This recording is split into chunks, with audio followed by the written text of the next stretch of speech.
haven't had my coffees yet. Why does it hurt? I know.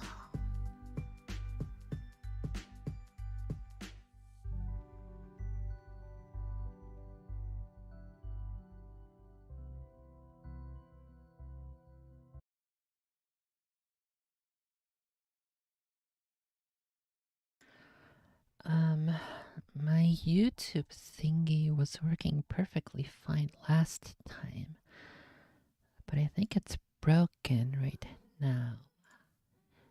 And I don't know why.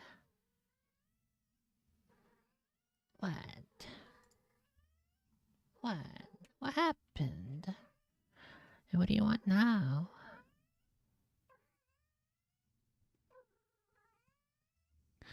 Okay, so if I turn on the second YouTube chat, it'll do this.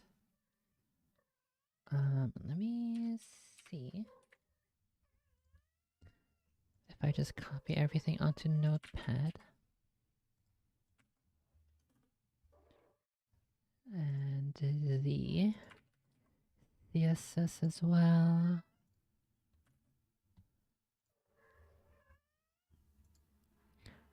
What if I kill this old one? What happened? What is it? Let me see. Remove this one. Let's add a new one.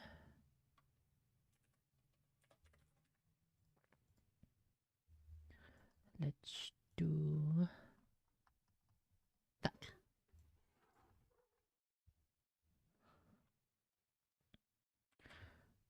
I'm really quite surprised and I'm not sure whatsoever. What could the problem be?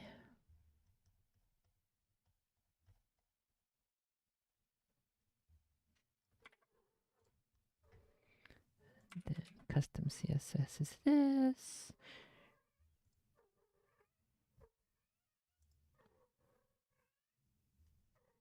Oh, fuck.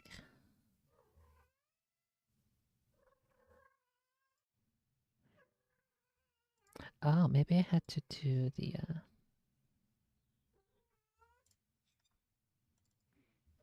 Okay, now it should be working. What if I drag it ogre? Ogre here.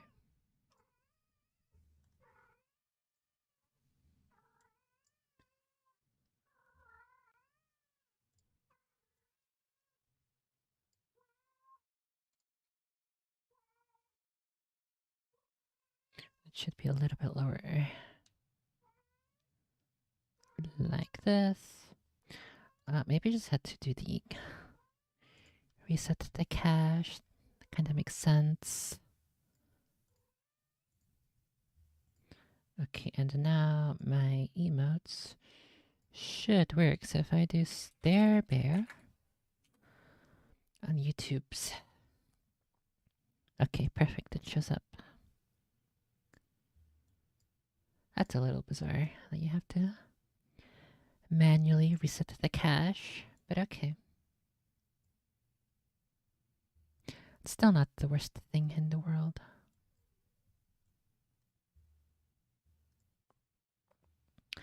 Okay, so first things first, I need to fold the laundry. So, this is 45 minutes. I'm going to listen 45 minutes to spooky stories while I fold the laundry. The good thing is that there is no shortage of spooky stories.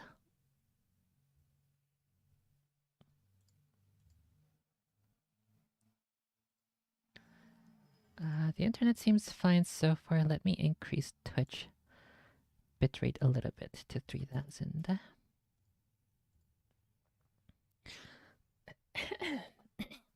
Kinda sucks that I have to do a constant back and forth with Twitch, but it is what it is. You can't get everything you want in life, unfortunately. spooky stories. Let's pull this guy up.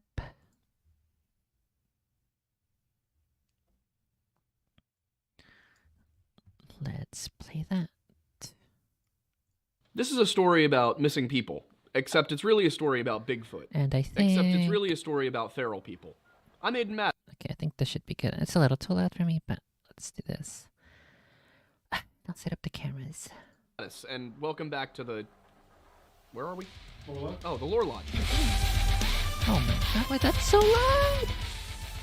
I always hate it when they do super loud intros and stuff, or super loud cuts into their memes or whatever. It's so infuriating. Every time we do a Missing 411 video, we get at least one comment from somebody saying, if you're going to use David Politis' work, you could at least credit him, and then trying to call us frauds or, scammers or grifters or any sort of number of terms. And often my replies to those comments are along the lines of, when we do use Politis' work, we cite him. We just usually don't use Politis' work. This video is one of the times where we used Politis' work, and I really did not want to, but unfortunately that was kind of the only option here. Now, why is that the only option? Well, because Ron Moorhead and his buddies talked to David Politis about things they didn't publicly talk to other people about. So, Politis' interviews as a first primary source here are kind of one of the best pieces of information to have. That said, Politis' interviews do sort of contradict other stuff that the very people he's interviewing said at other times. So I'll get into those contradictions and why I think that they're honestly not that. And they also have my yummy hot Chockies. My hot Chockies, and it's got some coffees in there too. I'm gonna see if I can do all of this laundry real quick. Hopefully Patches doesn't get too loud. Hopefully she doesn't get too angry. But I guess we'll see. We will see. That important. But you know what is important? Having a good lawyer. You see, last year I was attacked by Bigfoot and left absolutely broken in many ways. But nobody could help me find somebody to represent me in court. And more importantly, nobody could find Bigfoot. I was at a complete loss, but that's when somebody told me about Morgan & Morgan. Injured and don't know where to start? With Morgan & Morgan, it is so easy. Since my body was destroyed in multiple places, I had a little bit of trouble getting around. But with Morgan & Morgan, you can submit a claim without ever having to get off the couch. That's right. Get up! 8 clicks or less, you can submit a claim to Morgan & Morgan. For more information, go to forthepeople.com or dial #law. That's #529 from yourself. This suck. But as the title of this video suggests, we're talking about the Sierra Camp tapes. And if you've never heard the Sierra Camp tapes, we'll show you some of the sounds. But what's important to recognize here before we get to that segment of the video is exactly how isolated the area in which these recordings were taken is. It's up in the Sierra Nevada mountains, a little bit north of Yosemite, according to the interview that Politis had with Moorhead, somewhere between Yosemite and Lake Tahoe. I'd say the biggest reason that Politis gives for including this segment, because it's not really a story about missing people, the reason is that it's very close to a cluster of missing people. So with that in mind, we then have to talk about what's actually going on here. And in the Missing 411 The Hunted documentary, Politis even includes a little caption at the beginning of this segment saying that the only reason he is reporting on this is because there is physical documentary evidence that it occurred. But according to Ron Moorhead, the man who was interviewed by Politis for this story, the camp sits at about 10,000 feet. It's 8 miles up from the nearest trailhead and the nearest road, and that actual spot they start at is about 6,000 feet in elevation. So about a 4,000 foot elevation climb.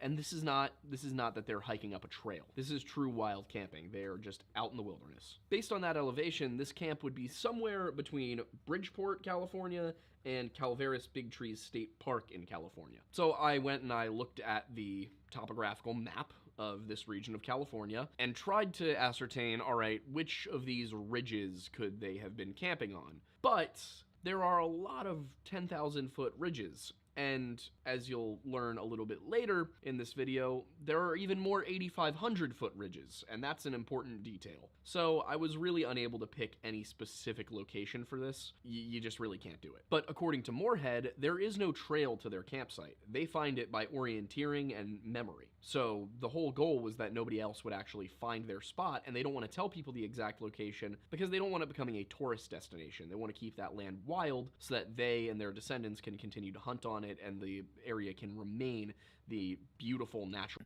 I think I remember which story this is based off of. That documentary, which I don't know, it seems pretty spooky to me. Must be real. Why would people do what happens here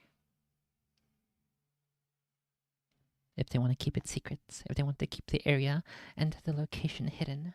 It makes no sense for them to lie about this. You don't think people would just go on the internet and tell lies, would you? Area that it is. Now, the area itself is surrounded by freshwater springs, ridges, trees, boulder fields, and all sorts of animal life. The route and the camp fall within the lower montane and the upper montane biotic zones, which means that they're home to mule deer, black bear, the occasional mountain lion, and a large number of smaller critters. What and the according to That's Ron, a big feat the right camp there. had been there since the 1950s, but he started making trips up to it in 1971. And 1971 is when he started to hear sounds out in the woods. Spooky And not just the sounds. sounds of, someone stumbling across a branch, not the sounds of a coyote howling in the distance. These were chattering sounds. They were whoops and whistles and what almost had the cadence of speech. When he and his buddies would hear these noises, they would go and hide inside of the... Oh no, does he play the footage? Because from what I recall, it's kind of spooky, the spooky sounds.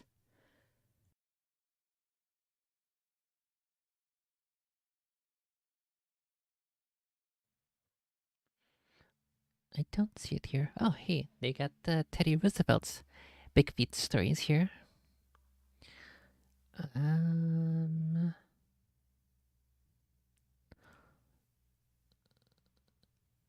Where is the actual tapes? I don't think he actually plays the tapes. Is it like copy strike or something? What the heck? Whoa. Okay, well, we'll see what he has. Shelter they had constructed. And if you listen to the interview that Politis does with Moorhead, he really does sound like, or he at least suggests that they were genuinely afraid back then. That any minute they'd hear something just thrust its arm through and grab one of them or something like that. But none of the times that they heard these sounds involved anything coming that close to the camp. And eventually, they invited their buddy Al Berry up to the camp. He was a reporter from Sacramento, and he brought a camera and tape recorder and all of that with him so that they could get a good idea what they were actually listening to by recording it and then listening to it later. And the first time I heard these tapes, it was when I was watching Missing 411 The Hunted, the documentary. I replayed it several times, and before I give my analysis of it, I'm gonna have it play for you so you can decide what you think. So we're gonna toss that up on the screen. It's a spooky monster.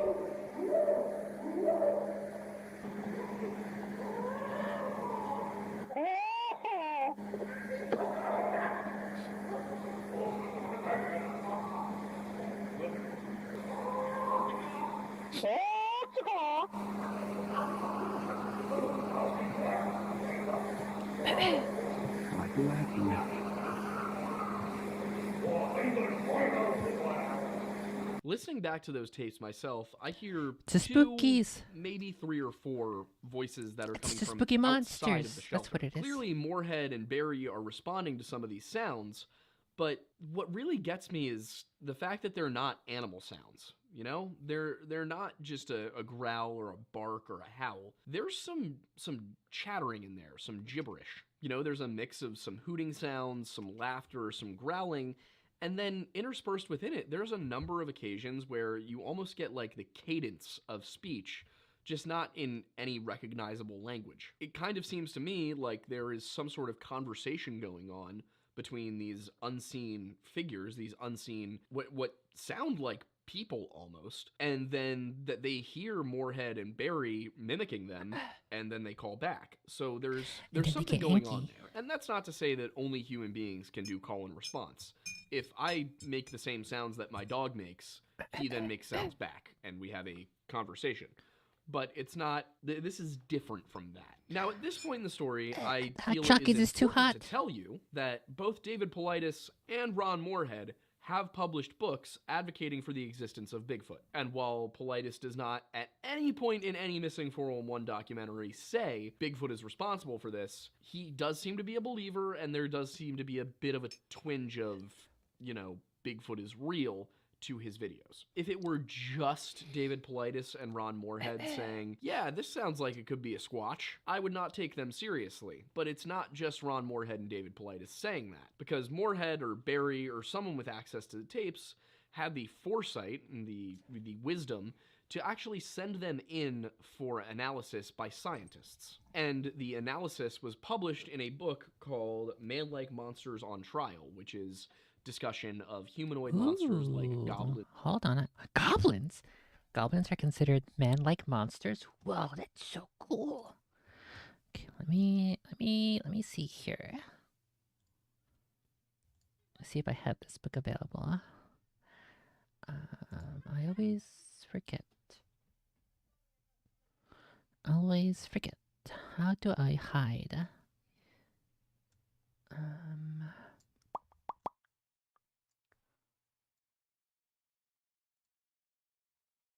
Is it just something like Control V?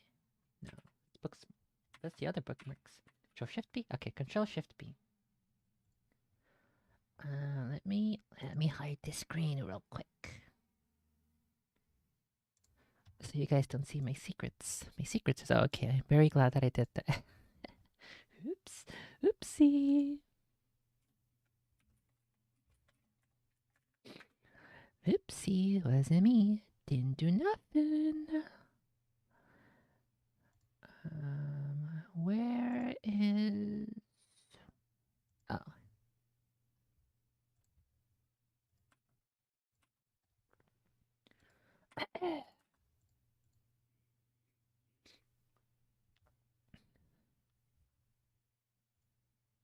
Email address, what the heck?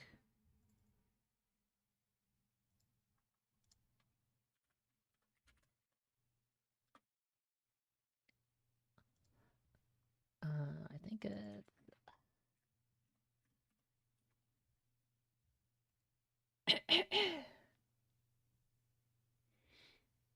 Okay, this works. Easy peasy. So it is Man-like monsters on trial.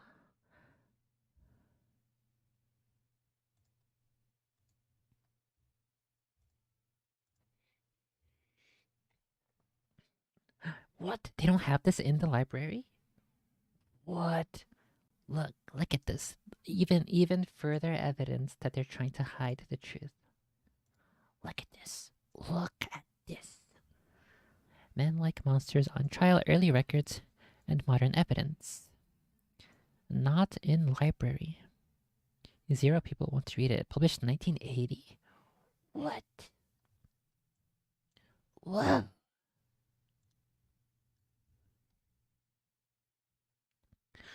Are there other versions of this book? In addition, okay, let's see. This one sends me to all of the editions of it.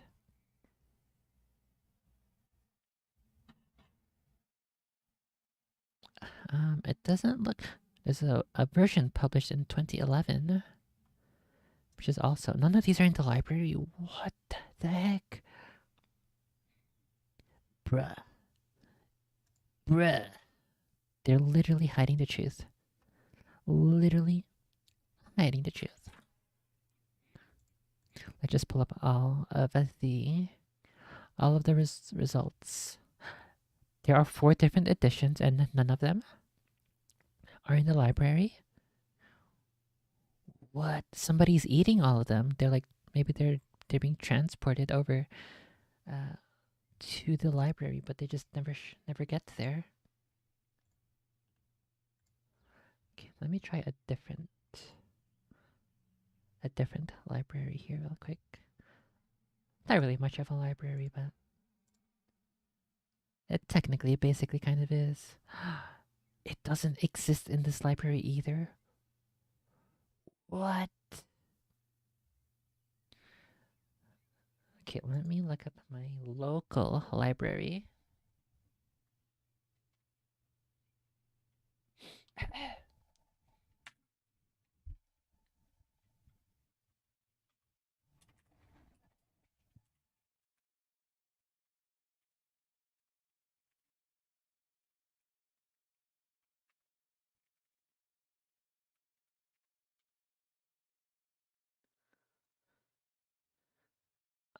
Catalog.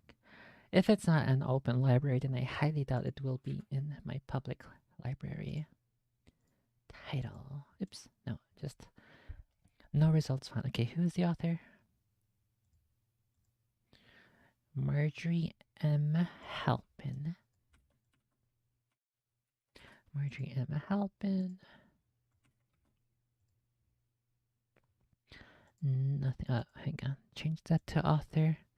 Nothing. What the heck? I can't find the. Let's check. Let's check WorldCat. It's so bizarre. It's literally not here. I don't know. Seems kinda sussy. Seems pretty sussy that the Bigfoots, the Big Feets.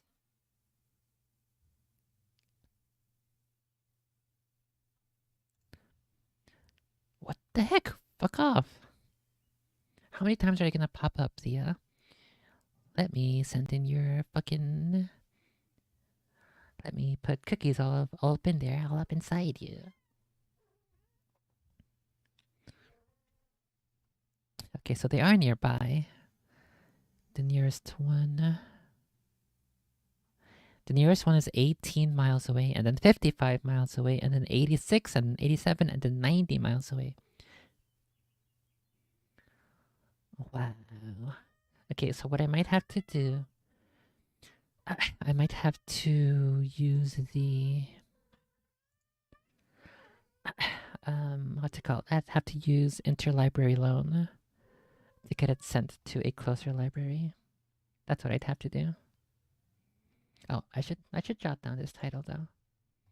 Let's see, where's my list of books research? Here we go. Monsters. Let's do. Let's do man like monsters on trial. Early records. The modern evidence by Marjorie.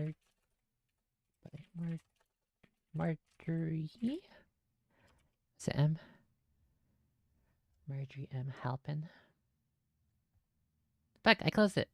I think it's. I'm pretty sure it's M. Halpin. If not, then I'd be able to find it by the title, regardless. So, okay. Back to the spooky story. Elves, Sasquatch, the Wendigo, all of those wonderful things. According to the analysis in the book, which is, of course, an actual compilation of scientific documents, Dr. Arlen Curlin determined that there was something odd here. And I'm going to change some details of the story now based on what's in the book from 1972, not just the recollection from the 2010s. According to the book, Al Berry recorded those sounds on October 21st, 1972, so about a full year after Ron Moorhead started going up to the camps. Now, is this because Moorhead heard the sounds and then eventually called Barry? Who knows? But that seems like the most likely option here, is that they were hearing the sounds, then he, called a buddy who had the equipment to come up and record it. According to that document, the event actually transpired at 8,500 feet, not 10,000, 2,000 feet higher than the nearest road, and 8 miles from the nearest established trail. Not just trailhead, 8 miles from the nearest trail. Now, while that does deviate somewhat from the description given in Missing 411 The Hunted, it's close enough. Maybe they said the camp was at 10,000 feet and they were just kind of, throwing out a number. It's actually 8,500, and they gave more accurate details to the scientific team than they gave to Paulides. Maybe over the years he just forgot how high up they were at the time. Who can really say? It's also possible that the reason he gave Paulides the number 10,000 feet was to prevent people from coming to look at the actual site at 8,500 feet. If you send them on the wrong coordinates, then they're never going to find the actual spot. And to be clear, this was neither the first nor final recording of these sounds, but it was the one with the highest fidelity. you could actually tell that there were sounds out in the wilderness and they didn't need to be isolated on the tape. You could just play it and analyze that. And what Dr. Curling came up with is a number of observations, including a wide range of vocalization, much of which shows a human-like level of articulation. So what he's saying there is, this sounds like human speech patterns, not just animal noises. Not However, just while the noises. team were not audiologists or speech pathologists or anything, they did, and I'm going by their words here, I'm paraphrasing, they did have the necessary skills to interpret signal processing, including speech. And again, 1972. So you're not dealing with quite the high-tech equipment you have today. And I'm about to say some things that I don't know what they mean. So have fun with that.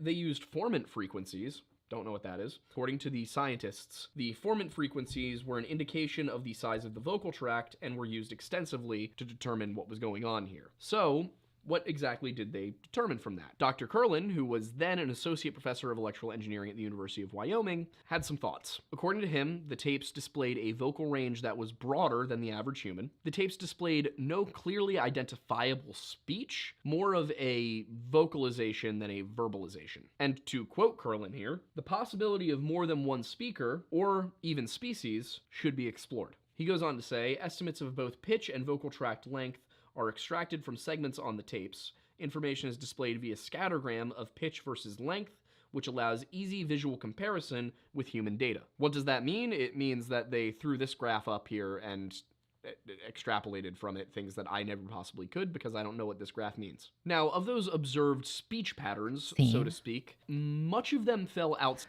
That's also what I do when I try to present evidence and make a case for my argument. I pull up graphs and papers that I've never read, and graphs that I don't know what they mean. I don't know what they're trying to indicate. I don't know what they reveal or how to read them. And I use that in my stories. And that is how I write. That is how I make compelling tales of man's struggle with the human condition and the duality of man. Outside the human range of vocal capabilities. A sound that they classified as who fell entirely outside of the range. A sound that they classified as gob gob fell within the range of just over half the time. And again, the range being the normal range of a human male. The vocalization classified as moitail fell nearly just within human range, so kind of at the edges of what humans could produce. A sound classified as ugun fell primarily inside the human range, but very importantly to all of this, a sound that the team classified as grr, or a growl, fell entirely outside of the normal human range. And when they decided to change from an average human male to a particularly deep-voiced human male profile, the grrs still fell outside of the normal human range. So, from this, Curlin and his associates determined... He put it upside... Oh my goodness, this guy needs to hire a way better editor. Like, the graph is upside down? What the heck? Okay, this guy's trolling. There's no way. Ain't no way. This guy is totally trolling. Okay, buddy. This guy is unreasonable and should not be trusted ever. Did anybody point this out in the comments? Let's see, 1240. No! Comments. 1240. 1928.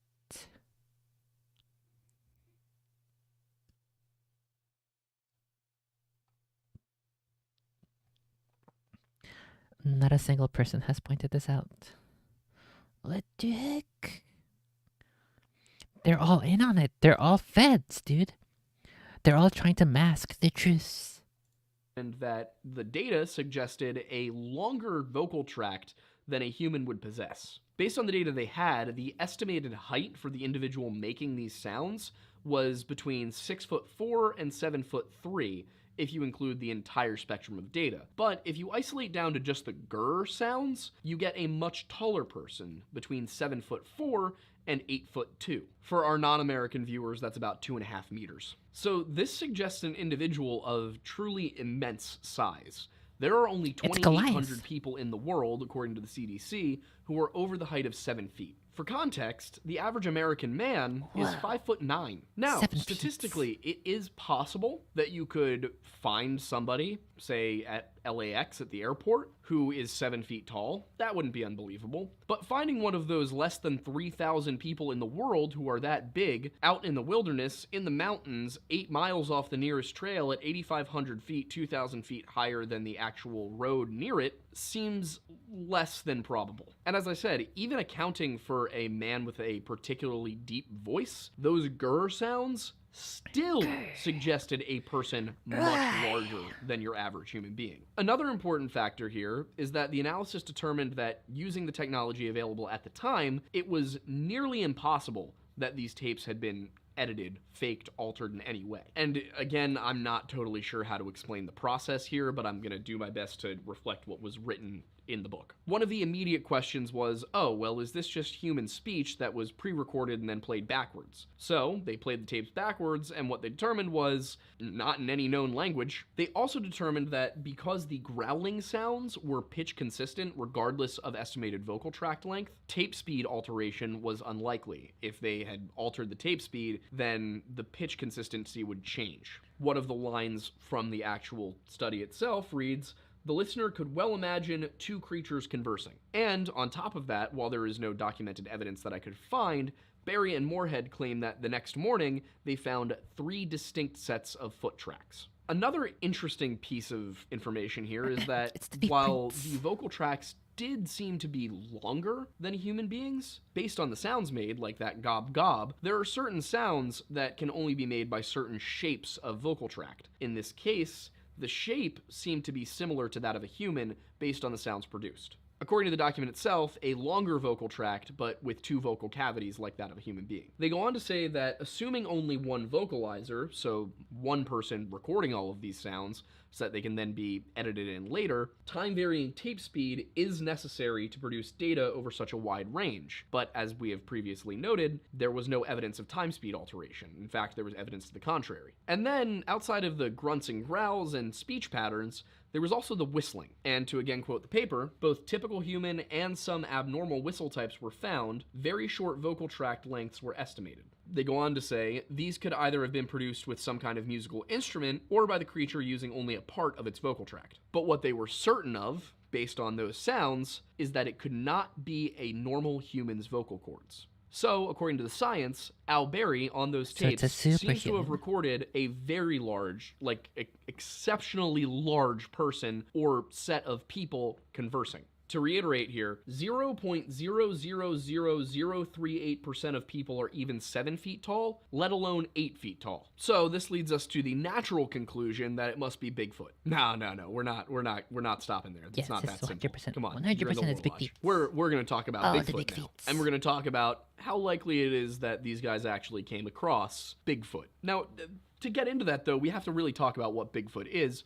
But we're going to start by, again, giving a disclaimer here that David Paulides has published books suggesting that Bigfoot exists, outside of the Missing 401 series. Ron Moorhead runs a Bigfoot research website. He is very much of the opinion that Bigfoot is real, and we've got to be aware of that when examining these tapes. That out of the way, what's Bigfoot? The term itself, as applied to this specific phenomenon, comes from the 20th century, from 1958, when a man named Jerry Crew started noticing some weirdness around his worksite. Jerry, while working for a logging company in Humboldt County, California, came across a track of 16-inch long humanoid footprints. They were up in Six Rivers National Forest, so of course yet another national park or forest, and what they were looking at, though they didn't have, they didn't see a creature, but they saw these footprints, and they were like, hey, that's a Bigfoot. And thus the term Bigfoot was born, and that's why you don't see a ton of Bigfoot stuff until the 1960s. All of those early grainy videos of some giant ape walking around and looking back at the camera and seeming all funky like, I'm sure Aiden can find one of those videos. There are several famous ones that we could probably play right now. Look for no good, I'm a shooter. Whoa, the heck? What the crap? What was that? Did you see that? Yeah. Those start popping up in the 60s, 70s, and 80s. Hold on, I didn't see nothing. Hold on. Let's go back. I didn't see nothing. Let's see. Let's turn that big screen. Back at the camera and seem it all funky like, I'm sure Aiden can find one of those videos. There are several famous ones that we could probably play right now. Look for no good, I'm a shoot. Oh, that thing? That looks more like a bear. No good, I'm a shoot. Also, it's way too low quality to actually be able to tell. All I see for sure is a road, and that there's something there moving to the left. That's all I see. That one is not particularly clear, but I don't think it's really supposed to be. What the crap? What was that? Did you see that? Yeah. But yeah, I never saw that one, but that's pretty cool. Oh. I don't think there's too much we can get from that, however. It's way too old, way too low quality. Start popping up in the 60s, 70s, and 80s. But legends regarding the creature we've come to see as Bigfoot go back a hell of a lot farther than that. And we're going to use the account given to one of my favorite historical figures, Theodore Roosevelt, for this one. Because in The Wilderness Hunter, a book that came out in 1889 or 1893, depending on which source you look at, he describes not his own encounter, but he retells a story given to him by a man named Bauman. And Roosevelt, to be clear, refers to this as a goblin story. Not a Bigfoot story, not a Sasquatch story, not a Wendigo story, just a goblin story. And if you go and you look this story up, you're going to find certain versions of it that say it's called the Wendigo and that's what it's about. But I'm pretty sure that the reason he calls it a goblin story is because it's like a... I don't think he would call it supernatural or paranormal, but it's like a monster story, and I guess like a goblin story may have been the proper terminology used at the time in order to get across the point that it was probably not a human and probably not an aminal, but also probably not a supernatural being or something. It's like an actual living thing. And a goblin is sort of like a monster thingy that we all sort of know, or I guess maybe the lexicon at the time would have probably had that image, that association, just like a goblin and a goblin story. Because it makes sense, I think, given the fact that when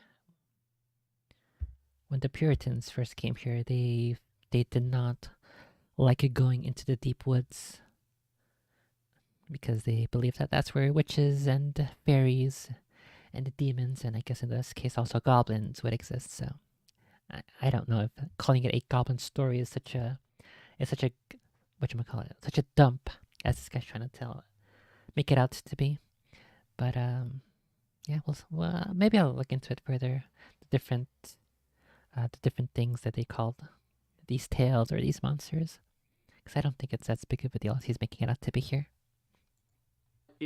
I think that might be just a misunderstanding. Now, Roosevelt is, of course, the godfather of American conservationism. He is the guy who started the National Forest Service, though he was not the guy who started the first national park. That was Yellowstone, and it was long before he was ever in power. But the National Park Service was a product of the National Forest Service. So what happened to Bauman? Well, his story takes place on the Idaho-Montana border as he and a companion are going and trapping up along some rivers. At Wisdom River, they were not having very much luck, so they decided to head up into a nearby pass that was known for having a lot of beaver. However, the pass had a dark reputation because the previous year, a hunter had been found killed and half eaten by a group of local prospectors. Not totally strange. If you're off hunting alone, you could get attacked by a mountain lion, by a bear, by a pack of wolves. Any number of things could happen.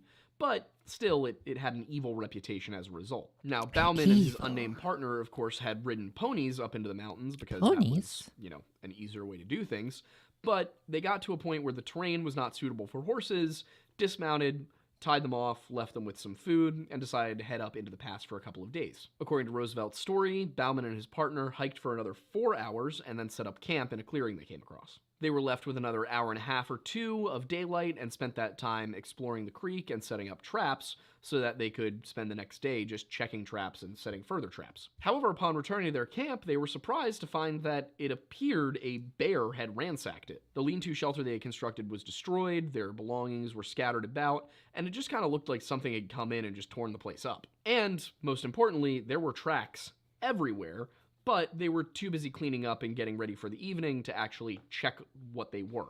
They just assumed it had been a bear because it looked like it had been a bear. But once everything was settled and it had started to get dark, as Bauman was preparing dinner, his partner went and got a closer look at those tracks. He grabbed some burning sticks out of the fire and used those for light, and just very carefully inspected this trail up and down a couple of times before returning to Bauman and saying, "Bauman, that bear has been walking on two legs."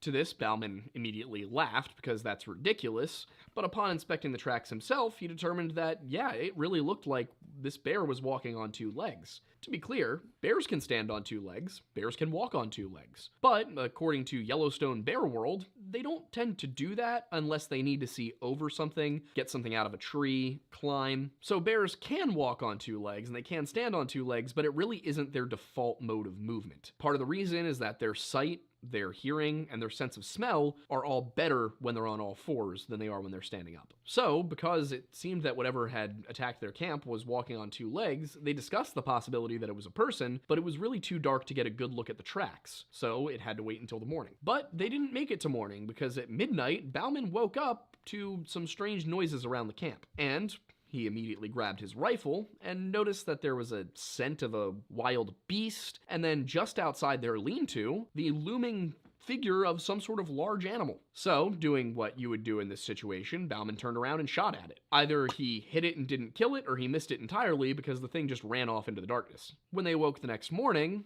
Bauman and his companion, kind of on an unspoken agreement, decided that they weren't going to split up to check traps. They were just going to stick together for this one. So they went out, they checked their... Okay, this guy definitely needs a more thorough editor. Maybe he needs like two people to look through it. I don't even know why he... It's been maybe... I think every video so far of his that I've listened to, there have been, I think, multiple instances, at least two, sometimes three instances in which he has another take, and they're all just in there. I'm in here, and I don't know. This guy needs a better editor. But it's probably just me. I'm probably the only one who notices, or also the only one who even cares. Not that I care too much. Like, ultimately, I don't really. It's not a huge deal, but it's one of those little tiny details, little tiny things that if you're paying attention, then it's a funny. But yeah, I don't know. Needs a better editor. Their traps, didn't really find anything, not a huge deal, it had only been one night, and then headed back to camp. But upon heading back to camp, it was destroyed again. And once again, the tracks left by the assailant suggested that it was walking on two legs. Now, not really interested in personally encountering whatever was coming around their camp and destroying it every time they left, they decided that for that night, they were just going to construct the largest fire possible and take shifts sleeping, and one person would watch the fire. And that is what they did. They kept the fire going all night, and as they did so, Bauman says that they heard something across the creek come down the ridge and just sit there kind of watching them. And he said that it sat there just gazing at them, pacing back and forth. Whatever it was, they couldn't really see. They could just hear it over there for about an hour. And he believed that it may have been kept at bay by the very, very large fire. And Bauman said that they could hear it making harsh, grating, long-drawn moans, something he described as a particularly sinister sound. So remember, these are experienced hunters. These are men who know what cougars and bears and wolves sound like. And to Bauman, this did not match. Whatever was over there making noises at them, it was not a typical animal. And we can extrapolate from the fact that when looking at the tracks, Bauman could not be sure it was a bear, that maybe those tracks looked a little bit different from normal bear tracks as well. In any case, when morning came, they decided they were done with this area. They did not want to be involved in it anymore. The hunter who had died a year prior was enough bad juju. They were going to head out that afternoon after they collected their traps. So they went about checking everything and found almost all of them empty. And Bauman says that as they walked, as they hiked around checking their materials, they felt like something was watching them, that they would hear branches snap, pine needles rustle. Just, it felt like they were being stalked by something. But by noon, they had collected all but 3 traps, and Bauman volunteered to go down and check those traps, while his partner went back and packed up camp. So that's what they did. They split up. But Bauman came across a beaver and sat down and prepped it for travel, so skinned it and cleaned it and all that. And then by the time he'd done that, a couple more hours had passed, and he realized that the sun was starting to get kind of low in the sky, and he really should head back to camp. And as he traveled back, he remarked how quiet the woods were, that there was no more snapping of branches, no more sounding like something was stalking him, just it was dead silent. And dead silence in the forest typically suggests the presence of some form of apex predator. When he eventually came across camp and it was in view, the fire was out and some stuff was still laying around, and there was just a thin trail of blue smoke headed up into the sky. So he called out for his partner, but he got no response. And then, making his way into camp, he sadly found his partner laying dead on the ground next to a fallen spruce tree. He had a broken neck, but along with that, he had 4 deep fang marks in his neck. And on top of all of that, the body was still warm, which meant that the killing had happened sometime in the past few hours. And due to the man's position, it seemed like the attack had come from behind, like something had just snuck up behind him, grabbed his neck, and then left him to die there. Which, silent attack from behind suggests a cougar, but why would the cougar just leave the body there? Why not drag it off? On top of the strange behavior of a mountain lion to kill something and then not take it home to eat, the tracks around the area still suggested this was a bipedal creature. This was something walking on 2 legs. And not to put too fine a point on it, but a mountain lion typically will drag its prey off to its den and eat it there, and a bear will typically eat something on the spot and then drag off the remains or even just leave them there. So the fact that the body was still there intact, aside from the broken neck and the fang marks, really doesn't make sense. Following this entire experience, Bauman decided that it was time to get out of Dodge, got out of there, hopped on his horse, and never went back. But how true is the story? And why did Roosevelt include it in his book? He seems skeptical at the very beginning, almost as if it's a whimsical tale that's being told to him, even though it's got very dark subject matter. Had Roosevelt experienced something similar? Was this his way of telling a story that actually happened to him? Is it something he believed? We can't say for certain, but it's interesting enough that he included it. Roosevelt was a guy who spent a lot of time on the frontier, a lot of time hunting, and interacted on many occasions with Native American tribes and likely knew quite a bit about their folklore. Maybe he actually did think Bauman's story could be true. Or maybe he was just showing it as a cautionary tale of how people can encounter wildlife, think they can handle it, and then something so strange it just has to be supernatural happens. And it's something that you could feasibly write off if not for the fact that there are so many Native American legends about Bigfoot. You know, some of these legends come to us through Jesuits and Spanish explorers. For example, Spanish and Mexican explorers in California told of Dark Watchers, which were these figures that they saw. Dark Watchers, whoa. That sounds like a superhero clan. Okay, I gotta go move a couple thingies and I will be right back.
the Twitch stream died it a little.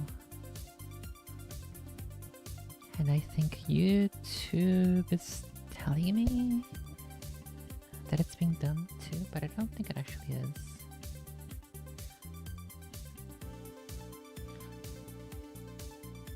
I think the YouTube thing is just delayed. I'm pretty sure that it's perfectly fine right now. Uh-oh. Oh, maybe not.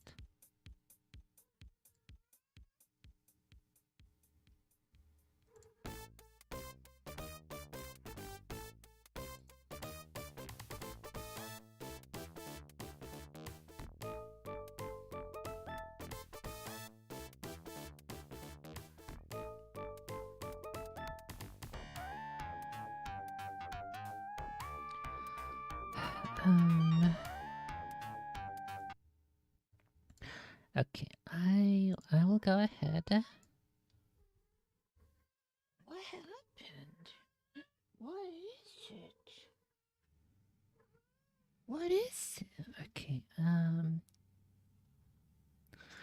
first let me see if I can actually... Oh no! No!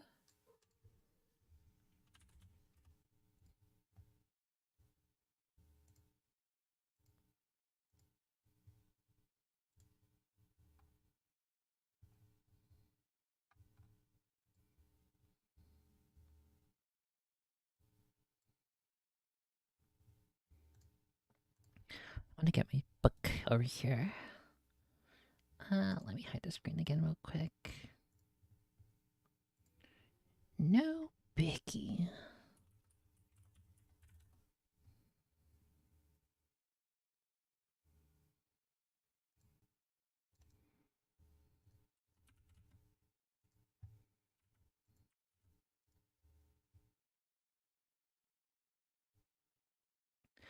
Maybe YouTube was actually just ahead of the curve because it gave me the warning that there was low bitrate even before OBS told me. So that's a little weird. That's a little strange. I'm not sure how that happened.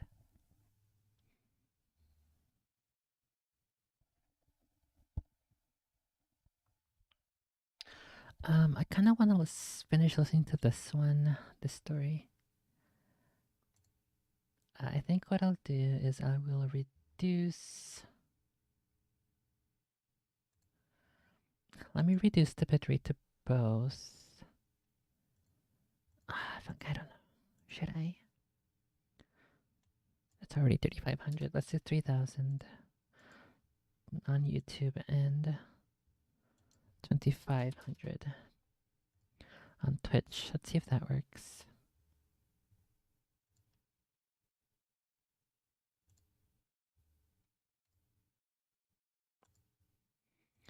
Okay, going back up on Twitch in a few seconds.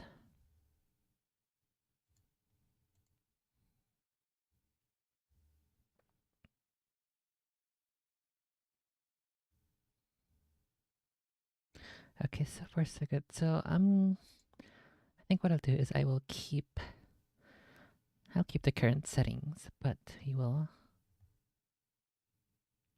Fuck. I need a better game that I can do for low bitrate gameplay. But let's finish listening to this story, and then we'll see what else we do afterward.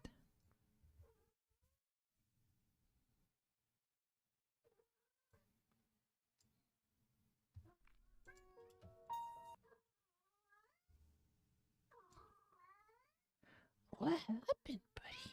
What is it? What happened? What is it?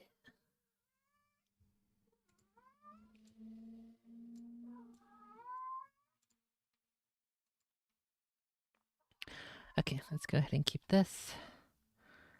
And we'll see how this plays out.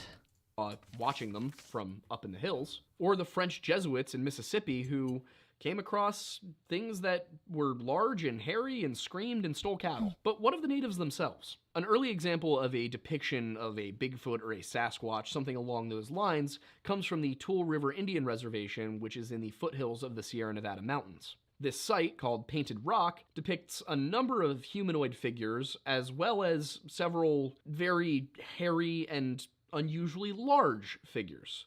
Now, to be clear, when it comes to art, something being larger does not always necessarily mean it's a depiction of scale. Often ancient cultures will use a larger figure to depict somebody of greater importance. A god might be larger than average people, even if they believed that the god would have been the same actual height. A pharaoh will sometimes appear twice as large as his court. Things like that. And with Painted Rock, the site is believed to be at least 500 years old and possibly even 2,000 years old. So, considering that, it's very old, it kind of makes sense that you might have that sort of art scaling system where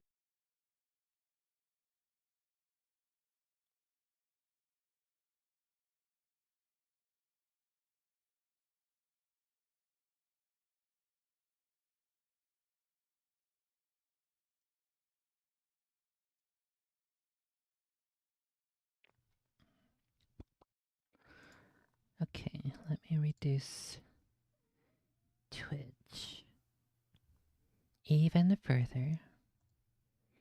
No, I'm not gonna do that. What is YouTube currently at? 3,000. Fuck, that's like the bare minimum. I guess it doesn't even really matter what I do, as long as I stream on both. It'll just instantly kill it. Is what it seems like. Okay, so we'll increase YouTube here. Increase YouTube to 45. And then we will finish. I'll finish this current story. It's 8 p.m. Maybe right now it's just like the worst time. So it's about 8:30. I'll keep track of that.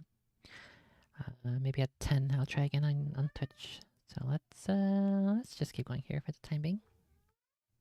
The monstrification of some invading force, this was something that was there already. And it kind of spans the continent. If you go over all the way to the east, the Haudenosaunee, the Iroquois as we all know them, and I probably butchered the pronunciation, but I'm trying my best, had something that they referred to as stone giants, or in their language, the Genosqua. I'm trying, again, I don't know Native American languages very well. I apologize if I'm getting this wrong. Please tell me the correct pronunciation in the comments. And what I was able to find was a book by Anthony Wonderly called At the Front of the Marvelous, which is a discussion of, humanoid monsters and creatures from Native American folklore. And he describes what he called the friendly visitor narrative, which is common on a lot of East Coast and Northern Native American tribes. And in this narrative, the stone giant is described as humanoid with a pointed head, clothed in garments made of stone, and about twice the height of a man.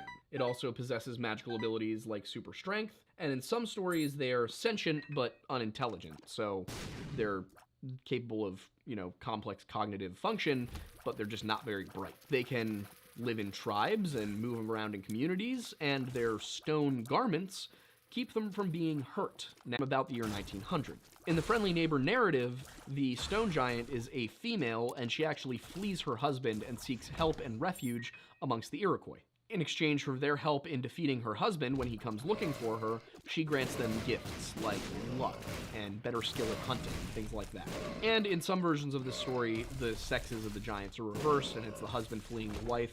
It doesn't seem to matter all that much. And to be clear, Anthony Wonderly compares the stone giant not to Sasquatch, but more to the Wendigo, which I think he might be off base with. I also think it might be possible that some of these stories about these stone giants who wear clothes made of stone that protect them from being hurt might possibly have a root more in European colonialism and the armor that early settlers would wear in combat than it does any sort of real monster, or it's possible they combine It's a monster. But given the fact that they describe garments made of stone that deflect weapons, it does make me wonder if maybe they were encountering Europeans and the size just grew over time. But what we're really interested in here is not these close but no cigars versions, it's the actual term Sasquatch and where the origin of Bigfoot lies, and that is with the Coast Salish people. The Coast Salish and their neighbors in the Pacific Northwest and British Columbia had a term called Sasket, or Saskets.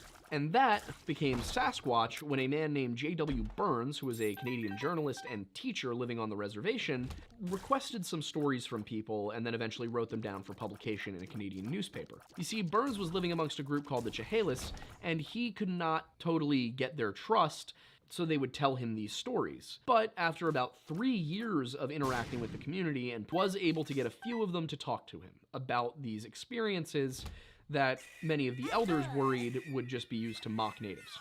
When Burns had attempted to speak to elders and not just members of the tribe who were willing to talk to him, he was told, "White man don't believe, he make joke of."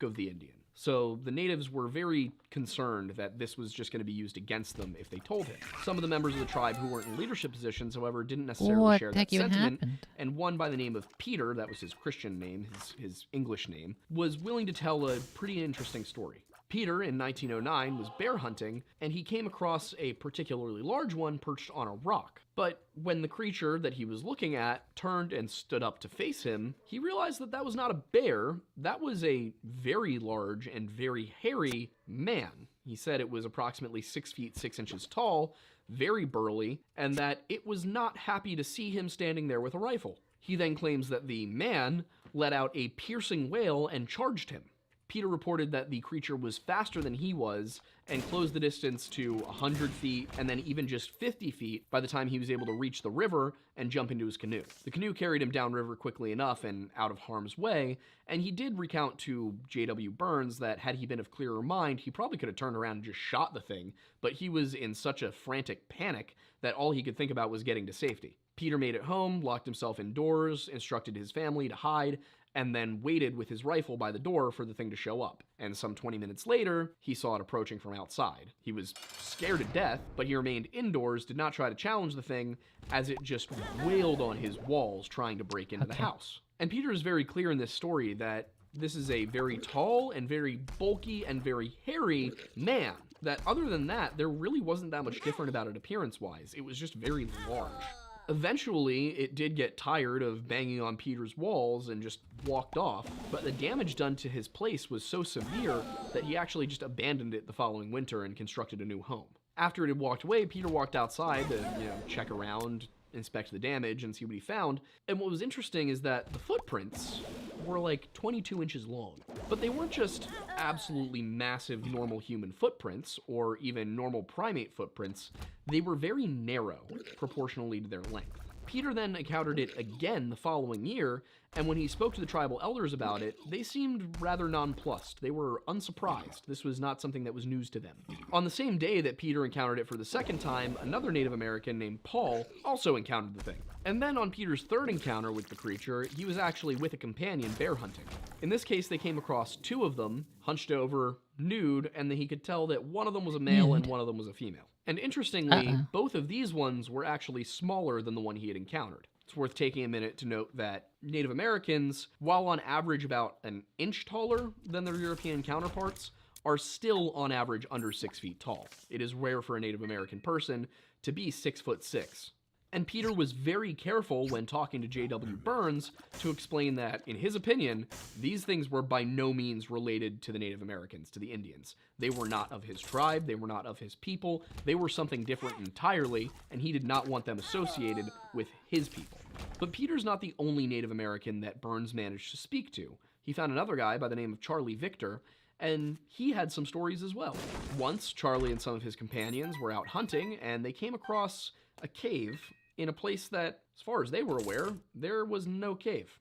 They knew this forest like the back of their hand. They hunted in it, they fished in it, they trapped in it all the time. And this cave was not usually there. And on top of that, there was a boulder disappearing off to the cave. side of it. So they went back and they told the elders what they had seen, and the elders told them, that's where the Sasquatches live, don't go there. As you can imagine, they went there.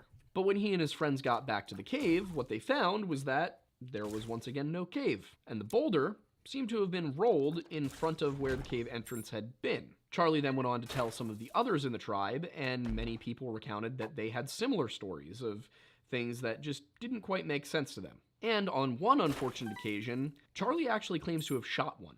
He was bear hunting, as many of the natives of the region did, and about 7 feet up in a tree, there was a hollow, and he stuck his dog into the hollow to go root out what he believed was probably just a black bear, and what came charging out of the tree was not a black bear. Instead, it was a humanoid, and he shot it because he assumed it was going to be a bear, and he didn't want the bear to get the chance to get him first.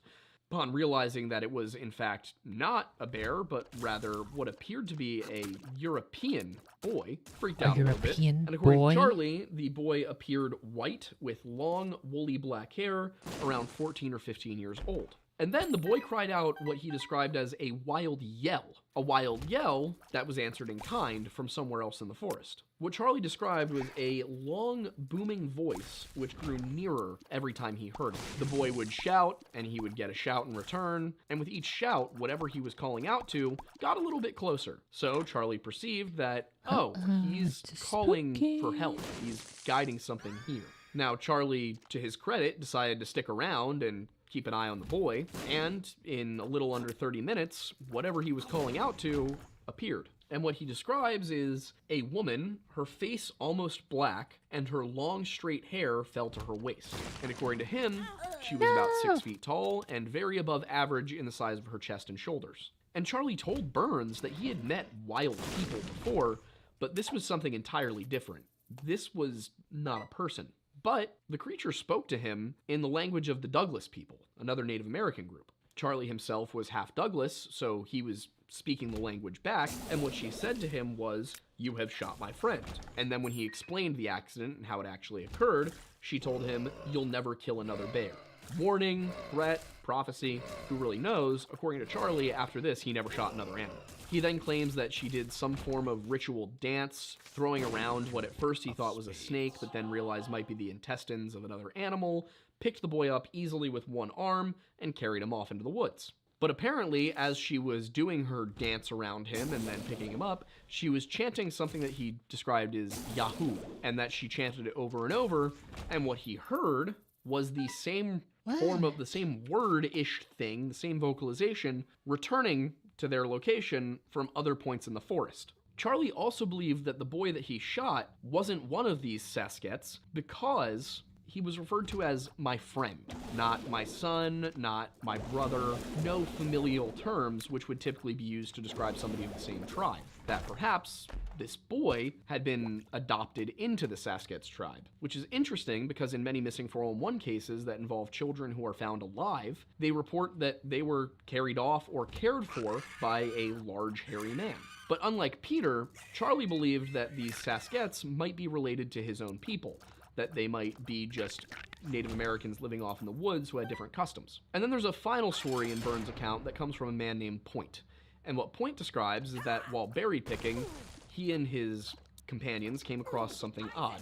According to Point, he and his friends came across a creature twice as big as the average man, with hands so long that they almost touched the ground, and with very large eyes and a wide, flat nose. A description that you might recognize from our Skunk Ape video when we talked about Tulkalu, the Cherokee Devil or the Bigfoot of the South. And in Point's account, once again, the elders were unsurprised, and they claimed that it was one of the Sasquatches, a tribe of people who lived off in the mountains in caves and tunnel systems. Which leads us to a very interesting question. When we hear about Bigfoot, when we see Bigfoot in media, it's typically a 8 to 10 foot tall, hairy ape creature.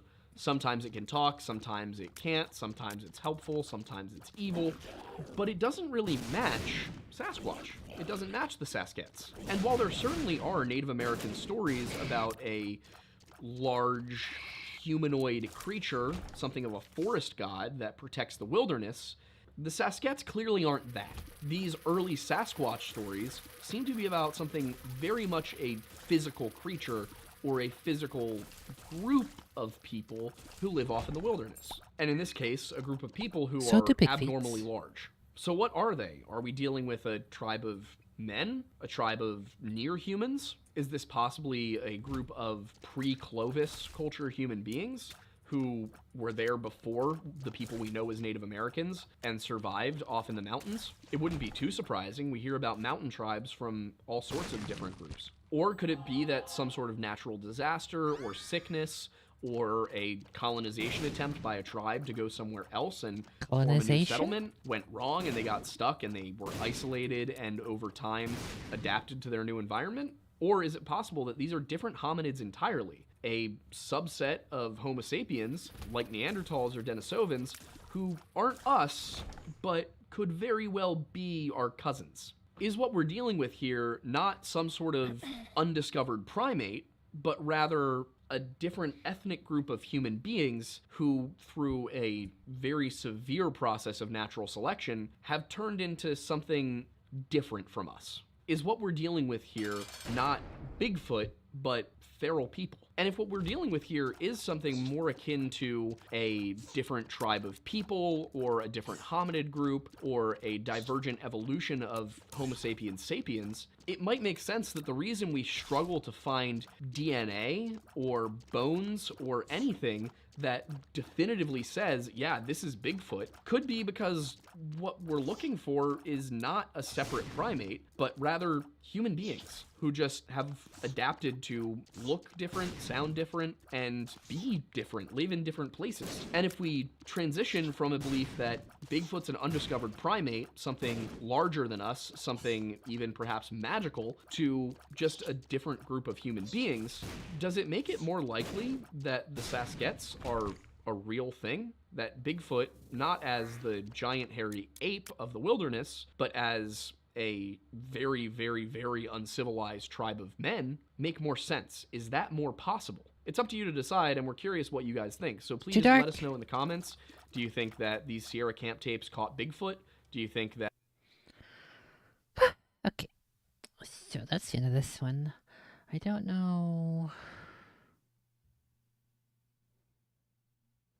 what I want to do next. I kind of want to wait until I am on Twitch as well in order to read Harry Potter.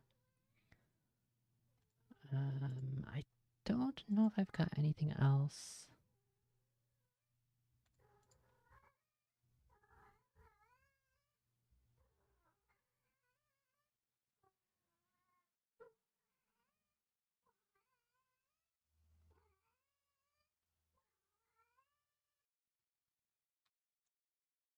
Dude, my brain is just so entirely...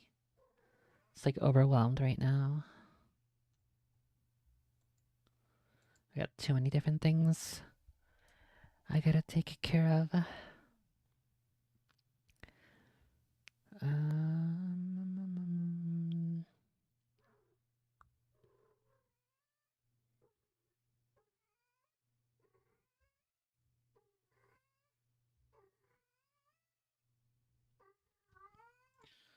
What to do, what to do.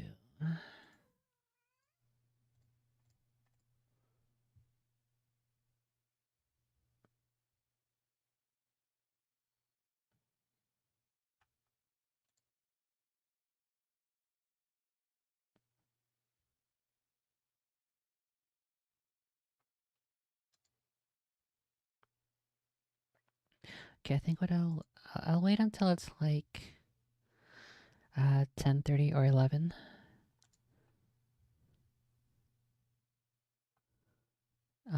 To go back on Twitch and start reading Harry Potter. So in the meantime, I don't know if I necessarily want to just play, well, not listening to anything. But I also want to save the good stuff for later when I'm on both. Let's have a look at this one. Robot Grandmas.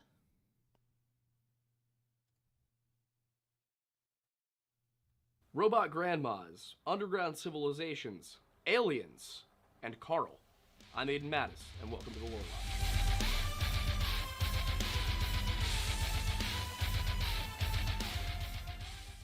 Located in Northern California, also known as the good part of California, Mount Shasta is an ancient volcano with a storied past. Many of those stories involve underground civilizations and the idea that the Lemurians, after the sinking of Lemuria, who, I mean, that's just Atlantis 2.0, I guess, but anyway, they went and hid in the mountain. But that's a myth brought by, like, white people, so we're gonna focus on the indigenous stuff for this one, because they're more fun, honestly. Like, Lemuria, come on, guys. Come on. Mud flood? Really? Anyway, Mount Shasta sits at the southern tip of the Cascades Mountain range, and it is actually the second highest mountain in that range after Mount Rainier in Washington, which we will get to in another video. Shasta sits within the Shasta Trinity National Forest, which was established first as the Shasta National Forest and then the Trinity National Forest in 1905, before the government went, you know what, one is better than two, and made them into one thing. Average temperatures on Mount Shasta range from about 85 degrees in the summer, like July, down to about 45 degrees in the winter months, such as December. Now, in the summer, it's actually quite dry there, but in the winter, there's pretty heavy precipitation. And the mountain itself, being over 14,000 feet tall, possesses on its own 7 glacier fields, and a very large glacial of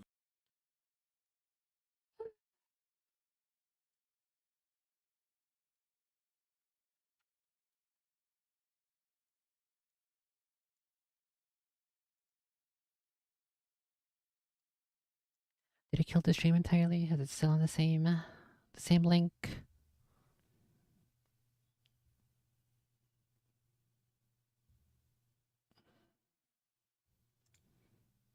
Okay, it's still there. God, is that fucking infuriating. I can't really do anything interesting while it keeps dying, so I'll just keep doing this for now. Hopefully it'll resolve itself eventually. People that live around it, and yes, I am using the terminology that I got off of the Bureau of Indian Affairs website, so don't sue me. The story of Mount Shasta has to start with the Klamath Indians. They are the regional tribal group that makes up the majority of the area around the mountain, and they have a history dating back at least 7,000 years. In terms of mainline accepted archaeology, the United States and Canada and Mexico have been inhabited by the Native American peoples we know today since about 13,000 years ago, but recent suggestions are that there were probably populations before that, but at the very least the current population seems to be derived from the Clovis culture 1,000 years ago. The first Europeans to make contact with the Klamath people were from the Hudson's Bay Company, which is of course a old company that was trapping and fishing and all of that up in northern Canada. In 1826, European Canadians made contact with the Klamath and quickly introduced things like cattle ranching, herding, and modern lumber practices to them. And the Klamath just went with it. They exploded. They were an extraordinarily successful group of people. They took these new practices and managed to both hang on to their old way of life and their legends, their traditions, and all of that, but become a genuine economic powerhouse in the region. But eventually, as more and more white Americans moved into the area, conflicts arose. There was a lot of land out there, and the Klamath, while they had certain treaties here and there, did not have the numbers to really resist American encroachment. So, after several conflicts, eventually a treaty was reached. The Klamath would cede 23 million acres of land to California and Oregon. In exchange, the United States paid $115,000 or $2,169,405 in today's money to the Klamath people. They would also be responsible for infrastructure and reservation staffing. But for the first 15 years, $80,000 of that $115,000 was going to be paid out over time, and there were certain rules. For example, the Native Americans were not allowed to keep intoxicating liquors on the presence of the reservation or drink them. So they had to be like a dry reservation for 15 years, which I could not find any sort of legitimate reasoning for. It just kind of seemed like the Americans were being dumb. If this drinking law was violated, payments could be withheld. Now, it's entirely possible that the whole idea behind giving them this stipulation was that alcohol would make its way onto the reservation, and the United States could then renege on their deal to pay out money to this tribal group. Now, if you're wondering why the Klamath kind of accepted this very lopsided agreement, there were only about 2,000 of them. They really had no ability to resist, and the deal they were getting worked out well enough. 23 million acres is a lot of land that they simply didn't have the population to farm. But they definitely got the law out of the deal. They also were able to, through this treaty, retain their hunting, fishing, and gathering rights in perpetuity, which meant on their remaining land, nobody could argue with them. They had the rights to that, which for them at the time, I suppose, was good enough. As we've seen with most of American history. I'm not sure what fuse cutter is, but I assume it means that the time for bombs is a little less. I don't know if I've ever even seen that one.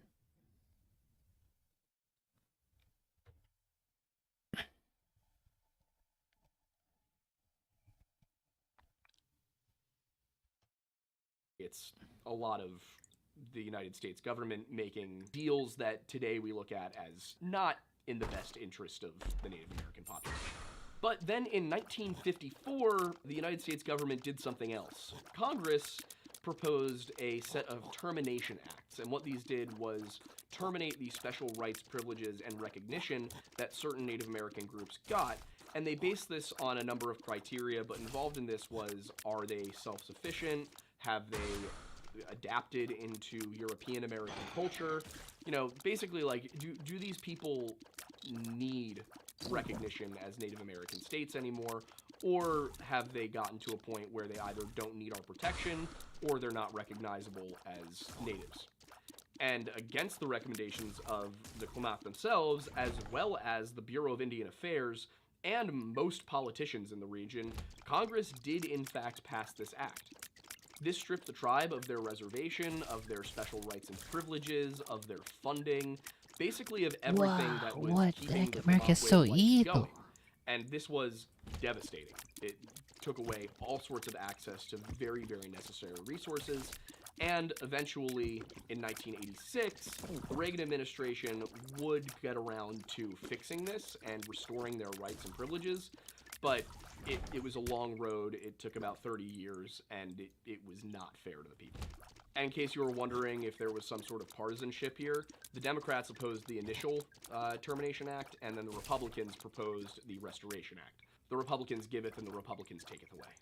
Now, of course, immediately after the Termination Act, the government went and said, oh my god, look at all this empty land. I wonder where the people went. Let's make a national park. And thus, Shasta Trinity National Forest was born. But the Klamath didn't actually leave. They're still there, and now they have their reservation, and they've maintained a lot of their cultural norms and traditions. Among those, their folklore, which is beautiful. I just bought a book on it because I wanted to read up on more of it. I highly recommend it. I will link it in the description so you guys can buy it yourselves. I can't remember the exact title off the top of my head, but I'm going to link it for you. According to Klamath tradition, Mount Shasta was created by the Old Man in the Sky, who is a god figure of their mythology, and he wanted to come down to Earth, which was flat and didn't have any mountains, and there we get from up there to down here. So he dripped snow and ice and rock down until eventually a mountain formed that was high enough that he could come down and go onto the Earth. The Old Man in the Sky then creates life on Earth, the trees, the plants, the animals, and then he gets to the grizzly bears, and he really overdoes himself on the grizzly bears because it gets to the point where the grizzly bears actually scare him, and he hollows out the mountain to make a teepee out of it, and then he goes and lives in the mountain, and the Klamath say that for 7,000 years, basically, you could see smoke rising from the Old Man in the Sky's teepee inside of the mountain. And then when the white men came, the smoke stopped. Now, much of this is attributed to Mount Shasta being a volcano that most recently erupted around 7,000 years ago. No, it's because there's a big pizza lives there, that's why. Today, many of these stories and traditions are looked back on as describing volcanic eruptions and volcanic activity within Mount Shasta, which is a volcano. Volcano. In Klamath folklore, humans were actually created when the daughter of the Old Man in the Sky, Little Daughter, poked her head out the top of the teepee and was swept away by the wind, flown down the mountain, and taken in by a family of grizzly bears. And at the time, in their stories, the grizzly bears walked on two legs, they carried clubs, and they spoke. They had a language. So the little daughter actually ends up marrying the son of one of the grizzly bears, and they have children together, but because Little Daughter is a god and the grizzly bears are not humans, their children turn out to be humans. Eventually, the mother of the grizzly bear, the mother-in-law of Little Daughter at this point, decides, you know what, we should probably tell the old man in the sky what happened to his daughter. They send messengers up. They tell old man in the sky. He comes down. He's really mad. He takes his daughter back up the mountain, and he's like, all right, you grizzlies, you've betrayed me. Now you will walk on all fours, and you will no longer speak. Thus, we ended up with, modern grizzly bears. There's many other stories, but I wanted to at least tell that one because it has to do with the creation of the mountain itself and the creation of the human race. But now we're going to get into these modern stories. And we're going to start with one that was probably one of the first Missing 411 stories I ever heard. And it's the story about the robot grandma. Because we're just departing entirely from all normalcy. This is going to be one of those episodes. Get ready. For the robot grandma story, I want to point a few things out before we get into it. Names have all been redacted. Not by me, by the original source of the story, David Politis. Politis says that the family that was involved came to him, told him the story, but wanted their names redacted for anonymity. So there's no names here. There's no way to corroborate it, which means you gotta decide how much you trust David Politis on this one. But I'm still gonna tell you the story in case it does happen to be true. On October 1st, 2010, a family of 4 was camping on Mount Shasta.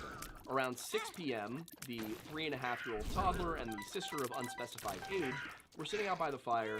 The sister turned away to look in another direction for a couple of seconds. Maybe she heard a sound. It's not really specified. And then when she turned back, her brother was gone. The family immediately launched a search. They got the help of the forest rangers, and they started looking all over the place. And from about 6:30 p.m. to 12:30 p.m., they were just combing everywhere that the boy could possibly be. And then, around 12:15, 12:30 in the morning, the dogs came across the boy. They were able to locate his scent. He was hiding in a bush on the side of a trail that they had been over numerous times, as most of these stories go. And then, everyone was just happy that he was found safely. They took him back to the camp. They all had, had a nice, happy reunion. But a couple of months later, the boy was staying with his grandmother. She was babysitting. And he said to her, I don't like the other Cappy. And Cappy was what he allegedly called his grandmother, whose name was Kathy. And she asked, well, what do you mean the other Cappy? What does that mean? And he said something along the lines of, don't you remember when I was lost on the mountain? And she's like, sure.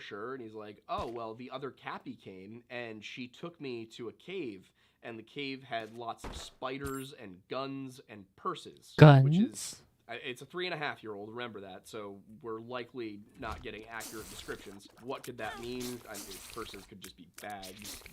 The guns one, I don't know. But, and then the spiders thing, I was racking my brain trying to think, what could that mean? And I really could not come up with anything other than, tripods for a camera, maybe? And he described this other Cappy as being robotic, as shimmering in the light and having just these features that did not match human beings. Cappy. And then he said there were other robots too, but they weren't moving. They were turned off.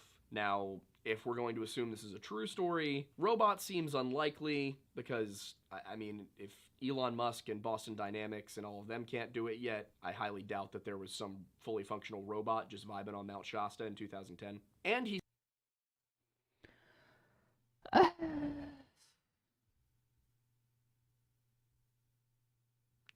Why is it gonna do this? Why is it like this? Why doesn't it want me to?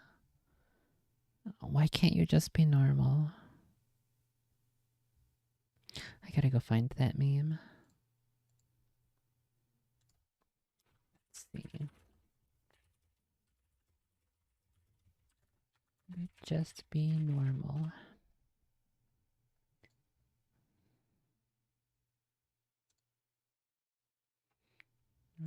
Let's do template.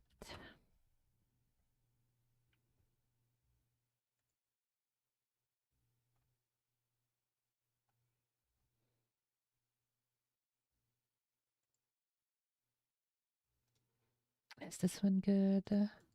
This one looks pretty good. Let's use this one. He said that this robot told him that he had come from outer space and been implanted in his mother's stomach. Well, tummy was the word he used. And that they also needed to collect a stool sample. And that the robot Cappy had held out a sticky piece of paper to collect the sample. So he didn't say stool sample, obviously, but I'm going to use terminology that's not gross. And then after this series of pokes and prods and attempted stool sample collections, The robot took him back down the mountain and told him to hide under a bush until he was found. Now, the grandmother went on to say that the way that he described this was not so much a robot as what she perceived to be like a hologram, even though he said it was a robot. And likely she would have chalked this up to just an imaginative 3-year-old, you know? Like, you know, kids gets lost for a little while, comes up with some incredible story to explain it because he can't quite comprehend what happened to him. But the grandmother had had her own weird experience on Mount Shasta a year earlier, which prompted her to call the boy's father and explain what had been said.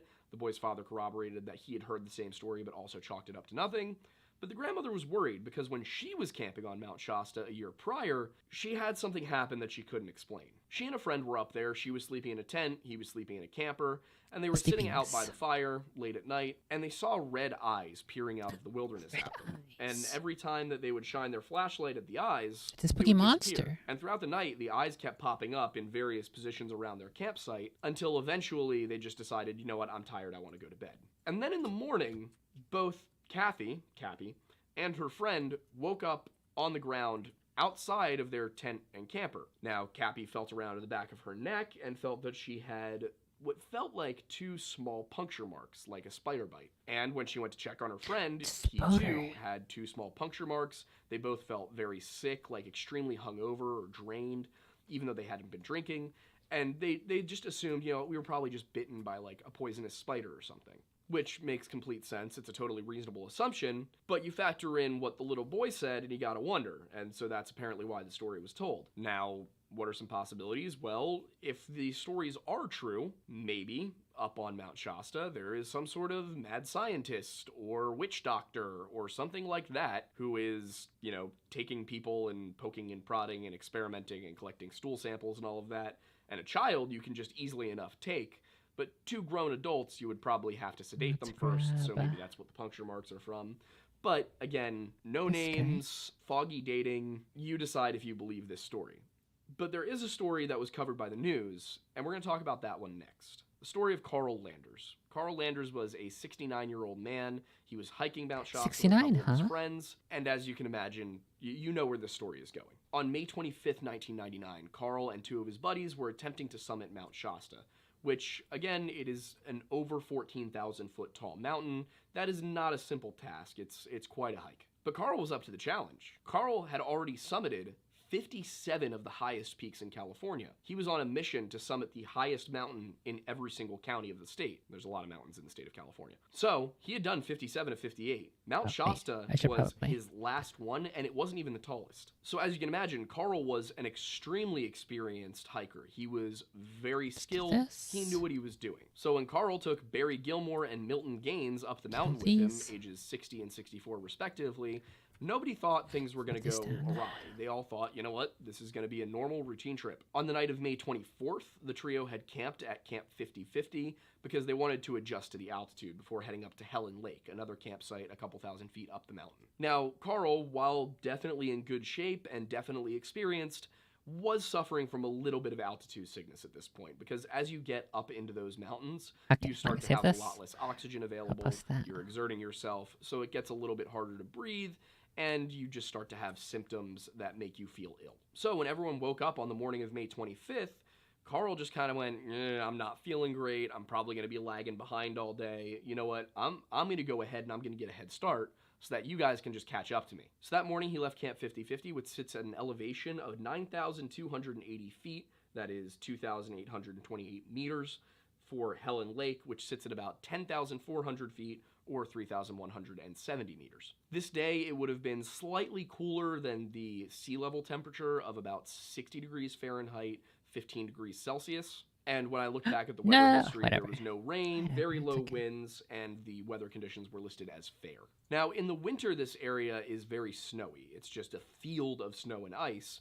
But in the summer and the late spring, it's pretty green and open, just not a ton of vegetation at this kind of elevation. And Helen Lake, up at 10,400 feet, is a very good spot for trout fishing, apparently. Carl was well prepared. He was wearing at least 2 layers, most likely 3, which for this elevation, this time of year, was completely appropriate. These included a rust-colored coat, ski pants, and boots with crampons on them. For those of you who didn't see the last video where we mentioned crampons, Crampons are basically spikes that attach to your boot, and they help you climb up rocky and icy surfaces. Along with his clothing, he was also carrying a backpack, which was outfitted with both food and water, at the very least enough to get him to Lake Helen somewhere else. Yes, I did discover that Lake Helen is somewhere else while researching for this, because I kept trying to find Lake Helen on Mount Shasta and could not do so because there isn't one. There's a Helen Lake. And like I said, at this point in the climb, there's very little brush. There's a few trees here and there, but for the most part, in the summer, you're looking at what is essentially just a straight shot up a couple thousand feet, weaves here and there a little bit, but it's basically just a grassy field with a bunch of rocks on it. There is no way going from Camp 5050 to Lake Helen for you to accidentally get off trail. There is no way to do that. It is open, and it is basically a mile in either direction to get to a spot that you could get lost in. It's just a straight shot. Like, I cannot emphasize that enough. There's no known crevices, there's no offshoots of the trail, there's no caves, there is nowhere to get lost between Camp 5050 and Helen Lake. There's nowhere. Nonetheless, when Milton and Gaines made their way up to Helen Lake, there was no Carl. Now, some versions of the story that you hear might say that they found Carl's backpack, or they found Carl's jacket, or something like that. I could not find a single shred of evidence that either of those things is true, which is why I do all of the research for these myself. This is why people watch these videos all the time. They're like, oh, you're using David Paulides' work. Why aren't you crediting him? Because I didn't use his work. I do the research myself. I read the news reports. I read the weather reports. So I just, want to make that clear to anybody, to any of my doubters. But yeah, there's no mention in any of the news articles that are contemporary with it of his backpack being found, of his coat being found, any of that. Essentially, Carl goes up the mountain and just vanishes. His clothes, his supplies, everything gone. A search was launched that afternoon, which included both the U.S. Forest Service and the National Guard. For those of our viewers who are not in the United States, our National Guard is essentially our state militaries that we have. They are part-time, they are citizen soldiers, they're basically around for this kind of thing, for search and rescue, homeland defense, natural disasters, and then also making up 70% of casualties in Iraq. So both the National Guard and the state police contributed helicopters. Those helicopters had infrared sensors. And again, remember, we are scanning what is essentially just an open rock face. There is nowhere to get lost. If he was on that mountain and slightly warm, the infrared sensors would have picked him up. The next morning, 50 people, including rangers and volunteers, hiked up the mountain to look for him. And they combed everything. They checked under every rock for this man. And there was just no sign of him. And since it wasn't winter, there were no tracks. There wasn't anything to see. One ranger did say that he did speak to a lone older gentleman on Saturday afternoon between Camp 5050 and Helen Lake, but he could not confirm if this was or was not Carl. And importantly, Carl's destination was Helen Lake. He wasn't like, all right, we'll head up in the direction of Helen Lake, and then, you guys will catch up to me somewhere between, and I'll keep going. No, it was they're going to Helen Lake. That was the end of the trip. That was where they were supposed to be rendezvousing before making any other moves. So the fact that Carl was not at Helen Lake means one of two things. Either he deliberately wandered off, which there was no motive for doing so. And as we know, he was on a mission. He was trying to summit all 58 peaks in California, the highest peak in every county. That was the goal. So he was very close.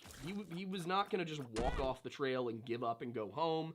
This was not some sort of suicide mission for him where he was just going to wander off into the wilderness. He had a good life. He had a family. Like that was not on the table. There also was no motive for any foul play. It wasn't believed that either of Carl's friends had any reason to harm him or any reason to lie. And if they were going to do something to him, why wait until after Camp 5050 where there's absolutely nowhere to stash a body? It just doesn't make any sense.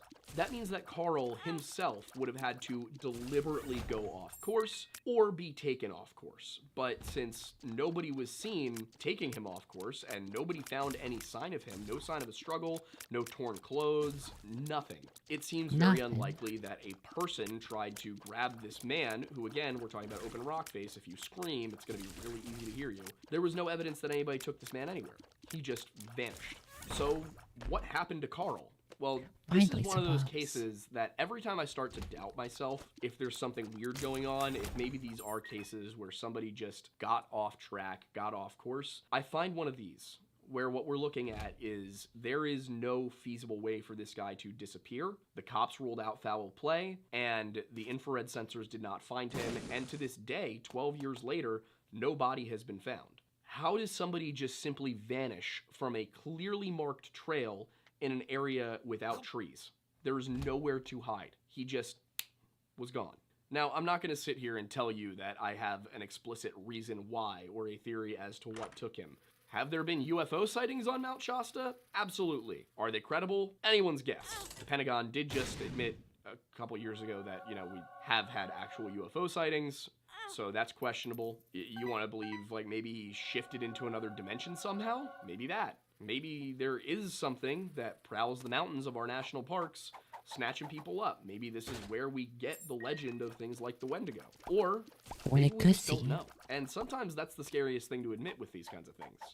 We don't know everything that's out there.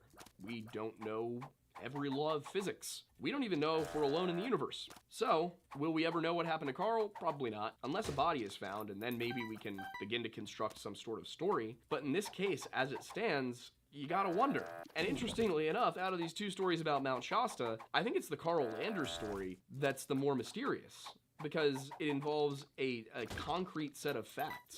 There is a person named Carl Landers.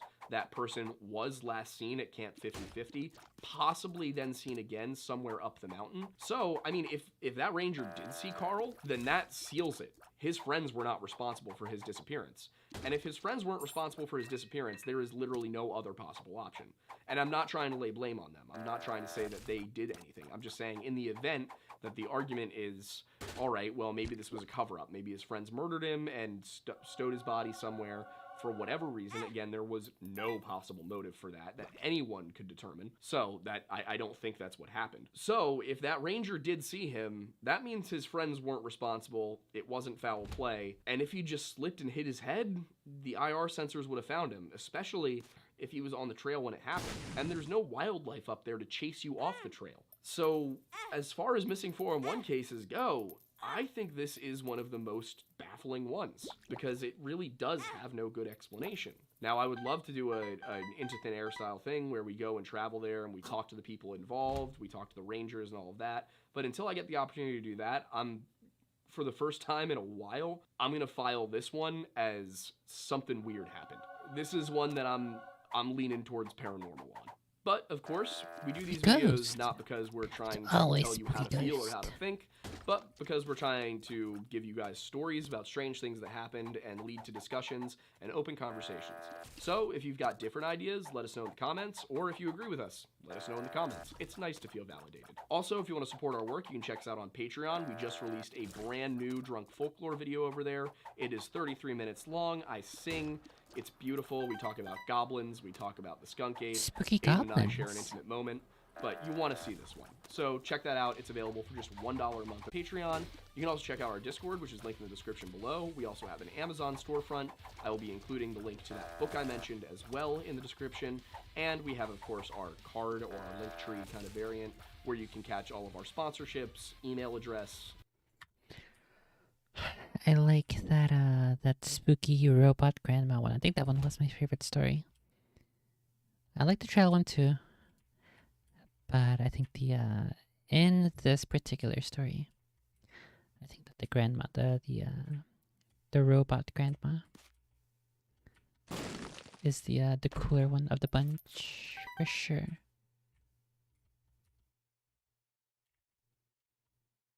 I think we're ready to get out of here.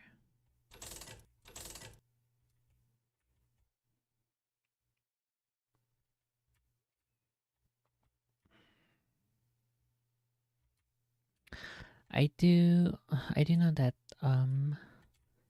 years ago, this Tiny also had issues with Cox just constantly fucking him over in his upload while he was trying to stream. It's really stupid and infuriating. I do not like it one bit.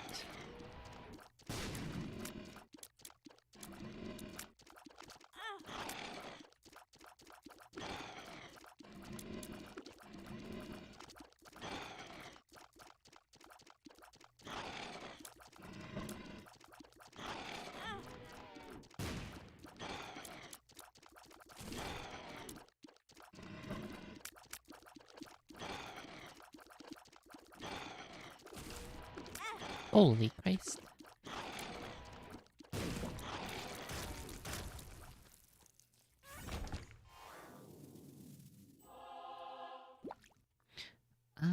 Should I get more health?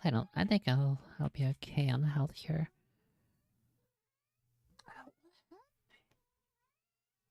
What's up, buddy?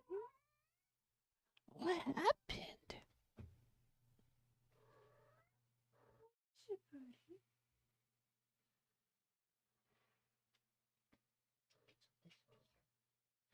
Ew. Ew. It's a kitty liquids on the bed. I'm gonna have to change the bed sheets.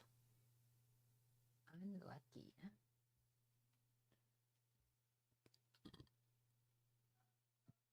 Unluck.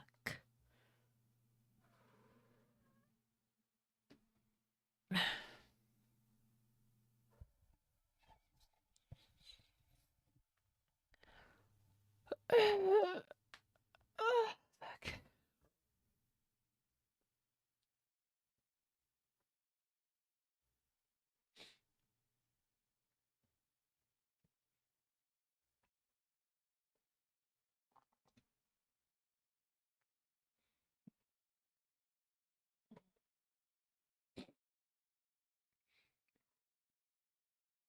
I wanted to keep listening to stories and keep playing, but if the internet's going to continue to be so stupid, then maybe I'll look for some reference art and then try to make something off of that for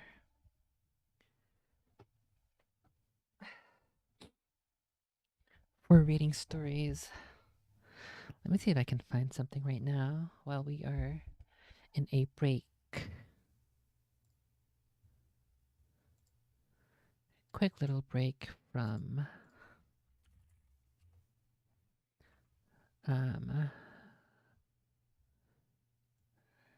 spooky stories. So let's see, what if I put like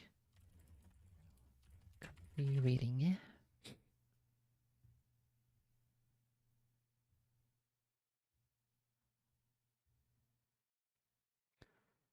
Something like this could be pretty cool. Um, this one could be cool.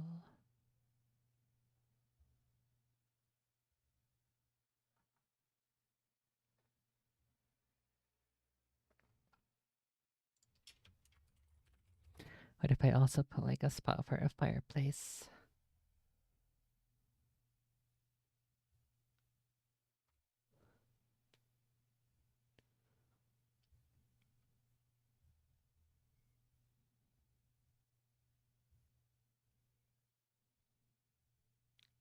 Oh my god, there's a Toriel over here.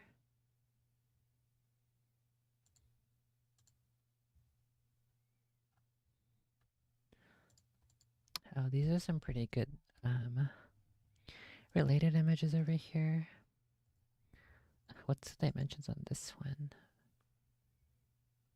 It's not perfect, but it's okay.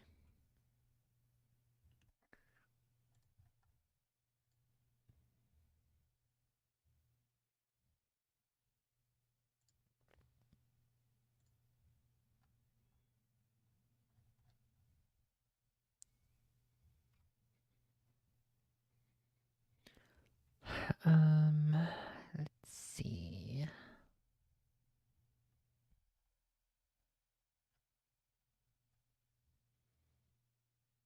What the heck is this?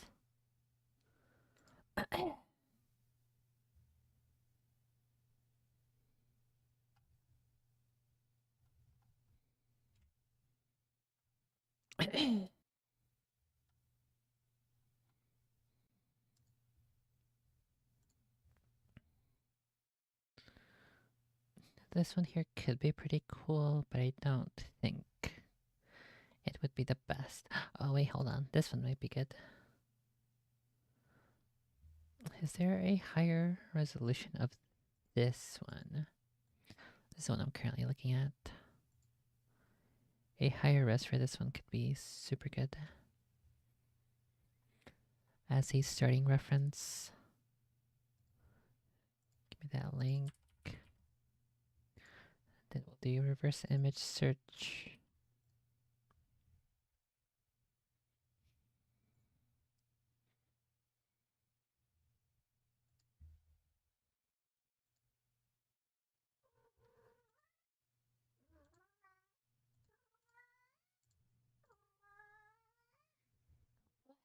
Dead.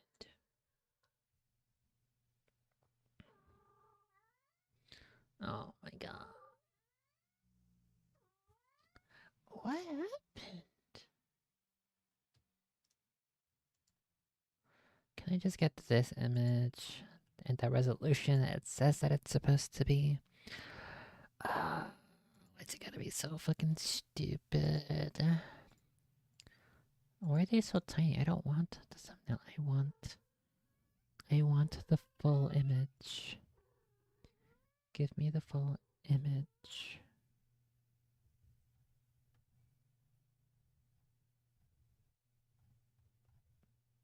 Okay. It took a while, but I managed to find it. Okay, here it is. It's even got a little kitty over here. She's also like a little, like a deer or something. She's got antlers as well as like these thin thingies. And she's got like a maid outfit. That's pretty cool. Go back to 1975, Enki.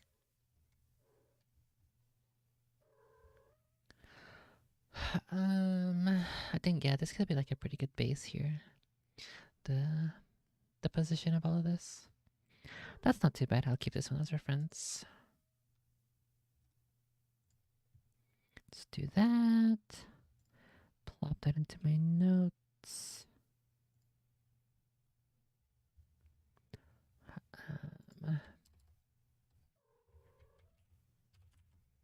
Let's do this. Let's add reading background. Okay, we got this one.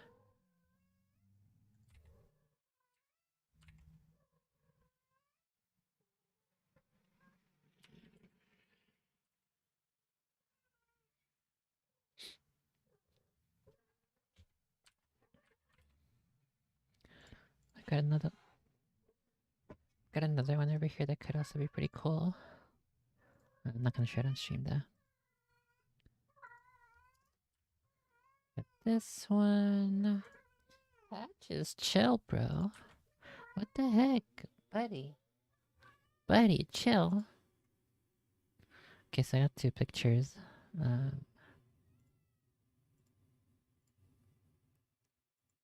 I think it's almost time for them to eat. The alarm is gonna be in like an hour, I believe. No, it's in about 20 minutes.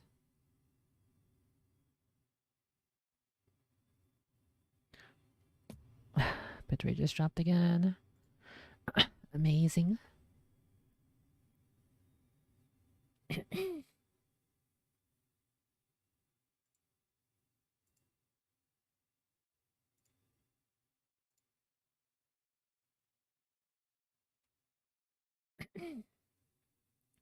Okay, let me go find another spooky story.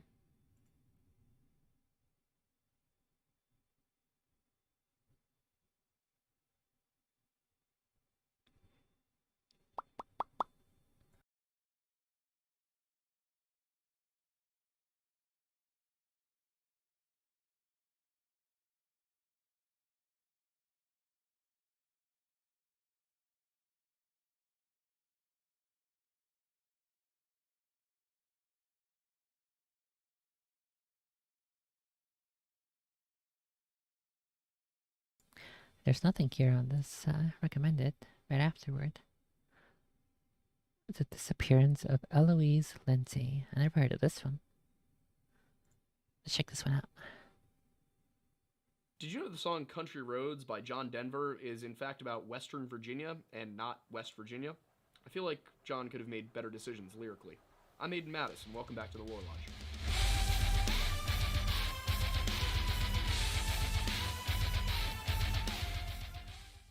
in that country classic, John Denver does have a lyric, "Life is old here, older than the trees."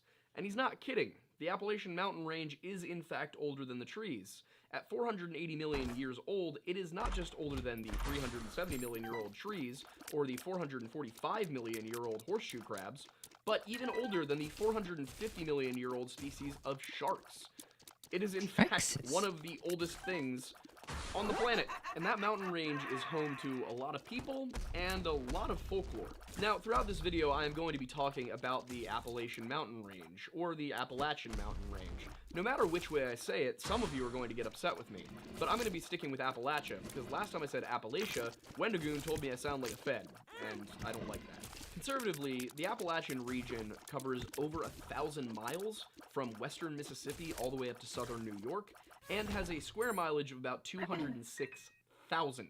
For our European viewers who might not quite understand the scale of the United States, that's like driving from Warsaw to Paris, and that's about twice the size of Italy.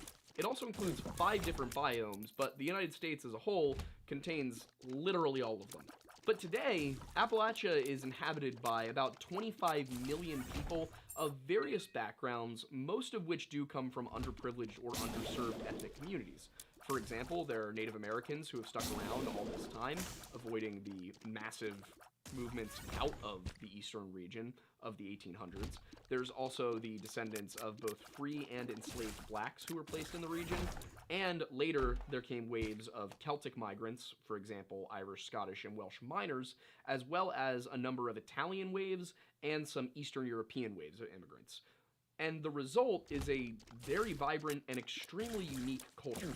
And that culture is a big topic of conversation on the internet, partially because people have taken little snippets of Appalachian folklore and turned them into very fictionalized versions of the more traditional tales, to put it nicely. But a lot of this folklore comes from basically a menagerie of African folklore, Native American, Celtic, Eastern European, and even Italian. So you've got all sorts of crazy stuff that stuck around, like the idea of sin eaters, for example, from Celtic folklore. Due to the Native American presence, we hear a lot about Bigfoot or Sasquatch.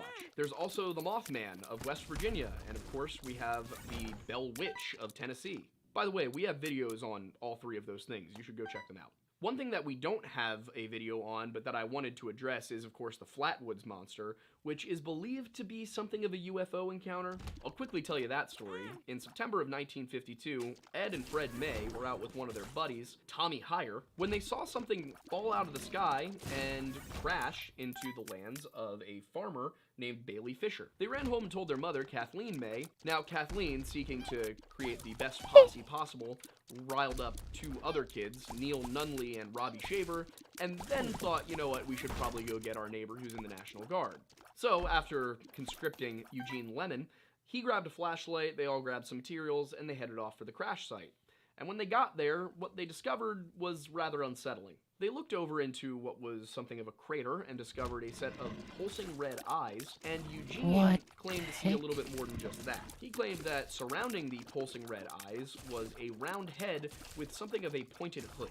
One of the Mays also claimed that it had a pungent odor that made them somewhat nauseous.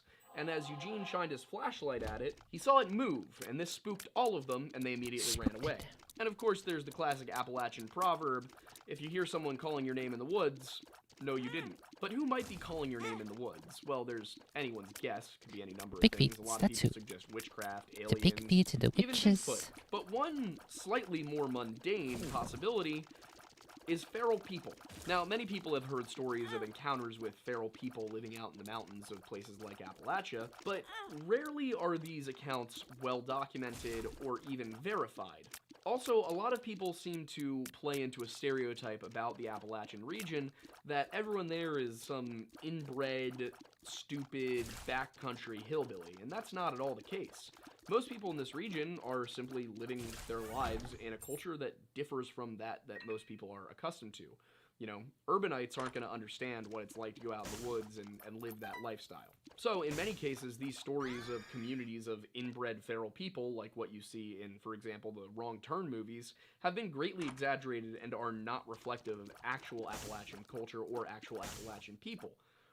But every now and then, there is a story that makes you go, And these stories are almost exclusively about individuals out in the woods, not, communities, not families, like one or two wild men, so to speak, who are living out in the bush. And there's two accounts that come to mind. One is the March 5th, 1871 Hagerstown Mail article, wherein residents were warned of a wild man who was about 7 feet tall, had very large red eyes, and was trying to abduct women. Now, I could not find an actual newspaper clipping to verify this, but the very reputable BigfootEncounters.com did tell me that it was there. So I'm not going to rely too heavily on that. What I will rely a little bit more heavily on is the anecdote of a man named Rob Phillips. Now, around the year 1995, Rob Phillips and his cousin Randy Sparks were off on a hike. They were headed through the forest to Watauga Cliffs, Tennessee. And along the way, it started raining. That wasn't too big of an issue. They were having a nice time. The trees were giving them some cover. But a little bit into the trip, they discovered that it was really quiet. Not like a little quiet, not, occasional bird chirping quiet. Like, no sound outside of the rain and their footsteps driving. Until there was another sound. The sound of twigs snapping. And after the twigs snapped, they heard something more unsettling than simple brush movement. They heard a scream that Rob describes as neither human nor animal sounding. As one is wont to do when they hear a inhuman scream out in the wilderness, run toward it. Rob and Randy just ran. They just booked it. And in the darkness, which, according to the story, it's a little difficult to tell if this was nighttime. It doesn't really make sense it was nighttime. It more makes sense that it was just cloudy and all of that. But either way, Rob says that in the dark, he and Randy got separated. What the heck? And he was just hiding himself up against a tree, trying not to move, hoping that whatever was out there went away. Of course, didn't. He heard some more twig snapping all around him. And then he claims that up in a tree, about 20 feet up, and about 15 feet away from him, which is actually really close, like on the ground. 20 feet up is high. 15 feet from you, not very far. That's like the width of most rooms. He claims that in the tree, he saw a large being with glowing beady red eyes, long arms, and sharp claws. Now, I do question, if it was dark enough to lose your cousin, how was it not dark enough to obscure this figure? But I don't have Rob or Randy here to ask. So It's because your adrenaline is pumping and you're focusing toward where the sound is coming from. And if you can see a little bit of movement while you're stationary and it's super quiet, and you're both running in different directions, the spooky monster can see you, that's why. So I'm just going with what they said. They eventually did make it back to their car, and speaking to various news publications, in 2015, he kept this story under wraps for 20 years. In 2015, Rob said that it was a stout creature with charcoal gray fur that was neither shaggy nor fine, and that it was about 9 feet tall, which does pretty well match the description of the one mentioned in the newspaper article from 1871. But Aiden, this is a missing 401 video. Why are you telling me all of this, you might be asking? Well, it is possible for a small number, maybe 3 to 5, of feral people to exist out in the woods. That is a possibility. Now, could that be due to being cut off from society, being some sort of, mental illness that they just shoved you off into the woods? There's any number of reasons why someone could end up living a life that far off the grid and that far from what we consider to be humanity. And of course, say there was a family that got lost out in the woods at some point. 3 generations of sibling-to-sibling inbreeding can create situations where you've got major physical deformities, lack of intelligence, loss of language, violent behavior, any number of things. But of course, this is extremely rare. This is not a norm. The average Appalachian family is not a bunch of inbred lunatics. But my point here is not even to really lean on wild men here. The point is, if it's possible for a small number of people to survive out in the wilderness with no technology whatsoever or very limited rudimentary technology, it's very easily possible for a group of adult men in 1989 to go out in the woods for an extended period of time and perhaps chase a woman down, which might be what happened to Eloise Lindsay. You see, after graduating from Agnes Scott College in 1989, May of 1989, Eloise Lindsay didn't know what to do with her life, which I very much resonate with as a 24-year-old. I get that. So she decided, I'm gonna go hike some of the Appalachian Trail, the trail of the mountains that are south of where I currently live. I don't know how to say this to make you people happy. So she planned a 43-mile hike along the Georgia-Carolina border. So Eloise, not wanting to just sit around on her butt until she figured out what she was going to do, decided to plan this 43-mile hike. Now, she was going to do the hike solo for the first bit, and then meet up with somebody on November 12th. So, when she arrived at the Foothills Trail in Table Rock State Park on November 4th, she put down in the book, Eloise and George Lindsay.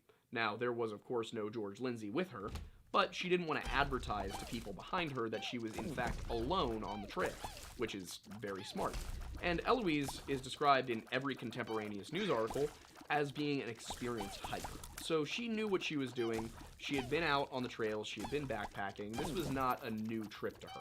So it was very shocking to everyone when, on November 12th, Eloise did not appear at the rendezvous point. So, realizing something must be wrong here, they contacted authorities, and this included both park authorities and local sheriff's departments. The sheriff's department launched a 7-day search with over 100 people combing the trail and the nearby areas looking for Eloise.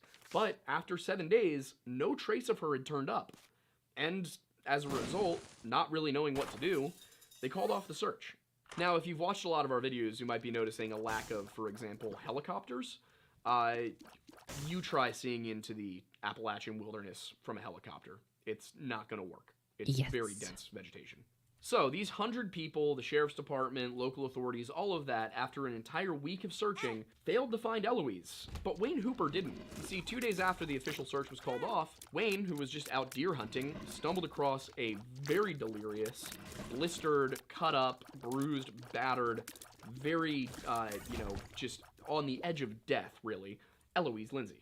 It was November 20th, 1989, and she spent the night in a nearby hospital before returning to her home and holding a press conference underneath a tree that was, adorned with yellow ribbons because they were so excited that they found her. And Eloise proceeded to tell the following story to the press. On November 7th, a few days after she had started her hike, she kept hearing a few men on the trail behind her who had walkie-talkies who were seemingly talking about her. The men mentioned a woman moving quickly up the hill ahead of them on the trail, which, as far as she could tell looking around, could only possibly be her. And at this point, some sort of sixth sense kicked in. Eloise knew, somehow, that whatever these men were doing on the trail, and whatever their intentions were regarding her, they were not good. Eloise described an instinctive urge to get off the trail. But this is where things get weird, because for the next urge days, to get off. She would wander throughout the Appalachian wilderness, subsisting on dried apples that she took out of her backpack. She had left her backpack behind so she could move faster. So, she was subsisting on dried apples, berries, anything she could find that was edible out in the wilderness, until eventually she did come across a cache of pound cake and donuts. Now, to those of us who are not Appalachian trail hikers, that may seem kind of odd, but trail gifts are kind of a thing that people will leave out along the trail for people who are following them. Okay. It is time to feed the kitties. I will go ahead and do that. And then we'll come back and we'll see if Twitch is any better. I hope it is. But if it's not, then I'm just going to have to hold off on Harry Potter until another time. So I'll be back in a couple minutes. I could also make food for myself, but I'm not too hungry just yet. So we will see. I'm trying not to get chased off by a bunch of spooky dudes with walkie-talkies while I am away, because I won't be here to save you. So I'll be back.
Actually, I am pretty hungry. Let me go make some food. I didn't think I was, but I actually am. Unlucky.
Life's a coat of many colors.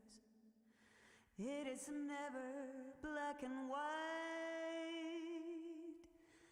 Can't have one without the other. The dark without the light. In the summer we were lovers. With the flame our hearts would burn, a flame the autumn would smother, and leave this heart to yearn forever blue, forever blue.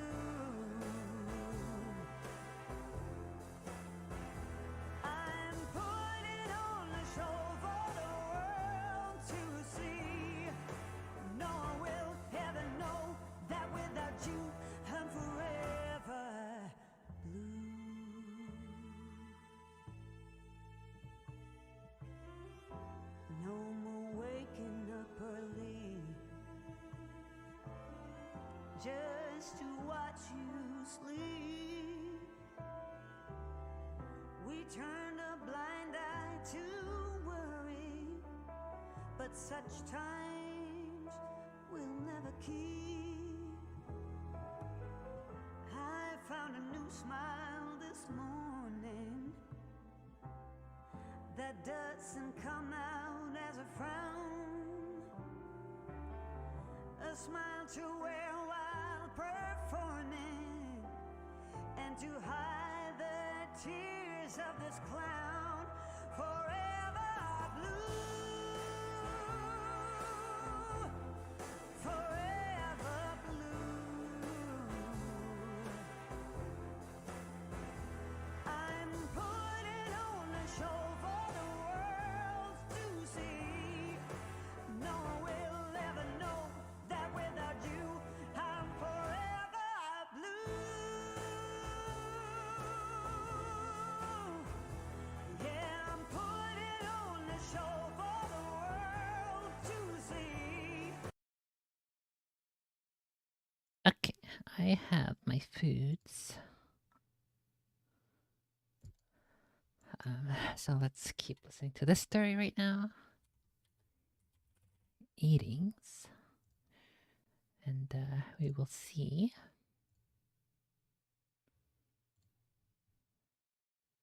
if it wants to stay alive or if it's gonna die. If it stays alive, then I'll go ahead and do some Harry Potters once I finish eating.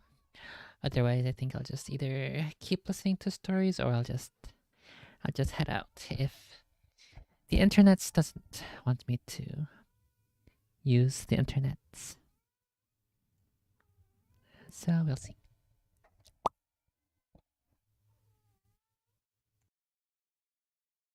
You know, it's supposed to be good karma, that kind of thing. Now, here's the problem. Eloise was not on the trail. She was in the middle of edible out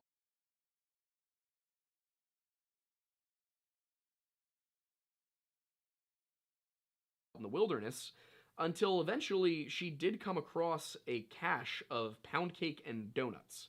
Now, to those of us who are not Appalachian trail hikers, that may seem kind of odd, but trail gifts are kind of a thing that people will leave out along the trail for people who are following them. You know, it's supposed to be good karma, that kind of thing. Now, here's the problem. Eloise was not on the trail. She was in the middle of the woods. Why was there a box of donuts and pound cake hanging from a tree in the middle of the woods? And if you're wondering why did Eloise run into the woods that deep? Why didn't she just go off the trail, wait for the men to pass, and then either go back or head further up the trail and seek help? The men chased her. She claims that these men chased her off of the trail, that they chased her into the woods, that they kept following her. But the police were completely uninterested in that story. This 22-year-old woman, who had been in the woods for 12 days, hiding in a burned-out truck at one point, with infected blisters all over her feet, in pain, malnourished, just really on the brink of just dying, when Wayne Hooper found her. She comes back and she tells this story of how she was chased through the woods for 12 days. And that even when she kind of figured rescuers were out there, when she heard the sound of helicopters overhead, now, of course, like I said, the helicopters didn't find anything, because how would they? It's really dense forest. But when she heard the sound of helicopters overhead, she decided not to light a fire because she was sure that she was still being hunted and that the people hunting her would get to her before rescue did. So she decided to lay low and just hope for the best. Now, the best was the deer hunter Wayne Hooper, but what really strikes me about this story is how desperate her situation was, and yet she still refused to come out. The sheriff for the county even said that he figured, if she had wanted, he said if she had wanted to be found at any point, she could have walked out of the woods. She kept choosing not to. Why? There is not a good reason. Everything is basically, oh, she was just paranoid. Oh, she was just imagining things. She was just scared. Blah, blah, blah, blah, blah. Now, I'm not typically one who, brands himself as any kind of warrior for the social justice movement or anything. That's not really my scene. But this really does feel like they're just being dismissive because she's a woman, and they're like, You women, you don't know what you're talking about. You're scared of shadows. In reality, Eloise seems to have been being chased for 12 days by unidentified men who just casually happen to be out in the wilderness. Now, there are a few reasons I can think of, some of them more conspiratorial than others, why the authorities wouldn't follow up on what is a very obvious lead. None of them are good. The very mundane one is that they didn't want to bother, and this could easily be written off in 1989 as a paranoid woman just trying to seek attention or something like that. But there's other possibilities. For example, maybe she actually was being chased into the woods, but they kind of knew who was doing it, and for whatever reason decided that it was better not to investigate. What does this mean? Could it be a serial killer issue? Could it be a kidnapping ring issue? A trafficking ring? Something along those lines? Possibly. A lot of people who go missing do end up getting trafficked. That's not good. So, maybe they were in on it. Maybe they knew what was going on. Or maybe they felt they were in over their heads and she was back home safe, and it was just better to let that rest. It's hard to tell. But one thing that is questionable is, who were these people that chased her off the trail? Well, some documents say that she suggested they were hunters. Others say she suggested they were construction workers. The police say hunters, and then at one point the police do mention construction workers. So it seems like the police were basically trying to feed a story that was plausible to the media. But did construction workers really chase her into the woods for 12 days? That doesn't make any sense. So what were the police saying? Oh, well, she was just paranoid that she was still being chased. I don't buy that. I don't buy that somebody runs off into the woods, somebody who is otherwise perfectly mentally healthy, in good physical condition, has their entire life ahead of them. I don't see how that person just runs off into the woods for no reason. I do not see that explanation. Now, I'm not going to sit here and pretend that this is the most mysterious case that we've ever come across or covered. What sticks out to me is the sheer lack of interest from law enforcement in uncovering what happened. Were they embarrassed? Did they think that it was better to not try because if they failed it would be awkward? I don't know. But it really seems like something was chasing Eloise. And let's say that the people who did chase her off the trail were not the people chasing her into the forest, because let's be realistic. A couple of construction workers, they're not going to just ditch their entire job to go chase a woman around the woods for 12 days. Hunter, why not just shoot her? Like, if you're trying to kill somebody, it seems like that's the way to go. Unless your intentions are worse than just shooting somebody. But still, I feel like a couple of trained hunters could pretty easily catch up to a 22-year-old woman running around the woods with no rations whatsoever. That just seems unlikely to me that hunters would be unable to do that. So what does that leave? Well, there's a lot of stories about Appalachian wild men. A lot of tales of people being stalked by something in the woods that they don't understand. I'm going to say this. I think that the cops are probably right, that whatever chased Eloise off the trail is not what chased Eloise through the forest. But I'm also going to lay a ton of blame squarely on law enforcement here for utterly refusing to follow up and trying to gaslight this woman into believing that nothing happened to her. I mean, the police basically came out and said, yeah, we don't think she was chased. You're telling me that a woman caused severe physical harm to herself for what? Attention? Because she was paranoid? For 12 days? A 12-day paranoid episode in somebody with no history of mental health issues whatsoever? I don't buy that. So, is Eloise Lindsay's case the most mysterious? No. Is it even one that can absolutely be chalked up to something paranormal? No. Is it entirely possible that she was being tracked through the woods by traffickers? Yes. What's the moral of this story? The cops need to do their damn jobs. Come on. This is not a write-off. This is not, oh, she wandered off because she was drunk. This is a woman who clearly was chased through the wilderness by someone or something, and they should have been figuring out what it was. It is ridiculous that they did not pursue this further, and that they just immediately, upon her being found... By the way, just to be clear, these statements from the police where they were like, oh no, I don't believe anyone chased her off the trail, came in 24 hours after Eloise had been recovered. That's not enough time for any sort of legitimate investigation, especially in 1989 when you didn't have the internet. They did not investigate Eloise's case whatsoever, and that, to me, is extremely suspicious. But if you like what we're doing here at the Lore Lodge, you can subscribe to us on Patreon for $1 a month. You can buy our coffee, Mount Pocono Perk, from Tableau Roasting Co. You can also check out our Amazon storefront, which is in the description. And if you're interested in buying Target products, this is a Target product, and it's very comfy. I highly recommend it. You can check out our other work here on our YouTube channel, The Lore Lodge. You can also check me out on Instagram, TikTok, all that at TheAidenMattis, or follow our producer, Aiden Thornbury, at Director Aiden on Instagram and TikTok. I think he also has a YouTube channel that he hasn't uploaded to in like 8 years. I'm in half the videos. Please don't watch them. But that is going to do it for today's episode. Hope you found this as weird as we did.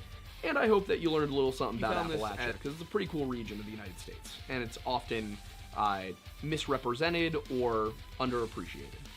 But that is going to do it for us today. I'm Aiden Mattis. Thanks for stopping by the Lore.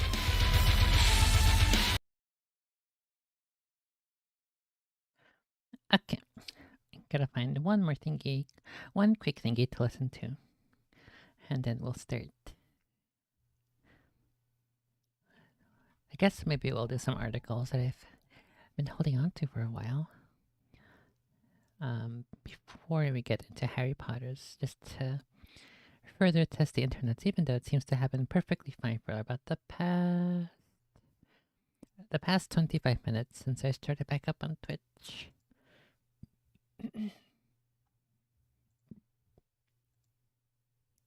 Okay, give me another story.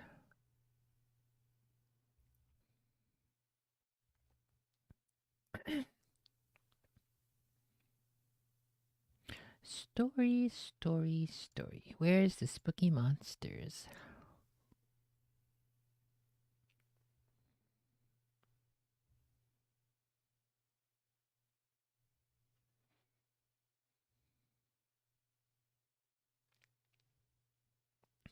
Fuck, I don't see nothing. Where's my stories?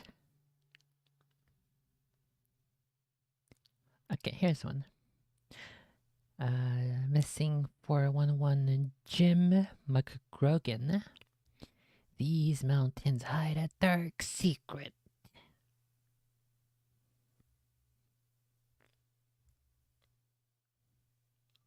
Oh, there's another one here. That's 13 minutes. Okay, let's save that mountains hide a dark secret for later. And then for now, we'll just do this 13-minute one while I drink my sodas and probably burp a couple times. This one is titled, Was He Dragged to Hell? Alfred Balehartz and the Devil's Nest.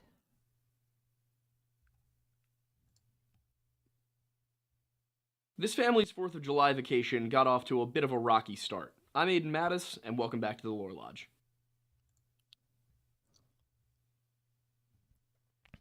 I like this intro better where there's no super loud music that is not properly audio balanced. This one's definitely way more better. I appreciate the previous one compared to the current one. He should go back to this one.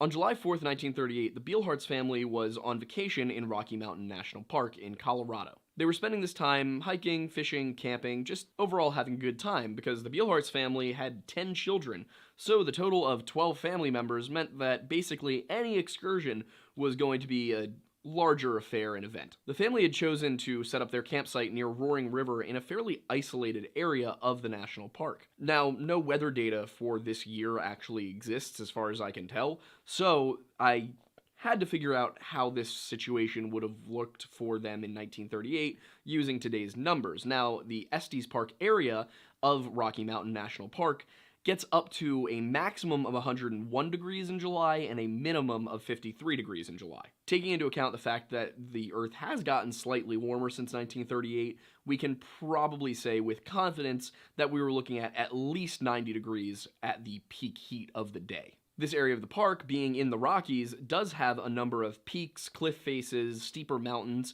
so it's a pretty treacherous area, but if you're hiking with a large group, with family, and everybody's paying attention, there's no real reason that somebody should find themselves unable to get down or even find their way up most of these peaks, especially not 4-year-old Alfred Beilhartz. Considering the temperatures, Alfred probably would have been wearing lighter clothes, and it's said that he was wearing a bandage, though I couldn't actually figure out where the bandage was on his body.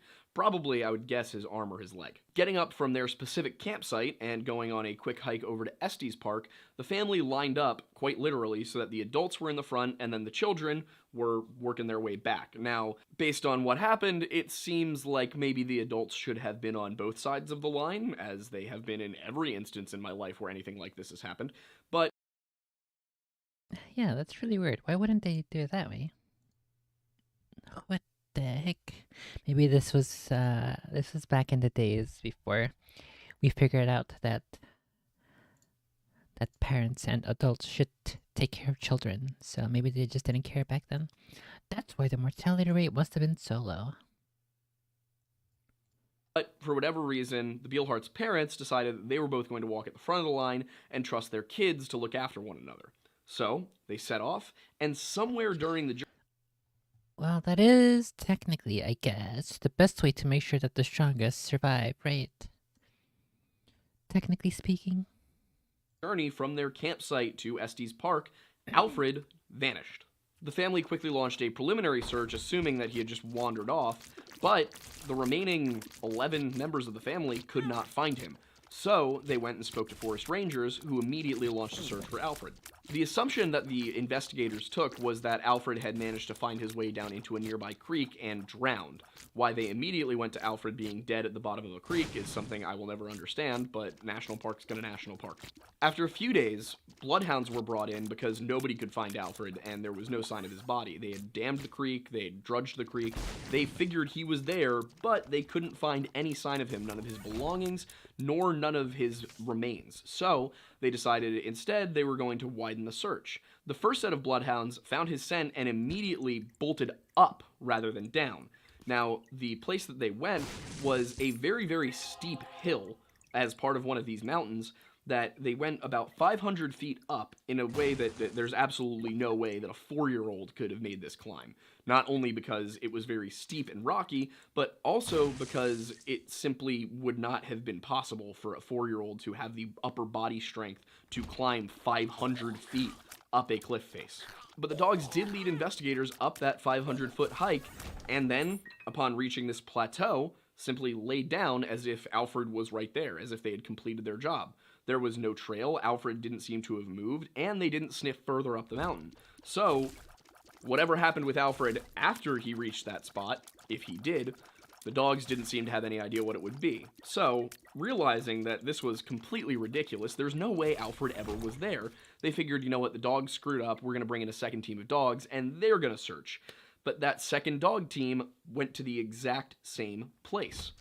So, baffled by this, investigators really had nothing else to go off of and asked people to simply keep a lookout. Now, they had ignored one possible sighting of Alfred, because only 24 hours into the search and 6 miles away from where the dogs eventually led the investigators, another man had claimed to have seen something. This man, whose identity has never actually been verified, was hiking on a trail near Mount Chapin. He recalled that he had heard some rustling, looked up, and about 500 feet up, in an elevation called the Devil's Nest, he had seen a child peering down at him. And then, suddenly, the child screamed and was pulled backwards. And that was the last he saw. He reported it, and because it was so far away, and only 24 hours into the search, nobody really believed that it was possible Alfred even got over there. On top of that, he was 500 feet in the air. So, how could that possibly have happened? They just figured, no, it's not possible, there's no way. No. So, the only thing that was said was, you know, we'll keep a lookout, and we'll try and see, we'll keep the case open. They didn't assume he was dead, and Alfred's parents fully believed that Alfred was still alive and had been kidnapped. About a year later, somebody cited Alfred in Nebraska walking with a man, but it couldn't be confirmed, and there was not enough detail to actually determine who the man he would have been with was, so that lead went cold. As well, there was a... wait, no, that wasn't a year after. Sometime after Alfred's disappearance, a man in Nebraska... Sometime after Alfred's disappearance, a child who matched his description was... Okay, look. This was 10 months ago. His videos from 10 months ago. his videos from, I don't know, when the more okay, wait, shit. His all over his videos, there are instances where he does a double take or a triple take, and they're not even cut out. He needs to have like a okay, he needs a black sheet of construction paper, and then when he makes a mistake, he holds up the black piece of paper and says to the editor, to the camera, okay, cut this part out. And then he puts the paper down, and then he starts with the take again, and that's where he resumes. Why has every single one of his videos had these little subtle accidents? He could have kept it in there for humor, I suppose, but in instances where he repeats, where he has like 3 different takes and they're all in there, come on, bruh. Bruh. Come on, bruh. Seen walking with a man in Nebraska, but nobody could identify who the man was, and so that lead ran cold. The only other lead that came after Alfred's disappearance was when a ransom We gotta go back. about a year later, somebody cited Alfred in Nebraska walking with a man, but it couldn't be confirmed, and there was not enough detail to actually determine who the man he would have been with was, so that lead went cold. As well, there was a...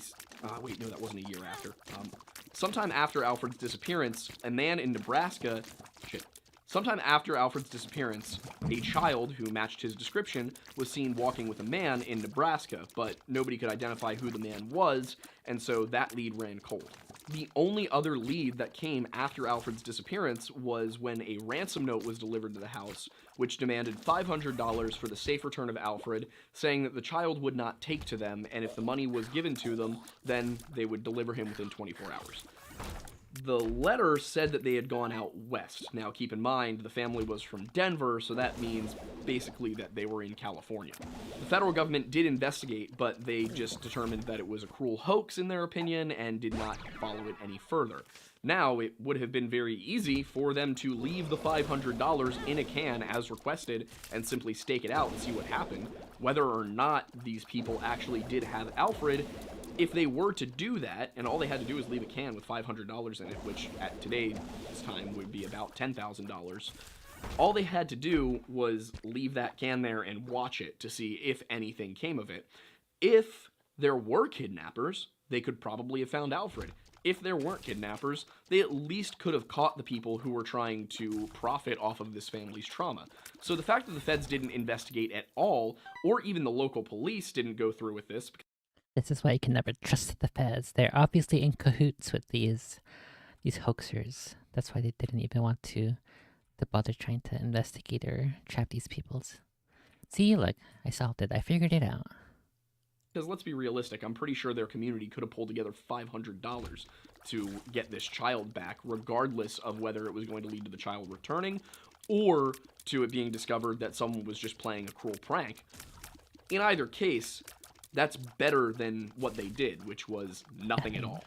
And finally, it didn't involve a sighting or a promise of delivery, but in an abandoned cabin in Rocky Mountain National Park, they did find a bandage, and the bandage was tested. At the time, since we don't have DNA testing yet, I'm assuming that the test was that they let bloodhounds sniff it or tried to link it to Alfred in some way, but it couldn't be confirmed that it was his, and even so, there was no lead regarding the abandoned cabin other than that there was a bandage there.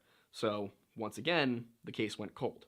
Fast forward to 2022, 84 years later, and Alfred is still missing, and almost certainly simply due to the time period, even if he was alive, it's very unlikely that he would have reached 88 years old living out in the wilderness. So, Alfred is likely dead today and was never found. The case will never be solved. This does fit with a number of the missing 411 cases that we've picked out as having a higher likelihood of supernatural involvement. Now, this is for a few reasons. A, it fits almost every single profile point of this, what we've kind of dubbed the flesh pedestrian, whatever this creature is that it is theorized Flesh inhabits the pedestrian? North American continent, and What the heck is this flesh pedestrian? I never heard of no flesh pedestrian. Let's go look it up.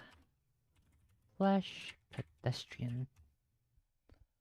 Skinwalker? What the heck? I never heard a skinwalker referred to as a flesh pedestrian. Flesh pedestrian.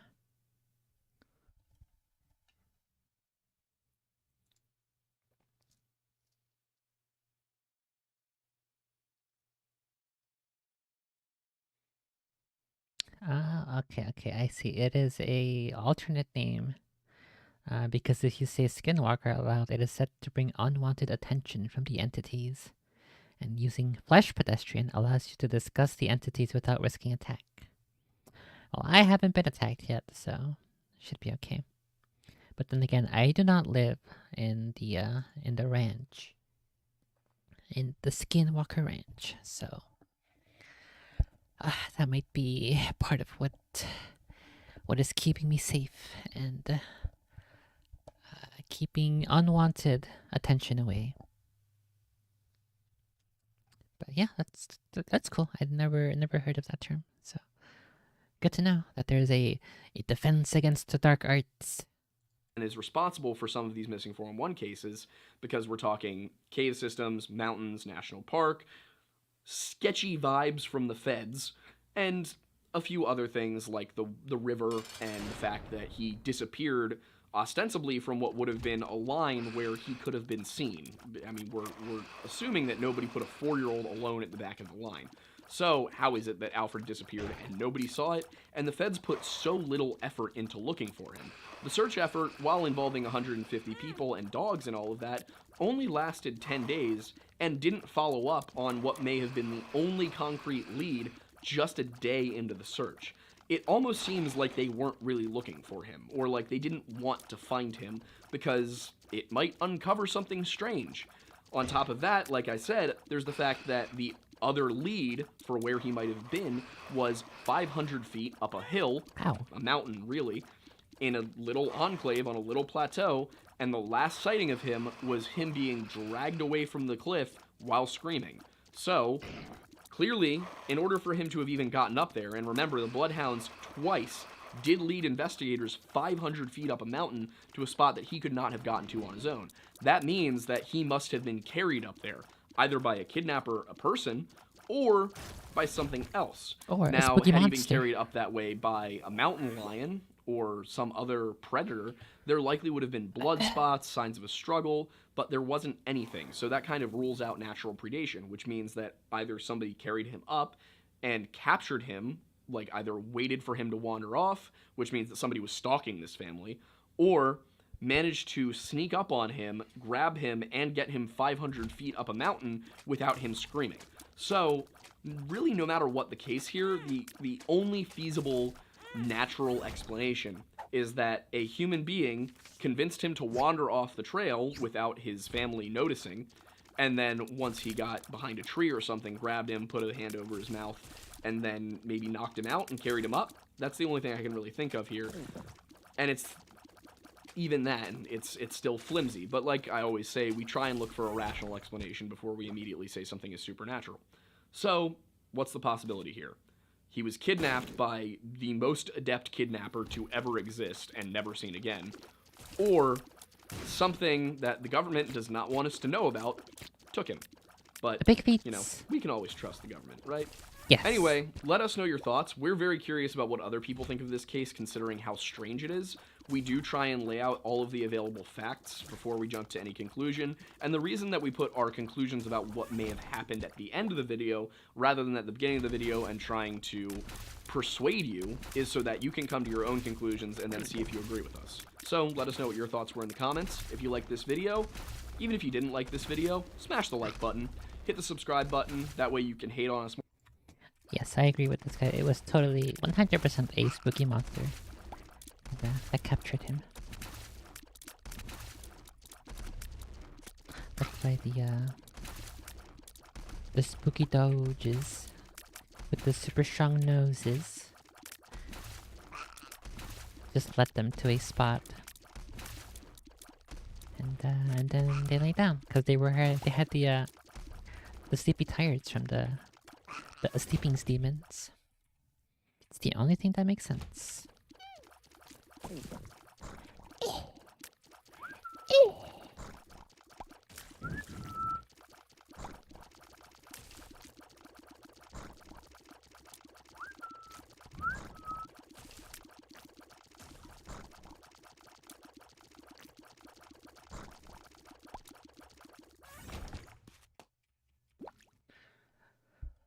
Okay, let's do some articles. some articles of Confederation.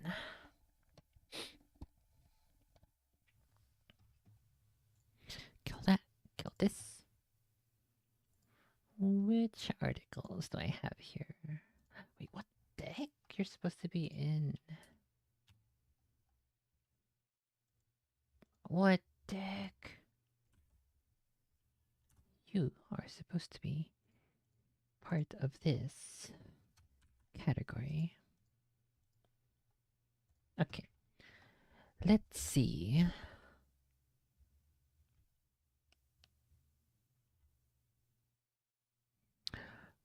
All of these series are pretty old. Maybe I'll look for some news stories, some new news.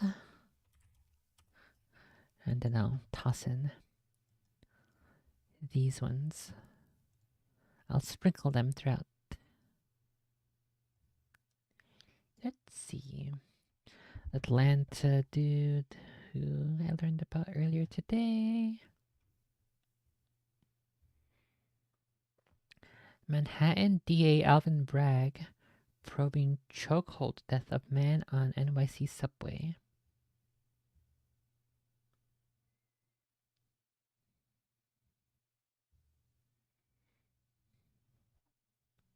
Okay.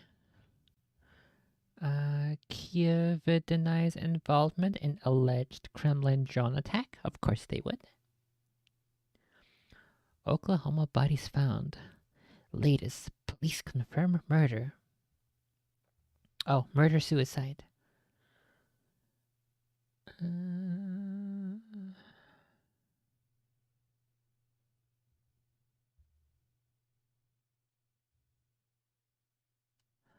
Okay, let's see. Let's see US. Let's see world. Let's see what's in technology. Sports, I don't care. For you, what is under for you? Here's what changed in the new Fed statement.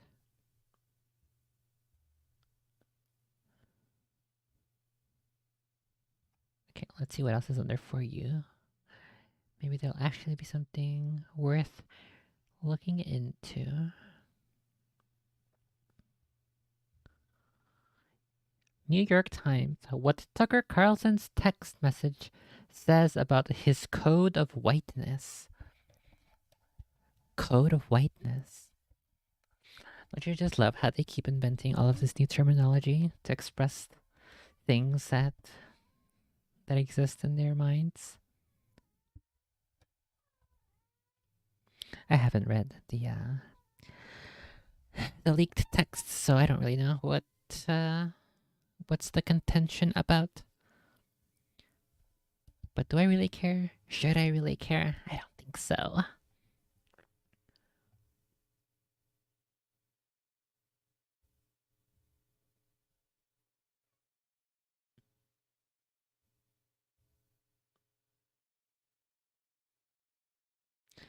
Can you pass an 8th grade history test?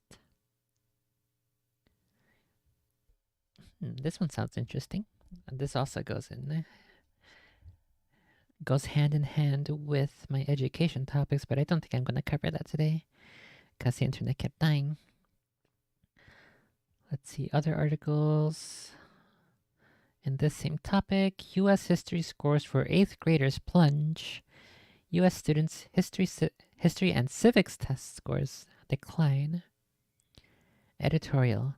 Democracy dies when students don't know the basics of history and civics. Can I read the New York Times one without being bombarded by them begging me to subscribe?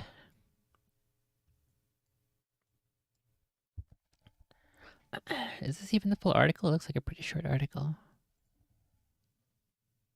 Oh, okay, it actually has a test here. Actually has a test. This is just like a 3-paragraph article though. What the heck? What the heck? There's not even an actual article, it's just like a thingy. It says New York Times. It says, can you pass an 8th grade test? There's no byline or anything. National test results on Wednesday showed a startling decline in 8th grade U.S. history scores, a trend that began nearly a decade ago and was accelerated by the pandemic. The results came from the National Assessment of Educational Progress, an exam that is given to a national sample of 8th graders and is administered by the National Center for Education Statistics, a research arm of the U.S. Department of Education. The exam is rigorous and few students scored as proficient. Test your knowledge. Here are 5 questions of medium difficulty from the 8th grade U.S. history test given by the federal government. What were European explorers such as Henry Hudson looking for when they sailed the coast and rivers of North America? They were looking for a route, a river, water route past North America. They ended up having to make the Panama Canal because swimming all the way south past the coast, the south tip of South America took so long. A water trade route to Asia is what they were looking for. The other possible answers are a land route to South America. No. Land to use for sugar plantations. No. Religious freedom. Whoa. A water trade route to Asia. Next question. Which of the following is a right guaranteed by the Bill of Rights in the United States Constitution? Right to public education, right to health care, right to trial by a jury, right to vote. I mean, technically, the right to vote is an amendment for certain people. However, it is not guaranteed to all people in the Bill of Rights. All right, I guess technically it is guaranteed to all people, but not people who are also property. Your property cannot vote, but people can. Right to trial by a jury. Next. The following passage is taken from a proclamation signed by President George Washington in 1793. It appears that a state of war exists between Austria, Prussia, Sardinia, Great Britain, and the United Netherlands of the one part, and France of the other, and the duty and interest of the United States require that we should, with sincerity and good faith, adopt and pursue a conduct friendly and impartial toward the belligerent combating powers. Which of the following policies was President Washington recommending? Colonialism, neutrality, imperialism, isolationism. I am actually not familiar with this proclamation, so I'm just going to have to use whatever context clues are in here to find the solution. So there is a state of war that exists between these nations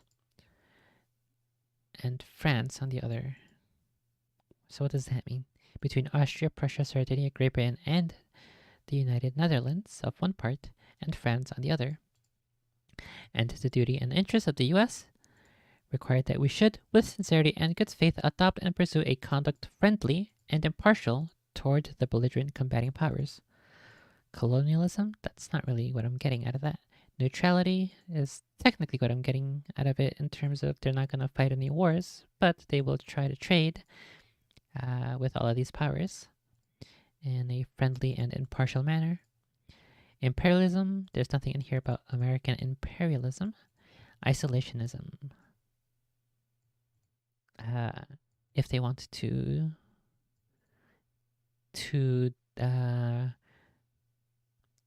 with sincerity and good faith adopt and pursue a conduct that is friendly, then I don't think that's isolationism, so I will go with neutrality. Which of the following changes took place in southern states immediately after the Civil War? Access to education became more available to African American people. That's funny. That's very funny. Most African Americans quickly switched from agricultural work to employment in manufacturing. That's also pretty funny. African American women were given the right to vote. That's the most funniest thing I've read all year long so far. State governments were required to have African American people in legislative and executive offices. Required. Required being the key word here, I think.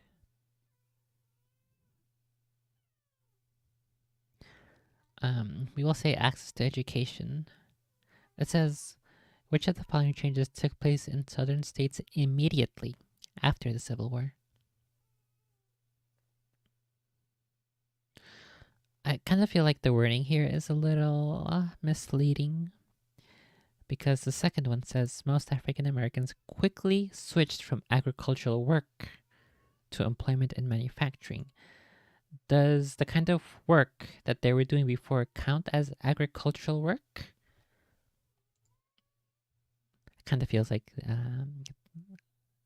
the way you answer this is gonna tip them off as to whether or not they should call you a name of some kind. So this question seems kind of like a dog whistle. These people sure know a lot about what dog whistles sound like. They're kind of like experts in it. Pretty weird, pretty strange. Access to education became more available to African American people. I would imagine it would, yes. But I don't know if that took place immediately. I don't know if any of these, because none of these imply that it was difficult for these things to get across. Access to education, employment in manufacturing, the right to vote. Women didn't have the right to vote anyway, so that's definitely not the correct answer. State governments were required to have African American people in legislative and executive offices. I don't think that was a requirement. And it's probably definitely not something that happened immediately after the Civil War. Does it count receiving access to education even if they tried to find other ways to keep you out of education?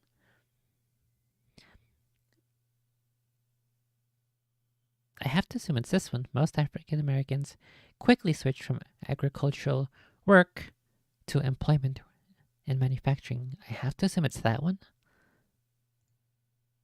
Okay, apparently it says that the correct answer was the first one. Access to education became more available.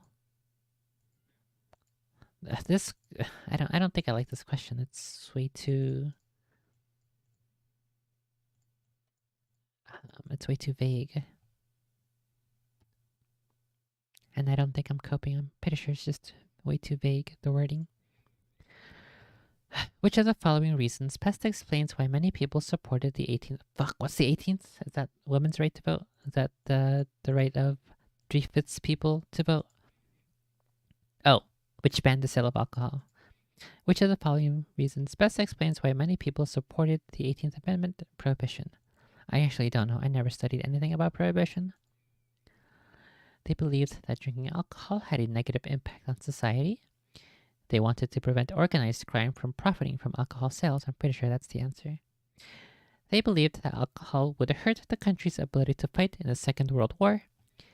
They hoped that alcohol would become more expensive if it were made illegal. I'm going to go ahead and say the organized crime one. That is not the correct answer. They believed that drinking alcohol had a negative impact on society. Okay. I would never actually know the correct answer for this. I would just have to guess correctly for me to get this one. You scored 3 out of 5. Based. I scored a 60%.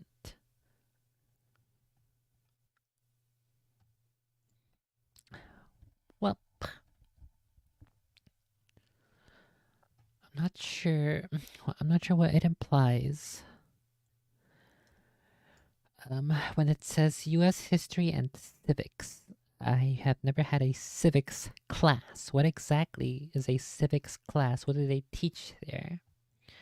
What is the purpose of a civics class? Civics class. American Civics from Khan Academy. Oh, here we go. Here. Let's go straight to the Google question. In the US, civic education is often focused on knowledge of government. Students are taught the many structures of government and the procedures within those structures. Okay. I've never had a civics class, but there have been some discussion of civics in like my AP US history. I think in my junior year of high school, though.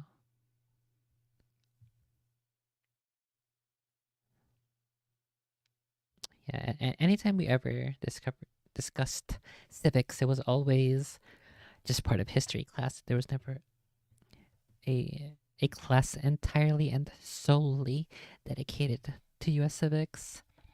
So that's like a such a bizarre thing for me to read. U.S. civics class. But I guess public schools and the one private high school that I went to in the inner city, they probably don't even they probably wouldn't get very far in teaching before everyone started getting bored. And then they would say something like, this is pointless, or this is useless, or I will never use any of this information in my life. Uh-oh, what's this one? Under technology.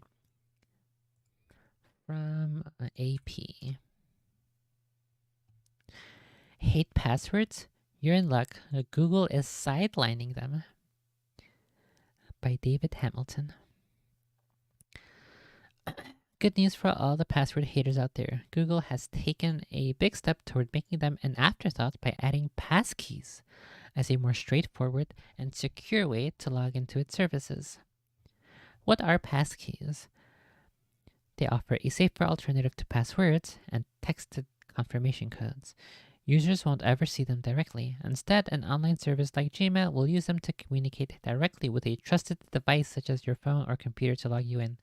So I need another device in order to use it at all. What if you're creating an account? Do you set up a password and then if you have no phone, no other previous trusted device, you're just shit out of luck?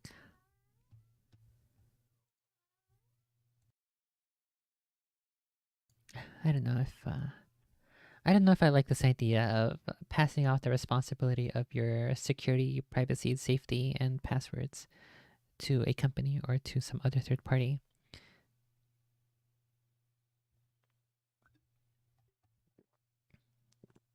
I think I kind of want to argue the case that it's intentionally trying to drive people into making themselves more vulnerable and less capable when it comes to protecting their digital, I guess just like their digital life is the way to say it.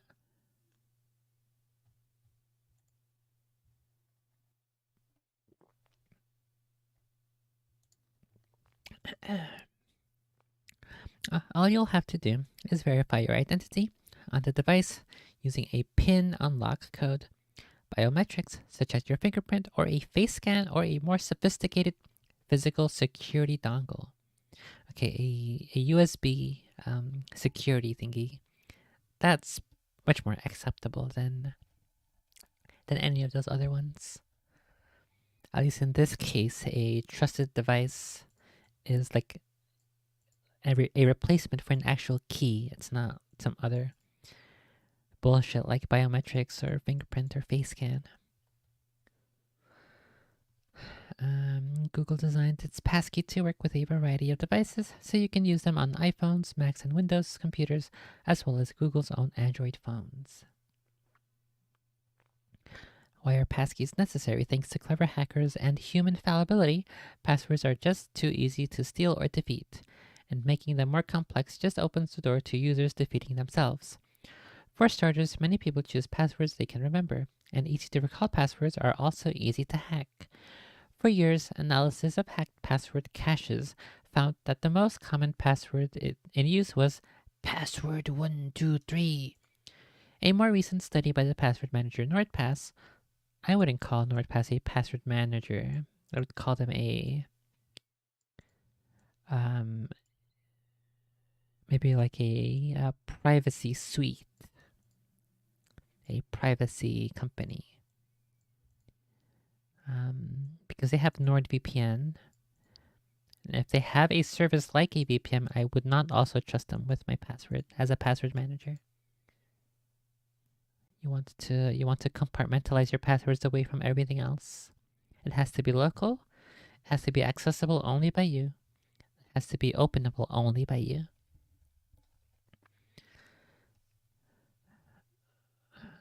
More recent study by the password manager NordPass found that it's not just password that is the most common password. This isn't fooling anyone. Passwords are also frequently compromised in security breaches. Stronger passwords are more secure, but only if you choose ones that are unique, complex, and non-obvious. And once you've settled on ER capital V lowercase ex 411 $sign percentage as your password, good luck remembering it. In short, passwords put security and ease of use directly at odds. Software-based password managers, which can create and store complex passwords for you, are valuable tools that can improve security. But even password managers have a master password you need to protect, and that plunges you back into the swamp. What the heck? And then you get to say, "What are you doing in my swamp?"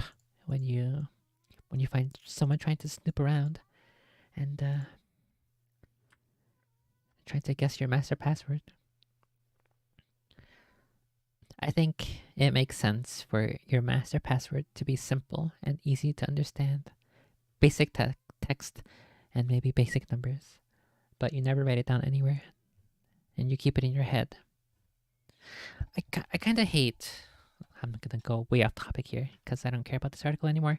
I kind of hate how we don't seem to value memorization of information anymore. I feel like there are very few fields where it's actually useful for your profession. Primarily, like for actors, stage actors, who have to memorize all of their own lines as well as the cues from other actors in order to properly recite and perform their character. I think it bothers me a lot that a lot of people are outsourcing a lot of very important information away from memorization, away from using their brain to store stuff that is either super useful, that they're going to use constantly and commonly, or that's just good information to have in the back of your head that you can recall with proper mnemonic devices.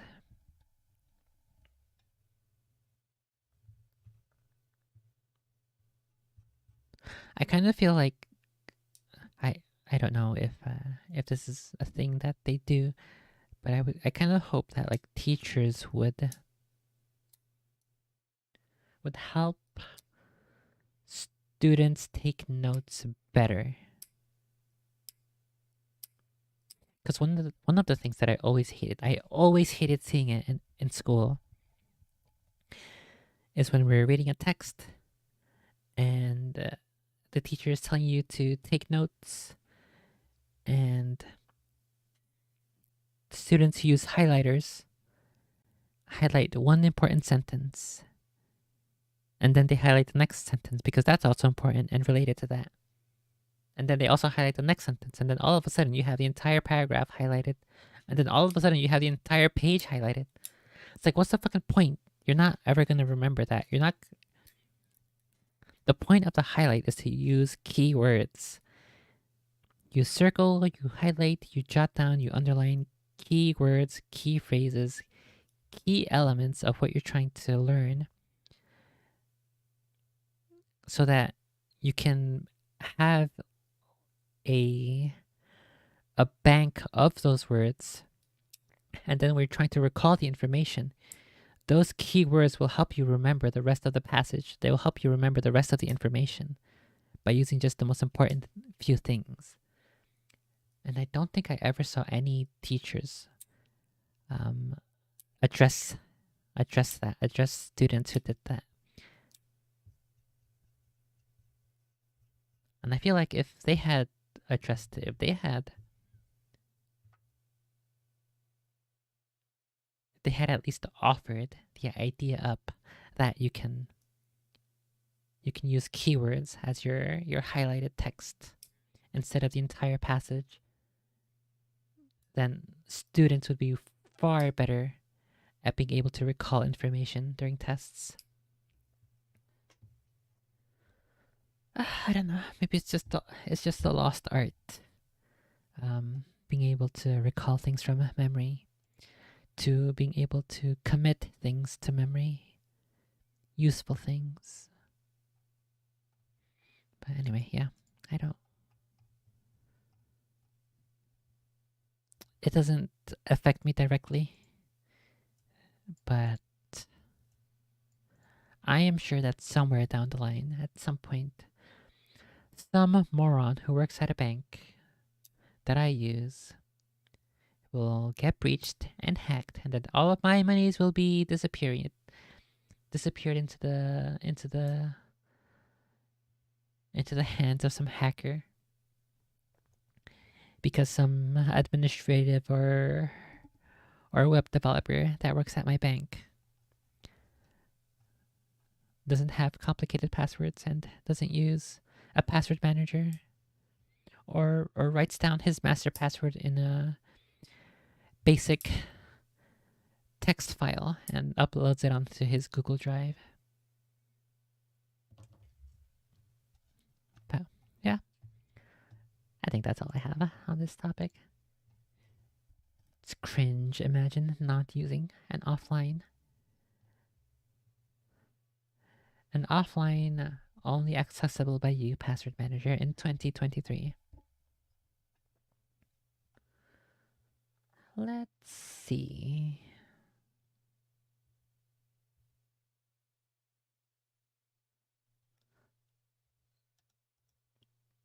Okay, here is another Google story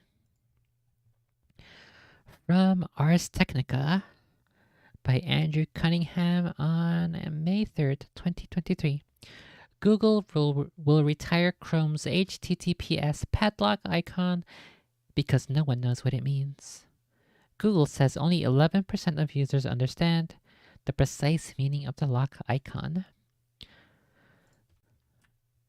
One of the biggest advances in web security over the last decade or so is its proliferation of secure encrypted HTTPS connections. Once the purview of shopping and banking sites, HTTPS connections have become the norm rather than the exception, keeping more of your credentials and data safe from being intercepted even when you're on public or insecure networks. Browsers going all the way back to Internet Explorer have used a small padlock icon to denote that the connection is using HTTPS. But according to the team behind the Chromium browser engine, most people still don't know what the padlock icon actually means. Because of that confusion, and because HTTPS is now expected for most sites, Chromium will retire the padlock icon starting in Chrome 117, slated for release in September alongside a larger refresh of the Chrome interface. What the heck? It's a refresh of the interface now? Alright then. Replacing the lock icon with a neutral indicator prevents the misunderstanding that the lock icon is associated with the trustworthiness of a page and emphasizes that security should be the default state in Chrome. Reads the Chromium blog post from the Chrome security team. The tune icon will take the place of the padlock icon, giving access to various settings and status messages. Tune icon. It looks kind of like the setting icon a bit. I don't like that they call it the hamburger thing, that thingy on the top right. I just call it the settings button or the file button. But I guess I'm old enough where I remember you pressed Alt and then that will open up the file thing. But now I just call it the settings thing. I dislike the hamburger icon. That's so stupid. Just call it the settings button. And then this one looks kind of like, instead of 3 bars for the hamburger, it's like 2 bars. But the top one has a circle and then a bar. And the bottom one has a bar and then a circle. So it's kind of like Morse code. You have like a dot and a dash, and then a dash and a dot. One above the other. I guess tune icon is like a pretty good though phrase for what this icon looks like. Let's see. In the desktop versions of Chrome, the padlock icon will be replaced by a tune icon, a couple of circles and a couple of lines, meant to represent the toggle switches you encounter in many settings screens. Clicking the tune icon will still give you extra information about the site's HTTPS certificate, plus a few other site-specific settings, like those for notification and location sharing. These are all things you can access by clicking the padlock icon in current versions of Chrome, so the lock icon will change, but the menu's functionality will stay the same. Our research has also shown that many users never understood that clicking the lock icon showed important information and controls. The blog post continues. We think the new icon helps make permission controls and additional security information more accessible, while avoiding the misunderstandings that plague the lock icon. The Chromium team says that Chrome will continue to alert users in the address bar when a site isn't using HTTPS. Chrome for Android will also get the new tune icon, while Chrome for iOS and iPad OS will simply eliminate the current non-clickable padlock icon. This change is especially important because of the Chromium engine's current dominance. Chrome accounts for about 2/3 of all internet usage, including Chromium-based browsers like Microsoft Edge and Opera. Like Microsoft Edge and Opera brings... Wait, what? I think they have a comma splice here. And including Chromium-based browsers like Microsoft Edge and Icon brings the total closer to 80%. For better or worse, Chrome's change... That's a very weird sentence. They should have rewritten that. For better or worse, Google's changes tend to become the default for other browsers. We'd expect most Chromium-based browsers, plus alternatives like Safari and Safari and Firefox, to make similar changes in the near future. It's pretty cool, but pretty cringe that people don't know what it does. I think for most people, you don't even really need to click it.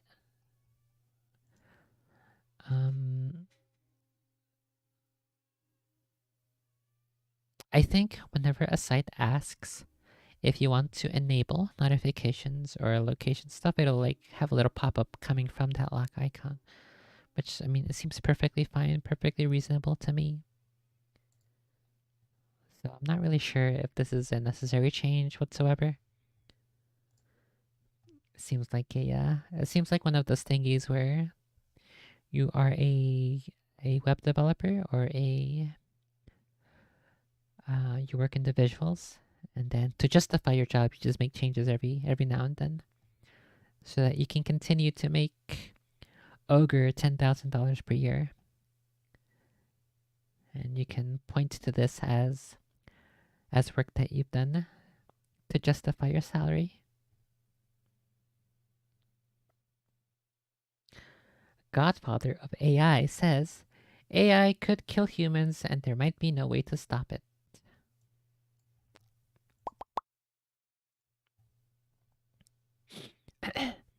CNN Business. Oh, it's just a video. I'm not gonna watch the video.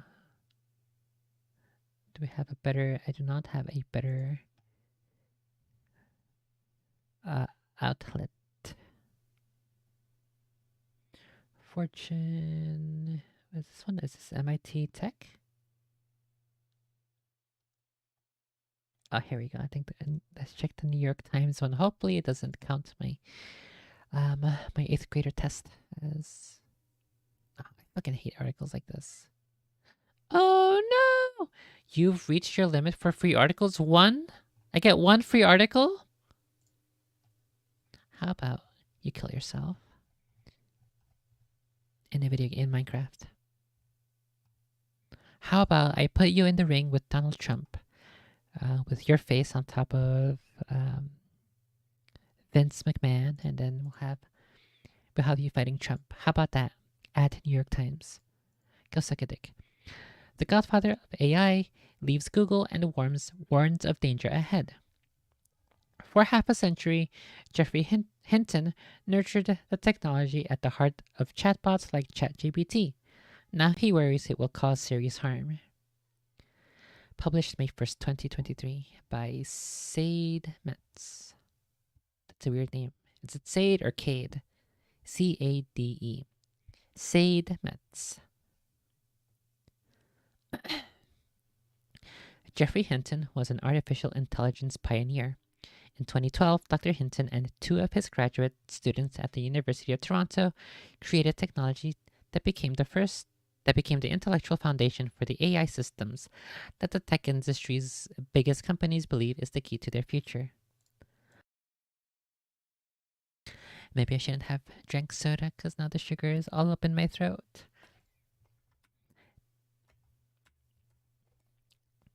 On Monday, however, he officially joined a growing chorus of critics who say those companies are racing toward danger with their aggressive campaign to create products based on generative artificial intelligence, the technology that powers popular chatbots like ChatGPT.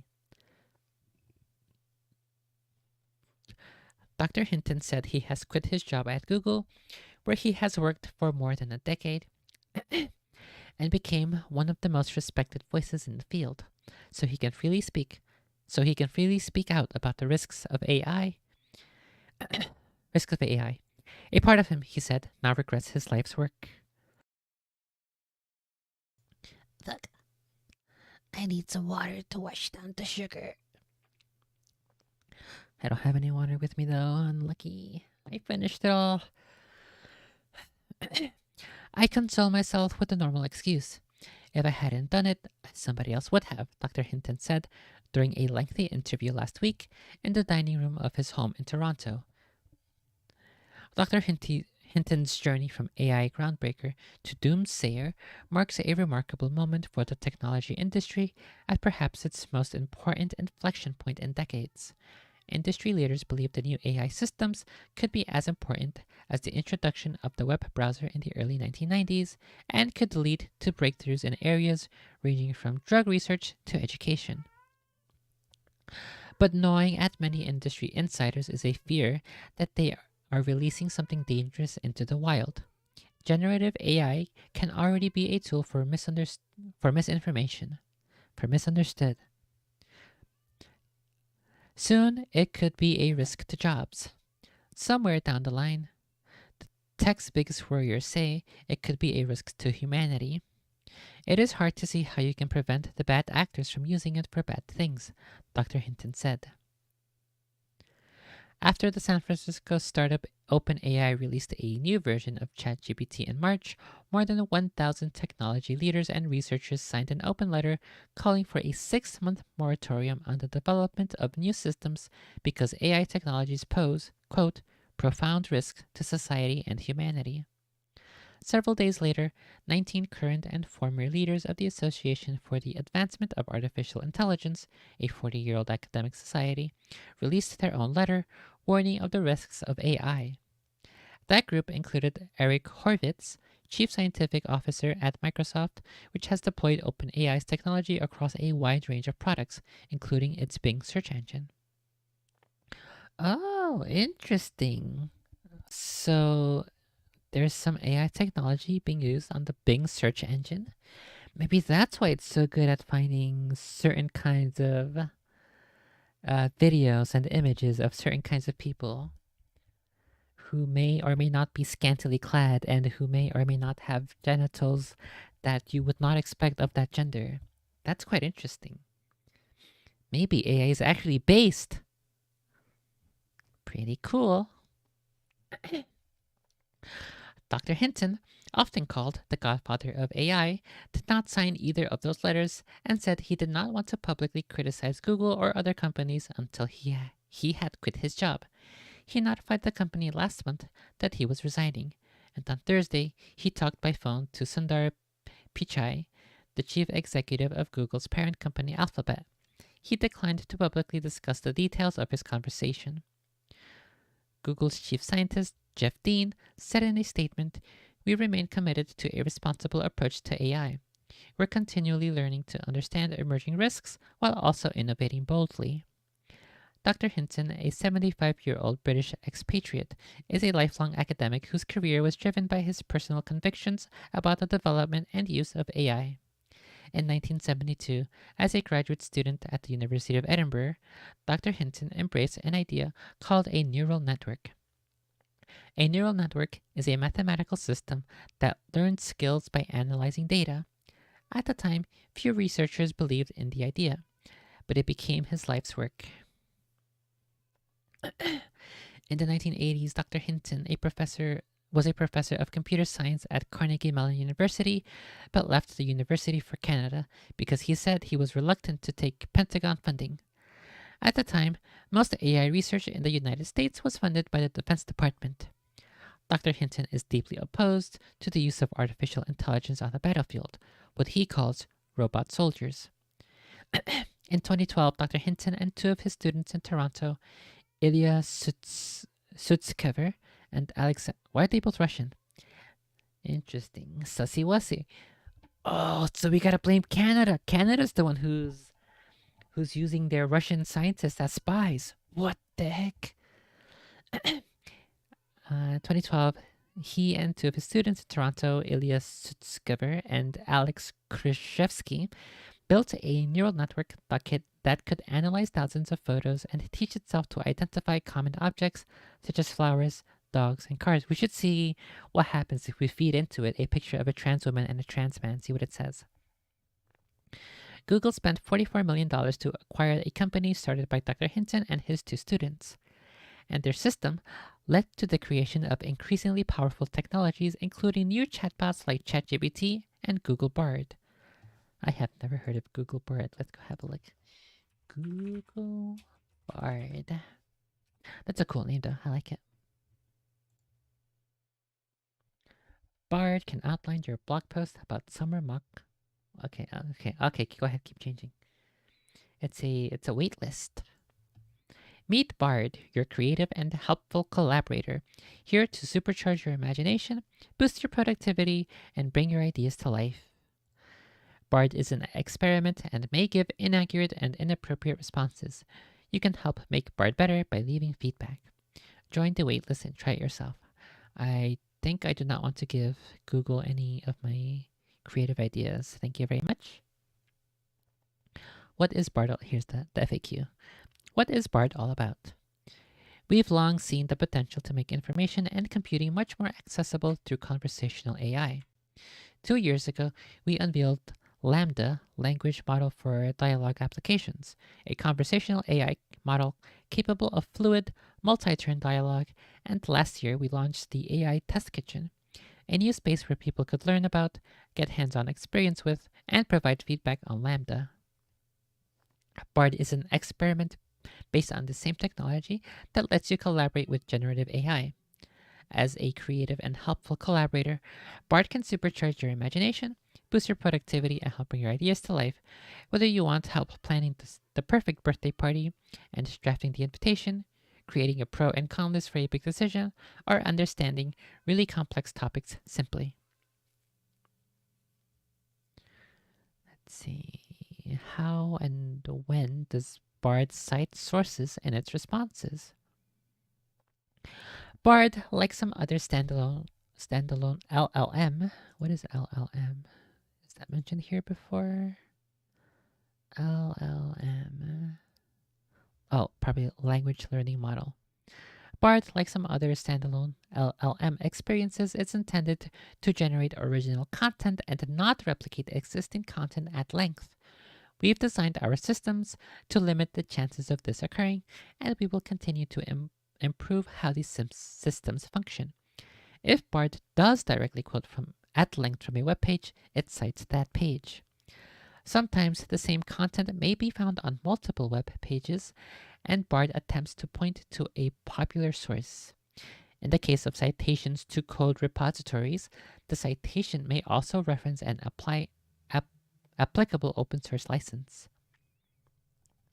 Bard was built to be a creative and helpful collaborator. Okay, yeah, I got it. We see it as a complementary experience to Google search. That's why we added the Google It button to Bard.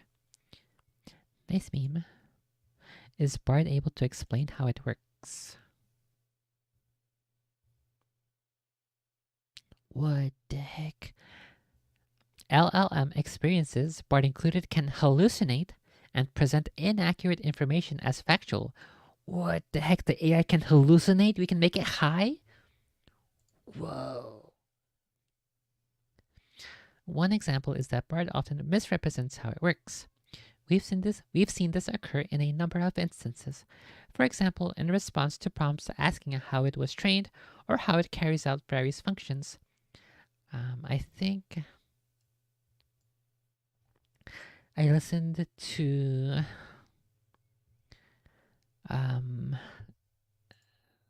a conversation between Michael Knowles and an exorcist. And he mentioned a story where this one kid was talking to a chatbot AI, and he asked it either how it was made or who he is. He asked the bot, the AI, who he is, and the answer that he gave is that like he's a demon's he's the devil, he is the creator of hell or something. Let's see if I can find it, because I believe that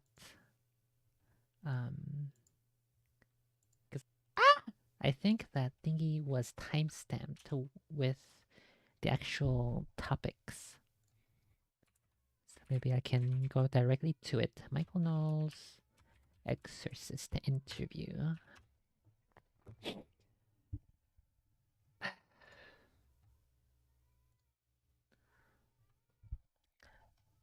Okay, here it is. Let's go look for the timestamps. Satan and Modern Times. I think that would be it. And you mentioned earlier these young people, like this case of this violinist woman, who say, I would do anything for fame. I would do anything. And all these young and hungry people who are very ambitious, I can't help but notice there's a rolling through your feed. True, I never thought of that. Well, again, think about this entire segment is about 10 minutes. I'm just going to have to go looking for it. what they do all day. So, escape or something. Say, okay, show me the opposite of that. So you think, okay, maybe that shows you Brando again, right? The opposite of the opposite. But it doesn't. It shows here we go. A picture of Marlon Brando. Story. And speaking of the work in essentially summer camp, because film sets it's like summer camp. I mean, it's this whole group of new people. It's a very intense experience. You're there forever. So you can see how that can go off the rails. And speaking of the screens and all the social media and demons, have you heard about the AI demon? The story, for those who haven't heard it before, is an AI engineer or artist was experimenting and plugged in and said, give me a picture of Marlon Brando. And a picture of Brando pops up. And this person was trying to explore the breadth of the map that AI is processing. So I said, okay, show me the opposite of this. And it shows a landscape or something. So, okay, show me the opposite of that. So you think, okay, maybe that shows you Brando again, right? The opposite of the opposite. But it doesn't. It shows this woman, this withered old hag that this artist calls Loab. And then the artist inputs generated pictures of heaven, angelic choirs and worshiping God, and inputs that, juxtaposes it with the Loab, this demon-looking lady. And what the AI spits out are the most gruesome images: snuff, sexual abuse, violence, all this hideous, almost as if you presented an image of heaven to a demon. Yeah. Maybe the craziest part of it is, apparently this Loab, demon AI lady, persists. That is, she's kind of separated from a lot of the other images in the map. And so AI seems to like her. She keeps popping up. She doesn't get smeared and blurred with all the other images. And I'm reading about this and I'm thinking, is this just some weird, quirky coincidence, or is this a demon? Well, you can't know for sure. especially being third party, not present for the whole thing, right?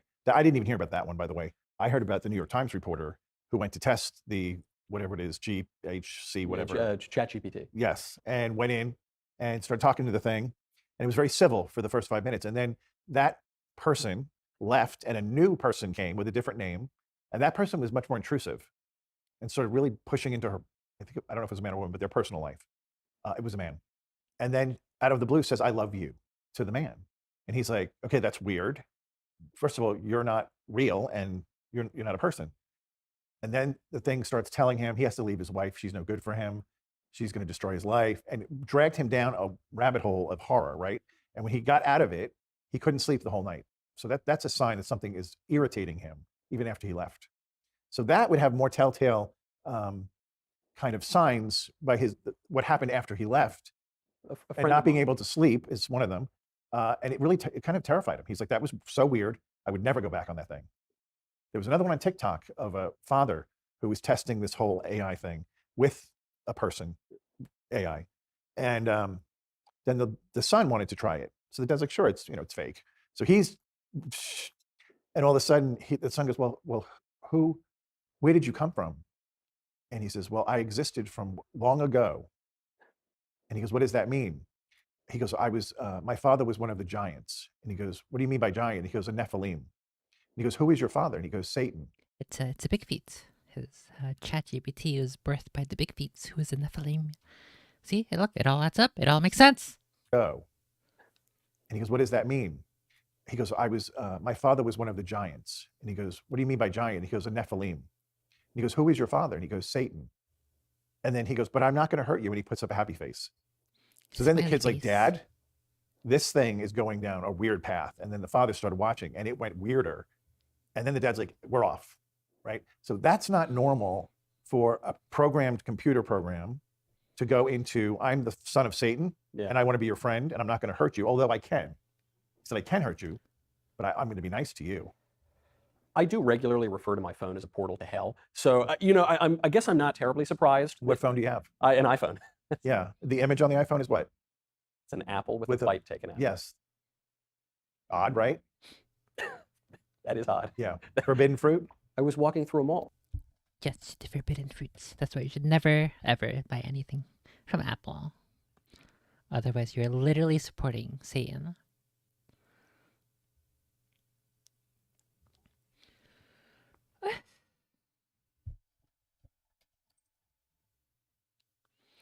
I think that the obvious explanation there for that, when the kid asked, "Where did you come from?" it reaches back, as if you're asking another person, it reaches back to ancient human stories and uses any number of those stories and characters and beings as an answer. And so probably that's what happened. And that's why it was going down that path. If you ask it again later, it'll probably have another different one. It's probably just like a coin flip whether or not it's a good guy or a bad guy, and that time it just so happened to be a bad guy. But yeah, pretty cool. Pretty spooky. Can Bard help with coding? Yes. Does Bard know what I said in an earlier conversation? Ability to hold context is purposefully limited for now. As Bard continues to learn, its ability to hold context during longer conversations will improve. How can I make Bard better? One important part of developing responsibly is expanding participation so more people can experience Bard, provide feedback, and help Bard improve. You can rate responses as good or bad and send feedback each time Bard responds. Nice. What are Google's principles for AI innovations? I can confidently say that it is not do no evil, because they got rid of that years ago. What data is collected? How is it used? When you interact with Bard, Google collects your conversations, your general location based on your IP address. Cringe, bro. Your feedback and usage information. That data helps us provide provide, improve, and develop Google products, services, and machine learning technologies, as explained in the Google privacy policy. Can help minimize some of the challenges inherent to large language models. Oh, large language models. Okay. And Bard uses your past interactions with it and your general location to generate its response. That kind of goes in, kind of contradicts with the earlier answer. It says here that Bard uses your past interactions with it. So I assume when I read that, I understand that as your previous interactions on a different day, on a different week, on a different month, in a different year. Because it could mean that, and it can also mean the previous question or the previous prompt. Whereas, where is it? Why doesn't Bard know what I said in an earlier conversation? It says here that Bard's ability to hold context is purposefully limited for now.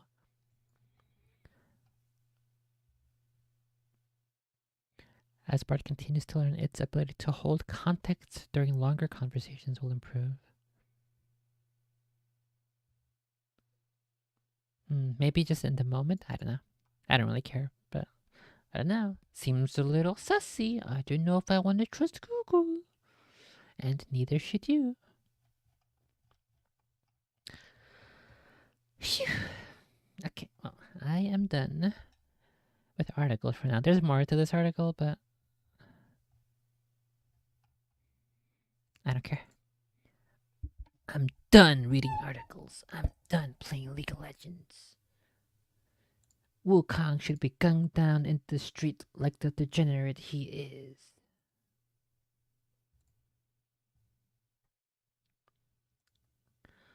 Okay. Let me grab my book. Bookie.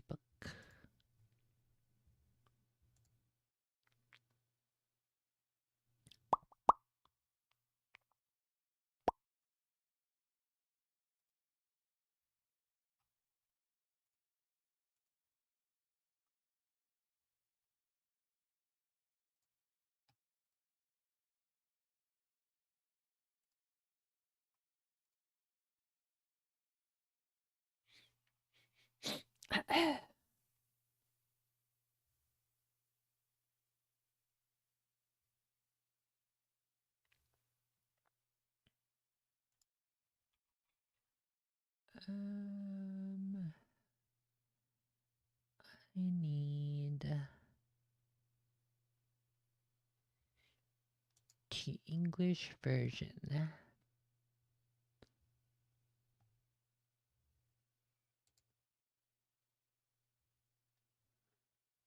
The English version of this book.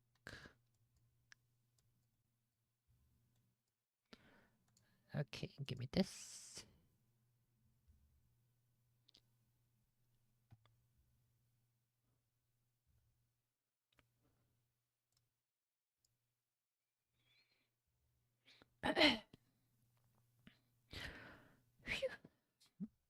I need to make a background for reading time, for book time.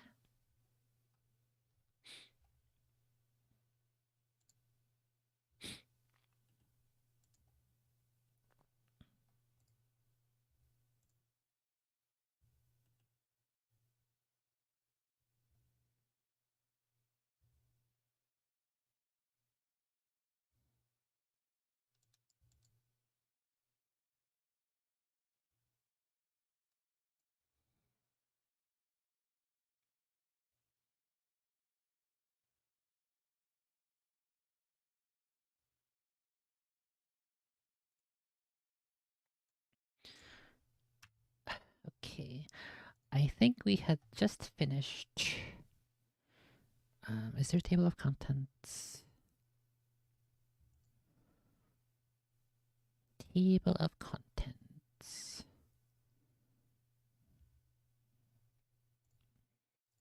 can just probably... Here we go. Page... Okay, chapter 4 is page 46. So let's go to page 45.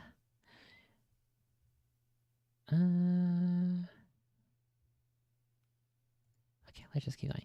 Page 45.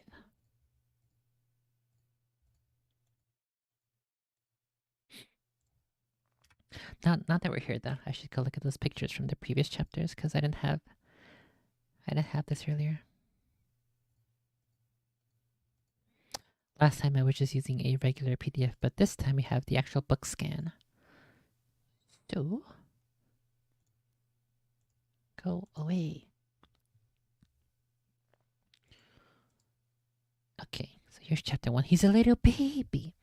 He's a little baby.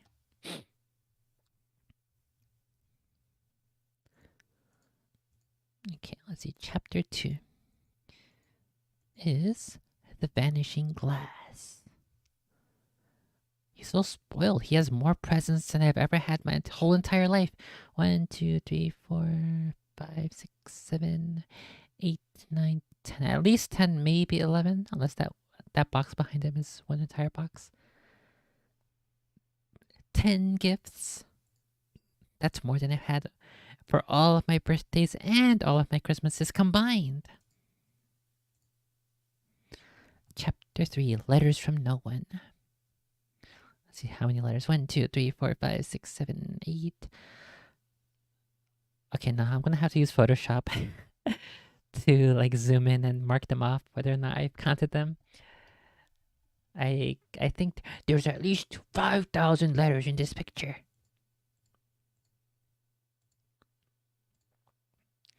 Okay. Let's go ahead and reread that last page. The last page for chapter 3. The storm raged more and more ferociously as the night went on. Harry couldn't sleep. He shivered and turned over, trying to get comfortable, his stomach rumbling with hunger. Dudley's snores were drowned by the low rolls of thunder that started near midnight. The lighted dial of Dudley's watch, which was dangling over the edge of the sofa on his fat wrist, told Harry he'd be 11 in 10 minutes' time. He lay and watched his birthday tick nearer, wondering if the Dursleys would remember at all, wondering where the letter writer was now. 5 minutes to go. Harry heard something creak outside. He hoped the roof wasn't going to fall in, although he might be warmer if it did.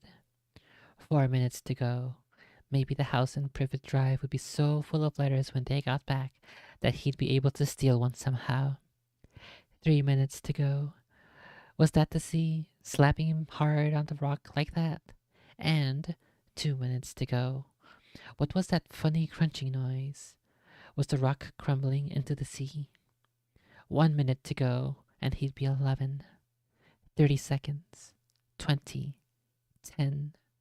9. Maybe he'd wake Dudley up just to annoy him. 3. 2. 1. Boom! The whole shack shivered, and Harry sat bolt upright, staring at the door. Someone was outside, knocking to come in. You gotta let Hagrid come in. Come on, bruh. Chapter 4, The Keeper of Keys. He's so fucking massive. He's got a little scarf too, and then there's an owl on his left shoulder, and he's got an umbrella in his right hand, using it as like a walking cane. He's got an umbrella for a walking cane and an owl for a Pikachu. Chapter 4, The Keeper of Keys. Boom! They knocked again. Dudley jerked awake. "Where's the cannon?" he said stupidly. There was a crash behind them, and Uncle Vernon came skidding into the room. He was holding a rifle in his hands. Now they knew what they had been Whoa, what the heck did my brain just read? Holy moly. There was a crash behind them, and Uncle Vernon came skidding into the room. He was holding a rifle in his hands. Now they knew what had been in the long, thin package he had brought with him. "Who's there?" he shouted. "I warn you, I'm armed." Then there was a pause. Then, smash! The door was hit with such force that it swung clean off its hinges and with a deafening crash landed flat on the floor. A giant of a man was standing in the doorway. His face was almost completely hidden by a long, shaggy mane of hair and a wild, tangled beard, but you could make out his eyes glinting like black beetles under all the hair. What if he's a big feet? The giant squeezed his way into the hut, stooping so that his head just brushed the ceiling. He bent down, picked up the door, and fitted it easily back into its frame. The noise of the storm outside dropped a little. He turned to look at them all. "Coulda make us a cup of tea, could ye? It's not been an easy journey." He strode over to the sofa where Dudley sat frozen with fear. "Budge up, you great lump," said the stranger. Dudley squeaked and ran to hide behind his mother, who was crouching, terrified, behind Uncle Vernon. "And here's Harry," said the giant. Harry looked up into the fierce, wild, shadowy face and saw that the beetle eyes were crinkled in a smile. "Last time I saw you, you was only a baby," said the giant. "You look a lot like your dad, but you got your mum's eyes." Uncle Vernon made a funny rasping noise. "I demand that you leave at once, sir," he said. "You are breaking and entering." "Ah, shut up, Dursley, you great prune," said the giant. He reached over the back of the sofa, jerked the gun out of Uncle Vernon's hands, bent it into a knot as easily as if it had been made of rubber, and threw it into the corner of the room. Uncle Vernon made another funny noise, like a mouse being trotted on. I almost read that as like a mouse being like a mouse being turned on. That's what I almost read it at. Oh my goodness. Uncle Vernon made a funny noise, like a mouse being trotted on. "Anyway, Harry," said the giant, turning his back on the Dursleys, "a very happy birthday to ya. Got summer for you here. I might have sat on it at some point, but it'll taste all right." From an inside pocket of his black overcoat, he pulled a slightly squashed box. Harry opened it with trembling fingers. Inside was a large, sticky chocolate cake with "Happy Birthday, Harry" written on it in green icing. Harry looked up at the giant. He meant to say thank you, but the words got lost on the way to his mouth, and what he said instead was, "Who are you?" The giant chuckled. "True, I haven't introduced myself. Rubius Hagrid, keeper of keys and grounds at Hogwarts." He held out an enormous hand and shook Harry's whole arm. "What about that tea, Anne, eh?" he said, rubbing his hands together. "I'd not say no to some stronger if you've got it, mind." His eyes fell on the empty grate with the shriveled chip bags in it, and he snorted.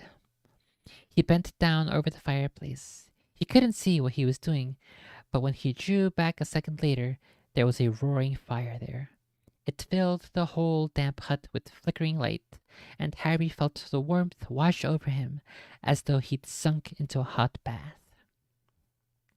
The giant sat back down on the sofa, which sagged under his weight, and began taking all sorts of things out of the pockets of his coat.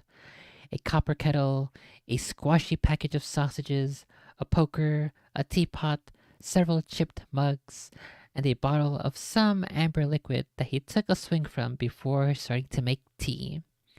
Soon the hut was full of the sound of smell of sizzling sausage. Nobody said a thing while the giant was working. But as he slid the first 6 fat, juicy, slightly burnt sausages from the poker, Dudley fidgeted a little. Uncle Vernon said sharply, "Don't touch anything he gives you, Dudley." The giant chuckled darkly. "You're a great puddin' of a son, don't need fattening anymore, Dursley. Don't worry."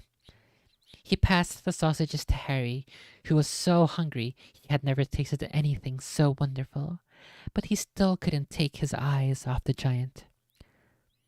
That's kind of like a description of something I would read in like a hentai of in a dojin.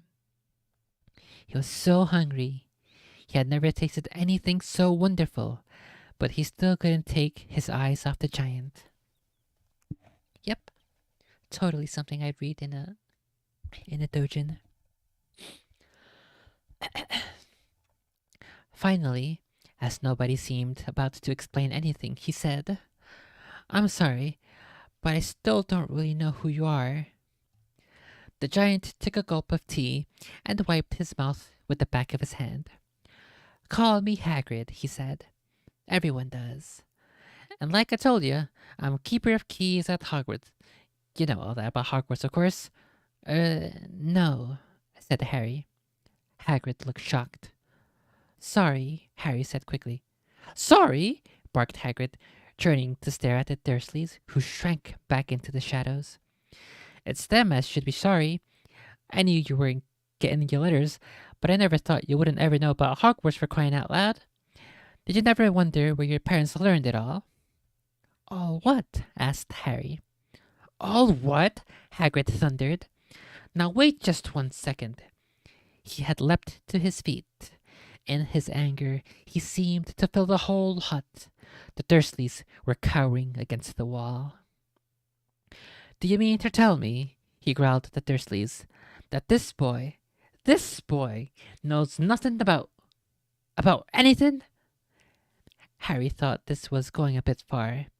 He had been to school, after all, and his marks weren't bad. "I know some things," he said. "I can, do math and stuff." But Hagrid simply waved his hand and said, "About our world, I mean? Your world, my world, your parents' world." "What world?" Hagrid looked as if he was about to explode. "Dursley!" he boomed. Uncle Vernon, who had gone very pale, whispered something that sounded like "Mibble Wibble." What is that even supposed to be? Mibble Wibble? Hagrid stared wildly at Harry. "But you must know about your mom and dad," he said. "I mean, they're famous. You're famous."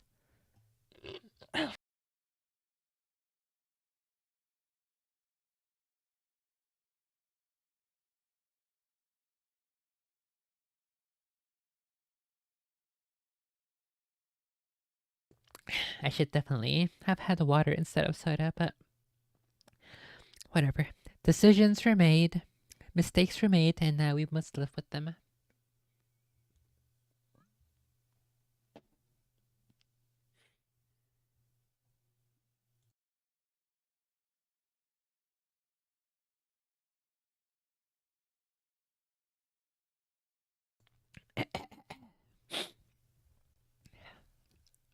Okay, let's see. Okay, so, but Hagrid simply waved his hand and said, "About our world, I mean. Your world, my world, your parents' world." "What world?" Hagrid looked up as if he was about to explode. "Dursley!" he boomed. Uncle Vernon, who had gone very pale, whispered something that sounded like "Mibble Wibble." Hagrid stared wildly at Harry. "But you must know about your parents, about your mom and dad," he said. "I mean, they're famous. You're famous."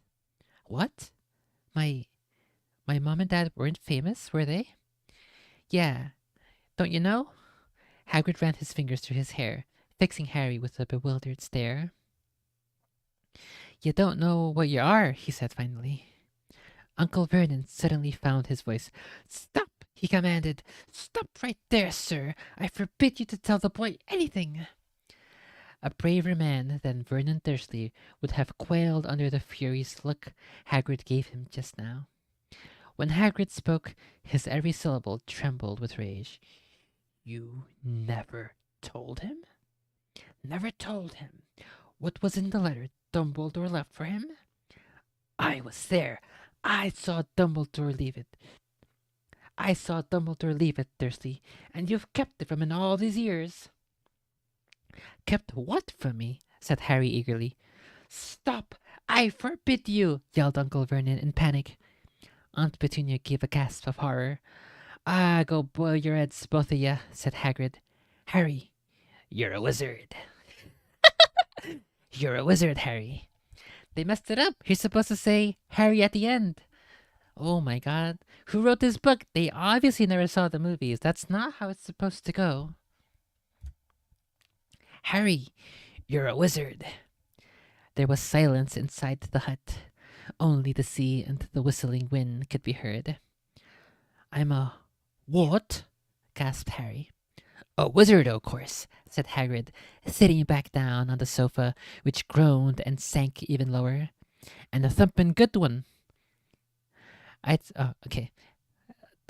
There's a comma there, so I thought the break would be a little longer, but and a thumping good one, I'd say.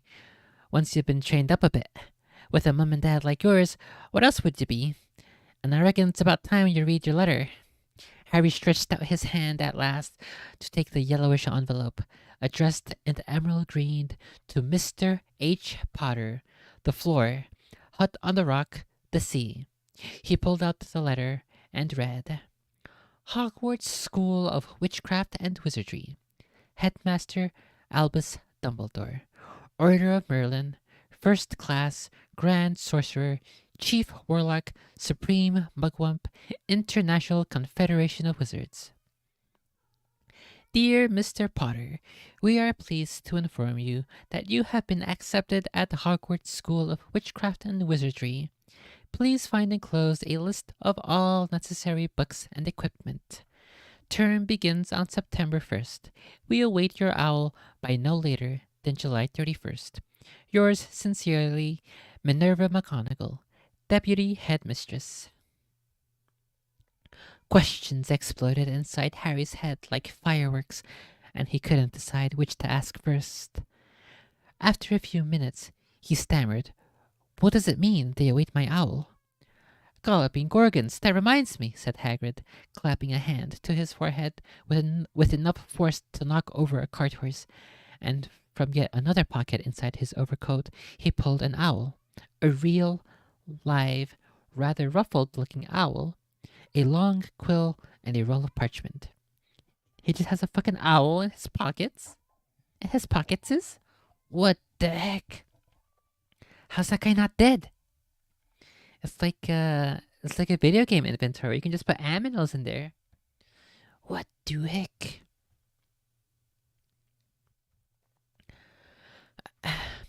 With his tongue between his teeth, he scribbled a note that Harry could read upside down.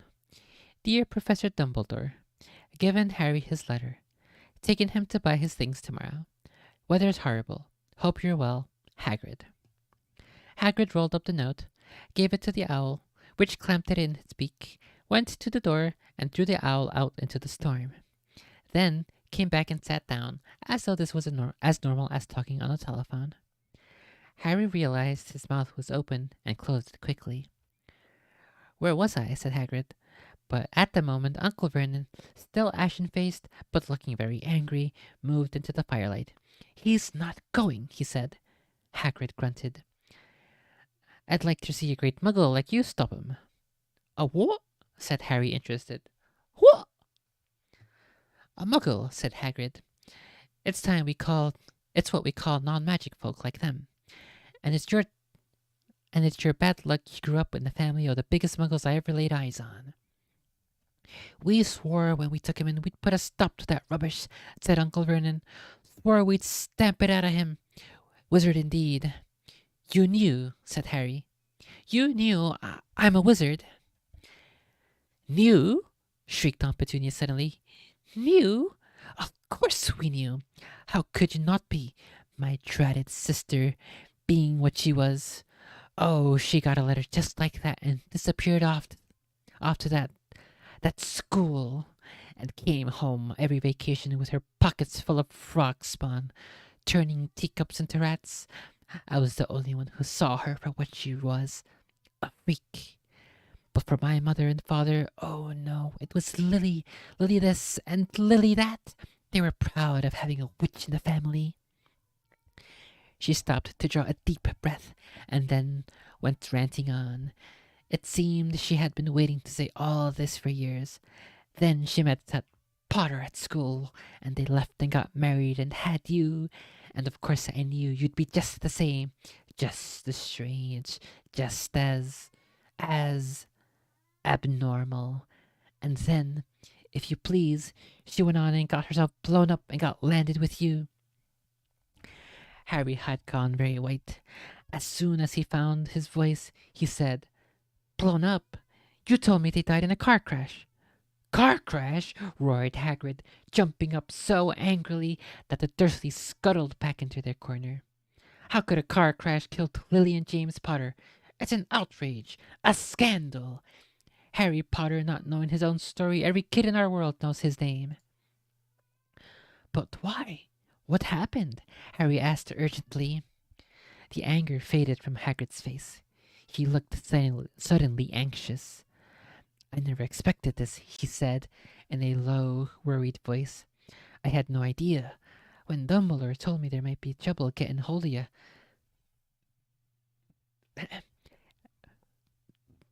Well, when Dumbledore told me there might be trouble getting a hold of you, how much you didn't know. Ah, Harry, I didn't know if I'm the right person to tell you. But someone's gotta. You can't go off to Hogwarts not knowing.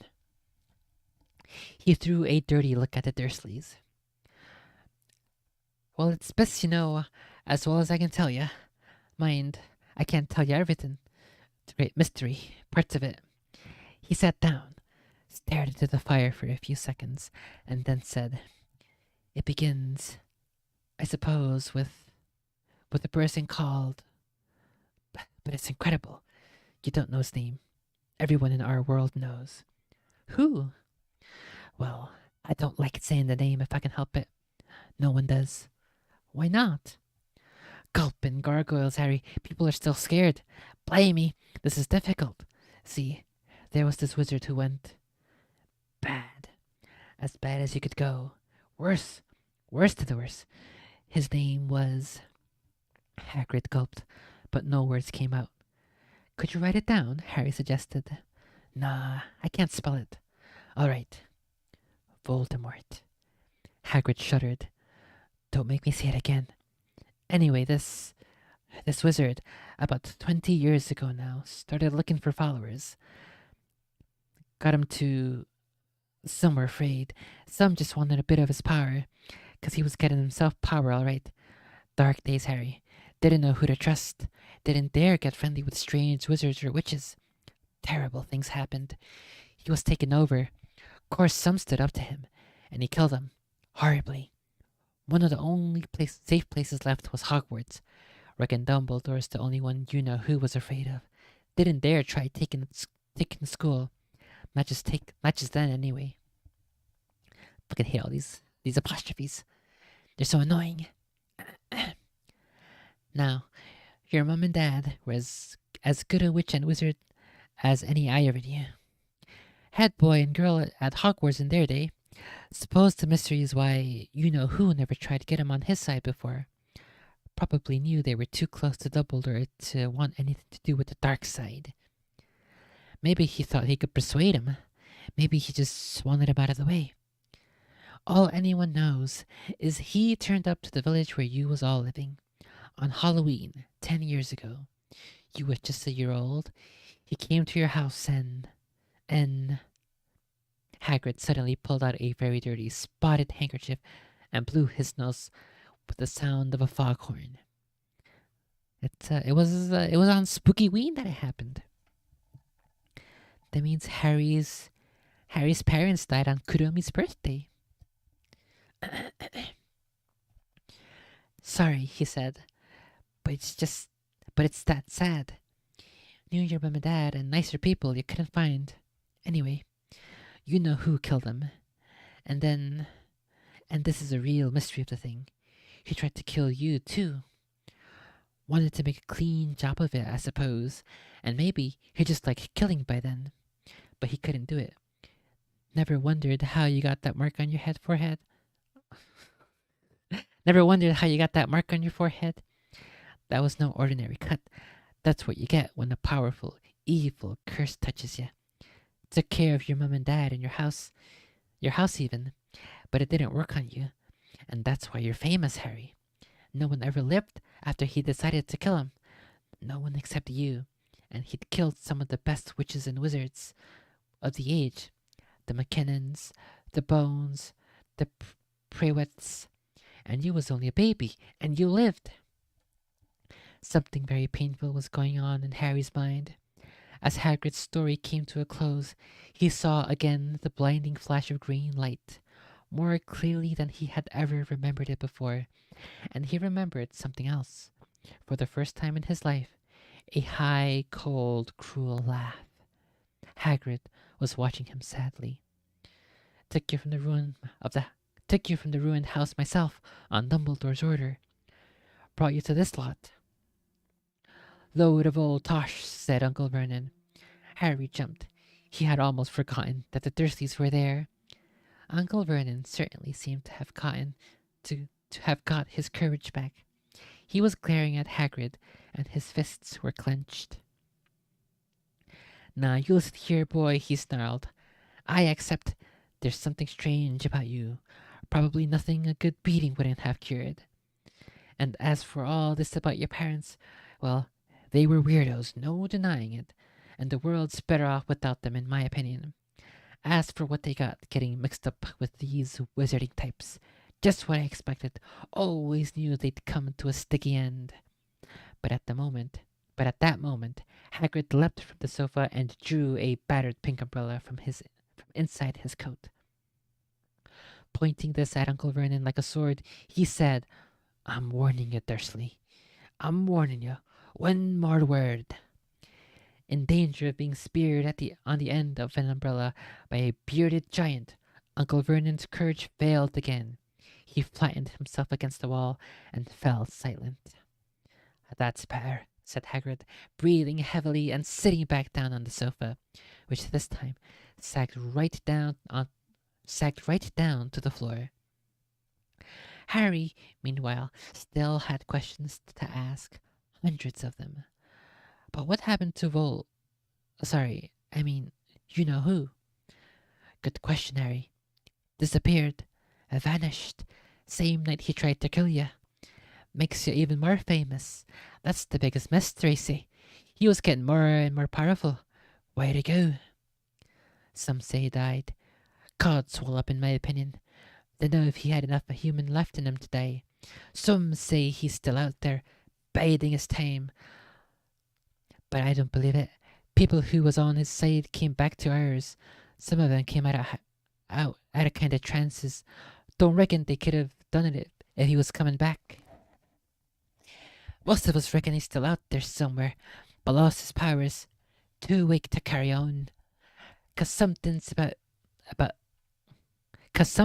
about you finished him, Harry. Oh my god, Harry finished Voldemort? What the heck? He finished him off? Cause something about you finished him, Harry. There was something going on that night he hadn't counted on. I didn't know what it was. No one does. But something about you stumped him, all right. Hagrid looked at Harry with warmth and respect blazing in his eyes. But Harry, instead of feeling pleased and proud, felt quite sure there had been some horrible mistake. A wizard? Him? How could he possibly be? He'd spent his life being clouded by Dudley and bullied by Aunt Petunia and Uncle Vernon. If he really was a wizard, why hadn't they been turned into warty toads every time they tried to lock him in his cupboard? If he'd once defeated the greatest sorcerer in the world, how come Dudley had always been able to kick him around like a football?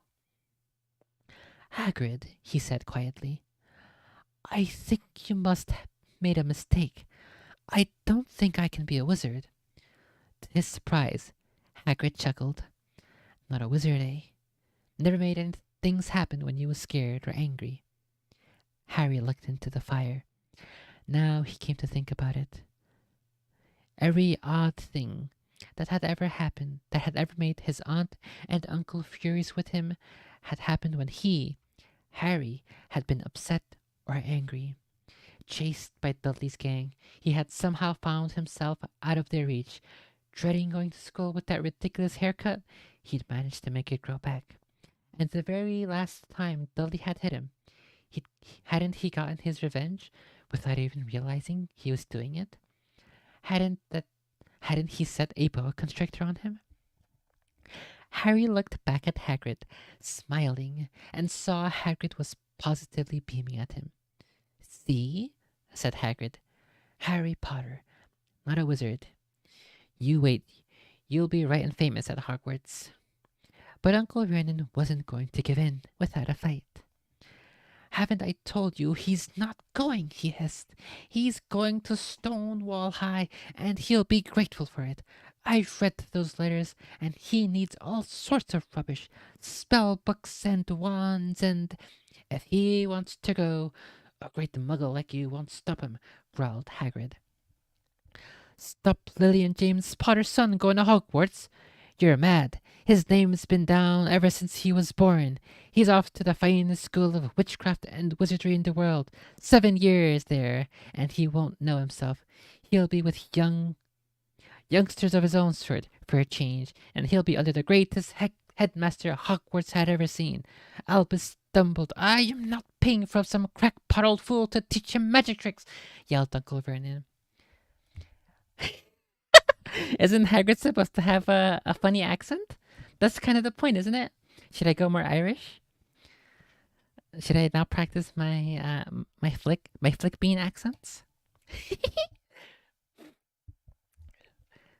What? You don't like it? You don't like my accent? Should I give him a cat girl ubu accent? If he wants to go to Hogwarts, a great muggle like you won't stop him, growled Hagrid. "Stop Lily and James Potter's son going to Hogwarts? You're mad. His name's been down ever since he was born.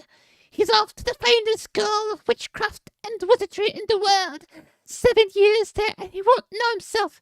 He'll be with the youngsters of his own sort for a change, and he'll be under the greatest headmaster Hogwarts had ever seen." How's that? Is that more better? I'm not paying for some crackpot old fool to teach him magic tricks," yelled Uncle Vernon. But he had finally gone too far. Hagrid seized his umbrella and whirled it over his head. "Never," he thundered, "insult Albus Dumbledore in front of me." He brought the umbrella swishing down through the air to point at Dudley. There was a flash of a violet light, a sound like a firecracker, a sharp squeal, and the next second, Dudley was dancing on the spot with his hands clasped over his fat bottom, howling in pain. When he turned his back on them, Harry saw a curly pig's tail poking a hole through his trousers. Uncle Vernon roared. Pulling out Petunia and Dudley into the other room, he cast one last terrified look at Hagrid and slammed the door behind them. Hagrid looked down at his umbrella and stroked his beard. "Shouldn't have lost me temper," he said ruefully. "But it didn't work anyway. Meant to turn him into a pig, but I suppose he was so much of a pig anyway, there wasn't much left to do." He cast a sideways look at Harry under his bushy eyebrows. "Be grateful if you didn't mention that to any Hogwarts," he said. Not supposed to do magic, strictly speaking. I was allowed to do a bit for you." Oh my goodness. See, look, this is why I gotta read it with the Scottish accent. I can't do it otherwise. No, fuck! That's the last page already? What the heck?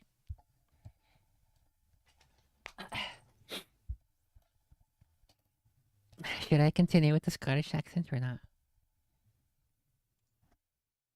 Gotta make sure that it is appropriate. I don't want it to be insensitive to the Scottish people whose land I can purchase and become a lord and or a lady of their territory. I shouldn't ridicule or make fun of my subjects, my loyal subjects. be grateful if you didn't mention that to anyone at Hogwarts, he said. I'm, not supposed to do magic, strictly speaking. I was allowed to do a bit to follow you and get your letters to you and stuff. One of the reasons I was so keen to take on the job. Why aren't you supposed to do magic? Asked Harry.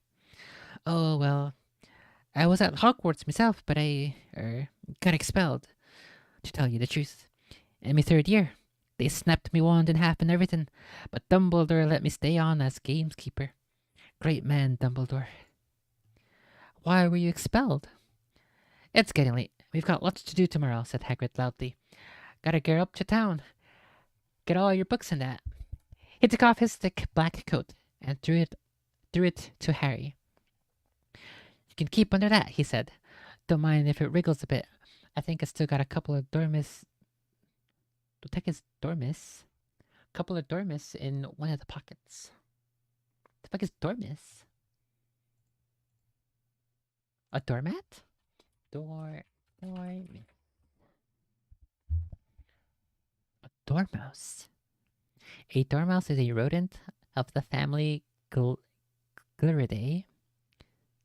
This family is also variously called Myoxidae or Muscardinidae by different taxonomists.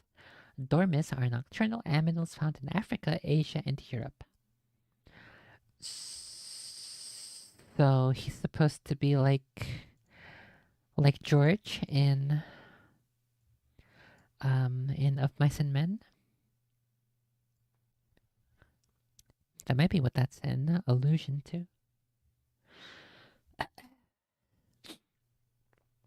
Okay.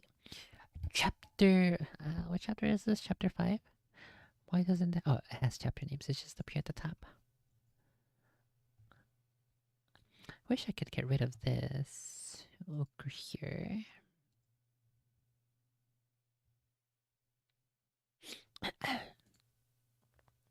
Okay, I'll just scroll up when I want to look at the chapter names. Okay, chapter 5, Diagon Alley. Harry woke early the next morning. Although he could tell it was daylight, he kept his eyes shut tight. Just like me. That's what I do too. It was a dream, he told himself firmly. I dreamed a giant called Hagrid came to tell me I was going to a school for wizards. When I opened my eyes, I'll be at home in my cupboard. There was suddenly a loud tapping noise. And there's Aunt Petunia knocking on the door, Harry thought, his heart sinking. But he still didn't open his eyes. It had been such a good dream. Tap, tap, tap. All right, Harry mumbled. I'm getting up. He sat up, and Hagrid's heavy coat fell off him. The hut was full of sunlight. The storm was over. Hagrid himself was asleep on the collapsed sofa, and there was an owl rapping its claw on the window, a newspaper held in its beak. Harry scrambled to his feet, so happy he felt as though a large balloon was swelling inside him. He went straight to the window and jerked it open. The owl swooped in and dropped the newspaper on top of Hagrid, who didn't wake up. The owl then fluttered onto the floor and began to attack Hagrid's coat. Don't do that. Harry tried to wave the owl out of the way, but it snapped its beak fiercely at him and carried on, savaging the coat. Oh, that's why he has the mouth for the fucking owl. Okay. Munchy, munchy, munchy. Hagrid, said Harry loudly, there's an owl. Pay him, Hagrid said. Hagrid gruntled into the sofa. What? He wants paying for delivering the paper. Look in the pockets. Hagrid's coat seemed to be made of nothing but pockets. Bunches of keys, slug pellets, balls of string, peppermint humbugs, tea bags. Finally, Harry pulled out a handful of strange-looking coins. Give him 5 knuts, said Hagrid sleepily. Knuts? The little bronze ones. Harry counted out 5 little bronze coins, and the owl held out his legs so Harry could put the money into a small leather pouch tied to it. Then he flew off to the open window. Hagrid yawned loudly, sat up, and stretched. Best be off, Harry. Lots to do today. Gotta get up to London and buy all your stuff for school. Harry was turning over the wizard's coin and looking at them. He had just thought of something that made him feel as though the happy balloon inside him had got a puncture. Hagrid? Said Hagrid, who was pulling on his huge boots. I haven't got any money. And you heard Uncle Vernon last night. He won't pay for me to go to and learn magic. Don't worry about that, said Hagrid, standing up and scratching his head. Do you think your parents didn't leave you anything? But if their house was destroyed, they didn't keep their gold in the house, boy. Nah, first stop for us is Gringotts, Wizard's Bank. Have a sausage. They're not bad cold. And I wouldn't say no to a bit. I wouldn't say no to a bit on your birthday cake neither. Wizards have banks? Just the one. Gringotts, run by goblins. There's only one bank for wizards? They have multiple schools, but only one bank? Okay, hold on. How far ahead did she plan this? This seems pretty nosy. This seems pretty sussy. I don't know. I don't know if that's supposed to be some kind of social commentary there. Okay. Sure thing, Joanne. Only one bank. All right, buddy. I don't know how to feel about this. Is that a controversy? I gotta go look it up now. Let's go see.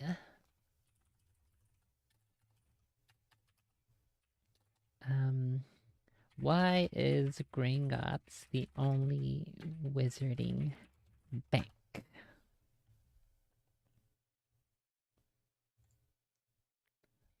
Gringotts is the only known bank of the wizarding world, and it is operated primarily by goblins.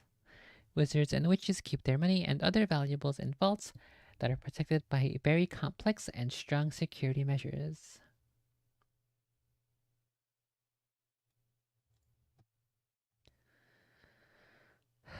Does it have other branch offices in other major countries, or do all wizards and witches from all over the world have to travel to England for their financial business? If Gringotts is indeed the only magical bank in the world and has no competitors, then wouldn't it be weird that the goblins in England are in control of the entire magical world's financial structure? See, look, I'm telling you. From an economical and financial point of view, it would be more plausible that Gringotts is actually owned and run by an international collective of all magical governments in the world, or perhaps a council of rich families from all around the world, one representing family for every country in which Gringotts is active. Is there any lore available regarding this, or do we have to accept that the goblins run Gringotts explanation? I wouldn't think so. It would be like how Hogwarts is the main wizard school in the UK, but elsewhere they have different schools/systems. I imagine other areas have different banking organizations. I seriously doubt New York wouldn't host a financial center for at least the East Coast wizarding community. Oh my goodness, this guy wrote a novel. Doubtful the entirety of the wizarding world would rely on one single bank, especially one that operates in the central part of the capital of the... I mean, they would obviously have multiple branches throughout. Remember, internet banking isn't really a thing in magical society, and it's basically cash only. You are right when you say the goblins run Gringotts, and while it does seem to be the major British bank, I highly doubt it's the only bank in the entire wizarding world.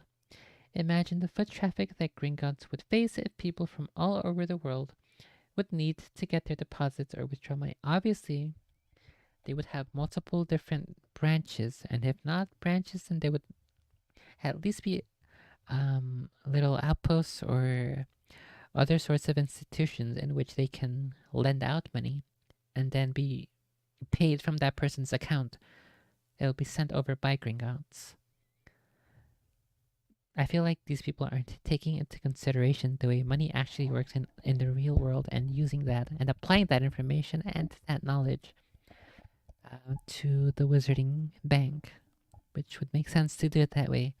Because based off what we know um, from the history of Hogwarts and other characters, they were definitely around to do wizarding and witching stuff in and before the medieval period.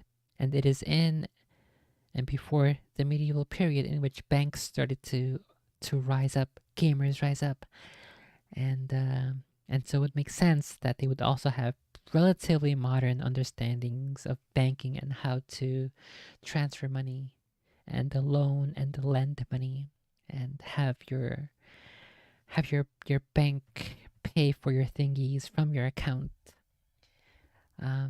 if you have agreements with other institutions.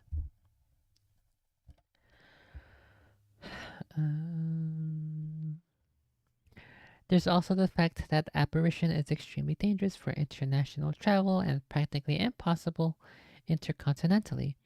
So how would wizards from places like South America, Australia, and New Zealand get to the bank? They'd likely need to use relatively slow muggle transport, which would also cost them quite a bit of money as well. It would take a couple days to complete your banking needs in that system unless they fork out extra for flights and potentially overnight accommodation. So in summary, it would be rather complex and impractical for the entire magical world to rely on one bank to serve the whole wizarding population. There's also the political nightmare that would theoretically create people needing to head there from all over the world to do something as simple and commonplace as access their money. Getting so many people to do so would be a logistical nightmare as well. It's extremely likely that each country has their own banking system. Why rely on another country when you could do it yourself? I think it is most definitely obvious that Gringotts definitely has multiple branches. I don't know if there are multiple other banks. However, based off the lore we have so far from the first book, it seems as if Gringotts and the goblins are the ones who can control all of the money in the wizarding world.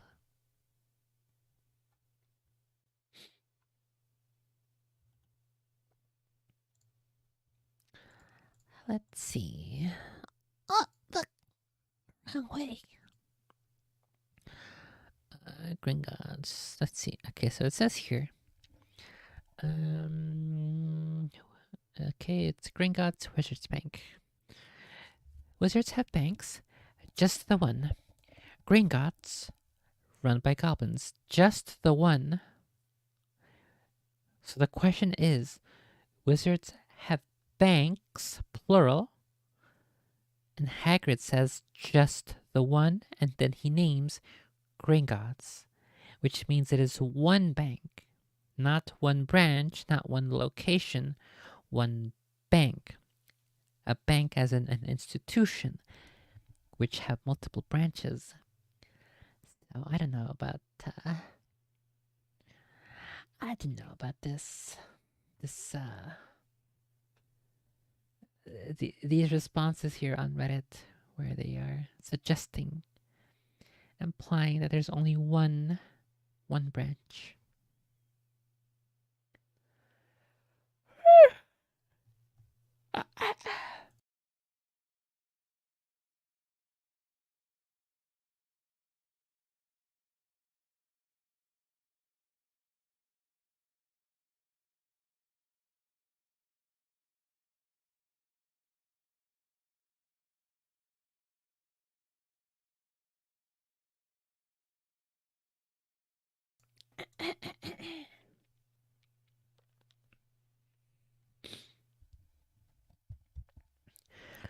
It kind of feels like the more I drink the sodas, the worse my my voice is gonna get just because of all the sugar that's passing through my throat.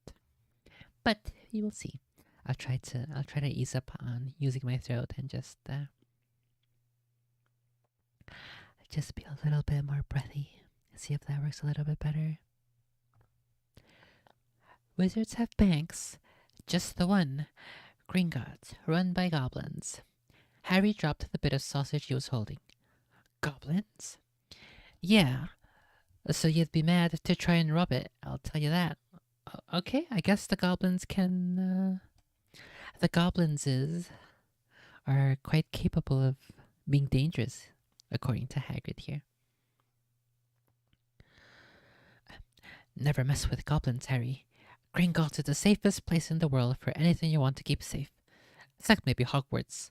As a matter of fact, I gotta visit Gringotts anyway, for Dumbledore. Hogwarts business. Hagrid drew himself up proudly. He usually gets me to do important stuff for him. Fetching you, getting things from Gringotts. Who knows? Knows he can trust me, see? Got everything? Come on then. Harry followed Hagrid out onto the rock. Okay, hang on a second. I think there is a bit of an echo. Is the mic active? What the heck? That sounds so weird. The mic has a possibility of acting as a speaker. Is that active? I don't know.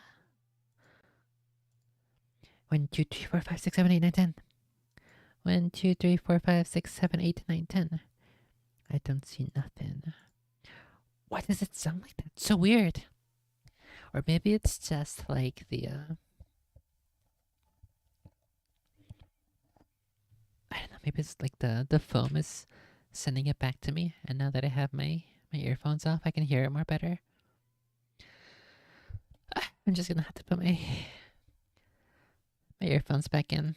I'm gonna have to get used to that.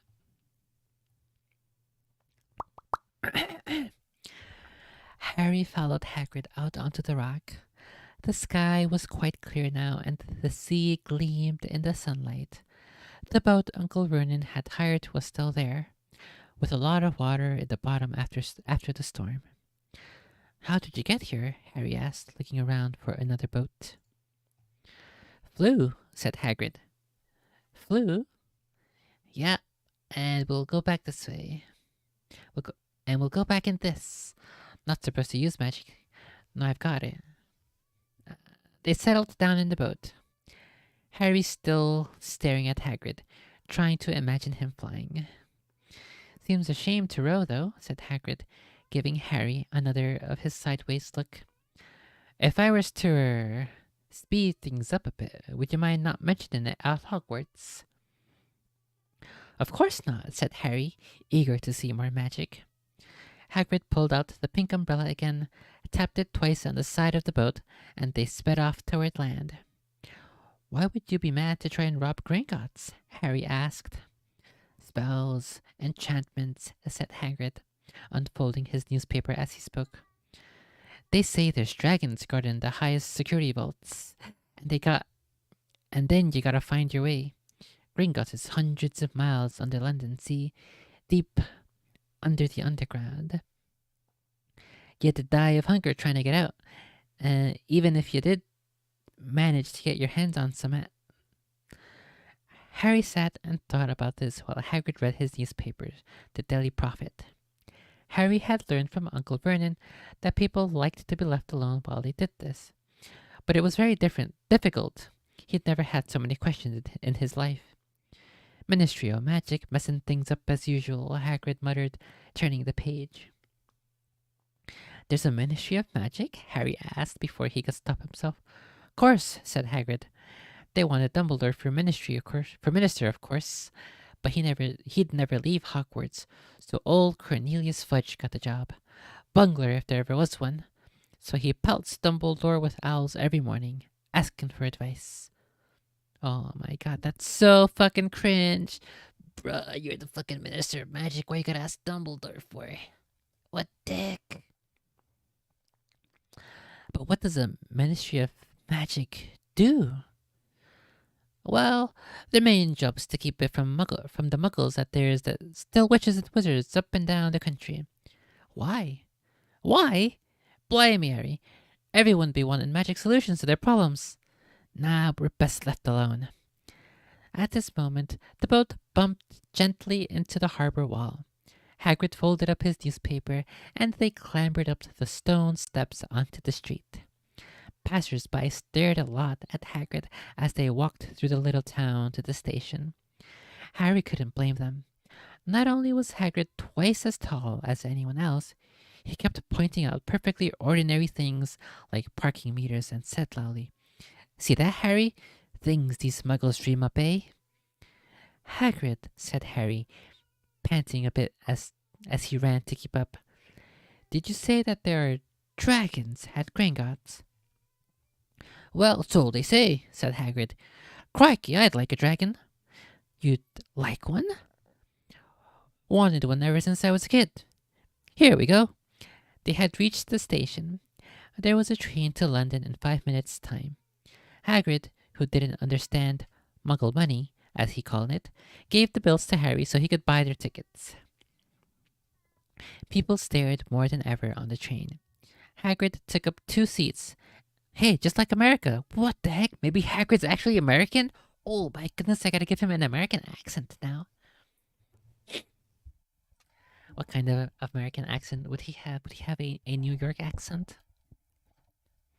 I did see a lot of people in New York take up 2 subway seats, sometimes 3 subway seats, or bus seats from time to time. So that is a possibility.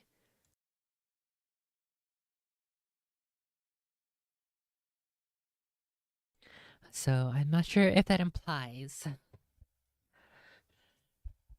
that those people who took up multiple seats, are they wizards in New York? Or does it just mean that Hagrid himself is a New Yorker? Thinky face. Thinky face.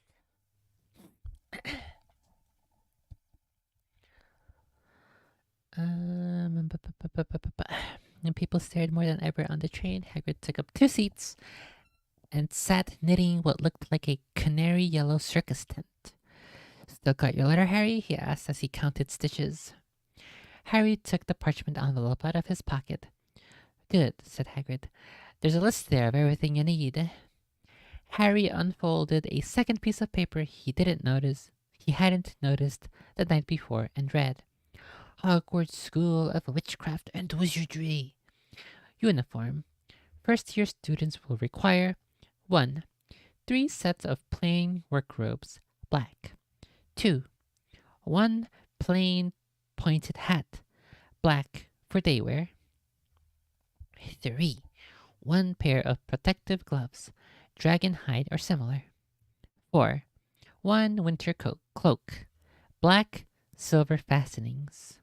Please note that all pupils' clothes should carry name tags. Course books. All students should have a copy of each of the following: The Standard Book of Spells, Grade 1, by Miranda Goshawk. A History of Magic, by Bathilda Bagshot. Magical Theory, by Adalbert Waffling. A Beginner's Guide to Transfiguration, by Emmerich Switch. What the heck? This guy's a Nintendo Switch. 1,000 Magical Herbs and Fungi, by Philidia Spore. Magical Draughts and Potions, by Arsenius Jagger. Fantastic Beasts and Where to Find Them, by Newt Scamander. The Dark Forces, A Guide to Self-Protection, by Quentin Trimble. Other equipment: 1 wand, 1 cauldron, pewter, standard size 2. 1 set glass or crystal phials. 1 telescope. 1 set brass scales. Students may also bring an owl or a cat or a toad. Parents are reminded that first years are not allowed their own broomsticks. Can we buy all this in London? Harry wondered aloud. If you know where to go, said Hagrid. Harry had never been to London before, although Hagrid seemed to know where he was going. He was obviously not used to getting there in an ordinary way. He got stuck in the ticket barrier on the underground and complained loudly that the seats were too small and the trains too slow. I don't know how the muggles manage without magic, he said as they climbed a broken down escalator that led up to a bustling road lined with shops. Hagrid was so huge that he parted the crowd easily. All Harry had to do was keep close behind him. They passed bookshops and music stores, hamburger restaurants and cinemas, but nowhere that looked as if it could sell you a magic wand. This was just an ordinary street full of ordinary people. Could there really be piles of wizard gold buried miles beneath them? Were there really shops that sold spellbooks and broomsticks? Might this not all be some huge joke that the Dursleys had cooked up? If Harry hadn't known that the Dursleys had no sense of humor, he might have thought so. Yet somehow, even though everything Hagrid had told him so far was unbelievable, Harry couldn't help trusting him. This is it, said Hagrid, coming to a halt. The Leaky Cauldron. It's a famous place. It was a tiny, grubby-looking pub. If Hagrid hadn't pointed it out, Hagrid wouldn't... Hagrid? Oh no! I made up a new character. The Hagrid X-Harry child. Hagrid.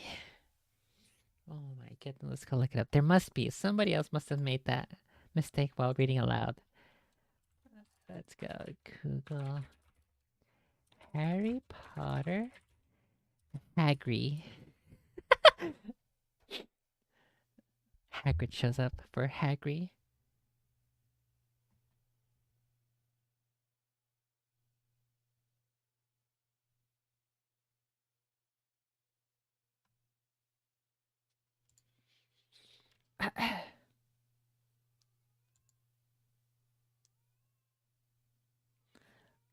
Maybe if I go look up a specifically fanfic, then I will be able to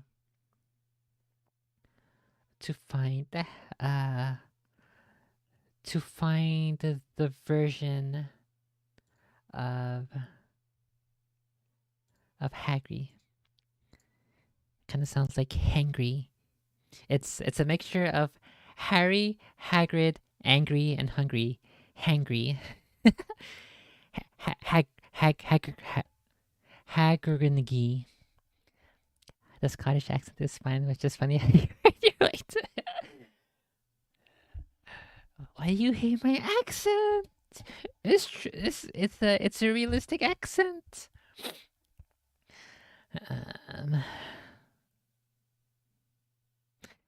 It was a tiny, grubby-looking pub. If Hagrid hadn't pointed it out, Hagrid wouldn't have noticed it was there. The people hurrying by didn't glance at it. Their eyes slid from the big bookshop on one side to the record shop on the other, as if they couldn't see the Leaky Cauldron at all. In fact, Harry had the most peculiar feeling that only he and Hagrid could see it. Before he could mention this, Hagrid had steered him inside. For a famous place, it was very dark and shabby. A few old women were sitting in a corner, drinking tiny glasses of sherry. What is sherry, and why does Harry know what it is? What do you get? Tiny glasses of sherry.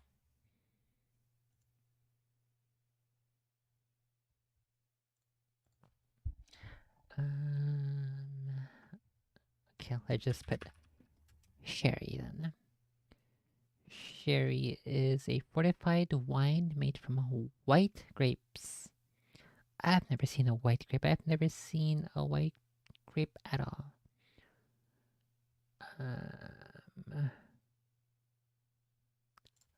White grape. The only grapes I've seen are green, purple, and I guess kind of red. These aren't white grapes, these are green grapes. What the heck is this? Why would you call these white? This is not white, dude. This is green. If I take this color with the eyedropper and put it into Photoshop, it'll be under green, not white. What the heck? Wow. Wow.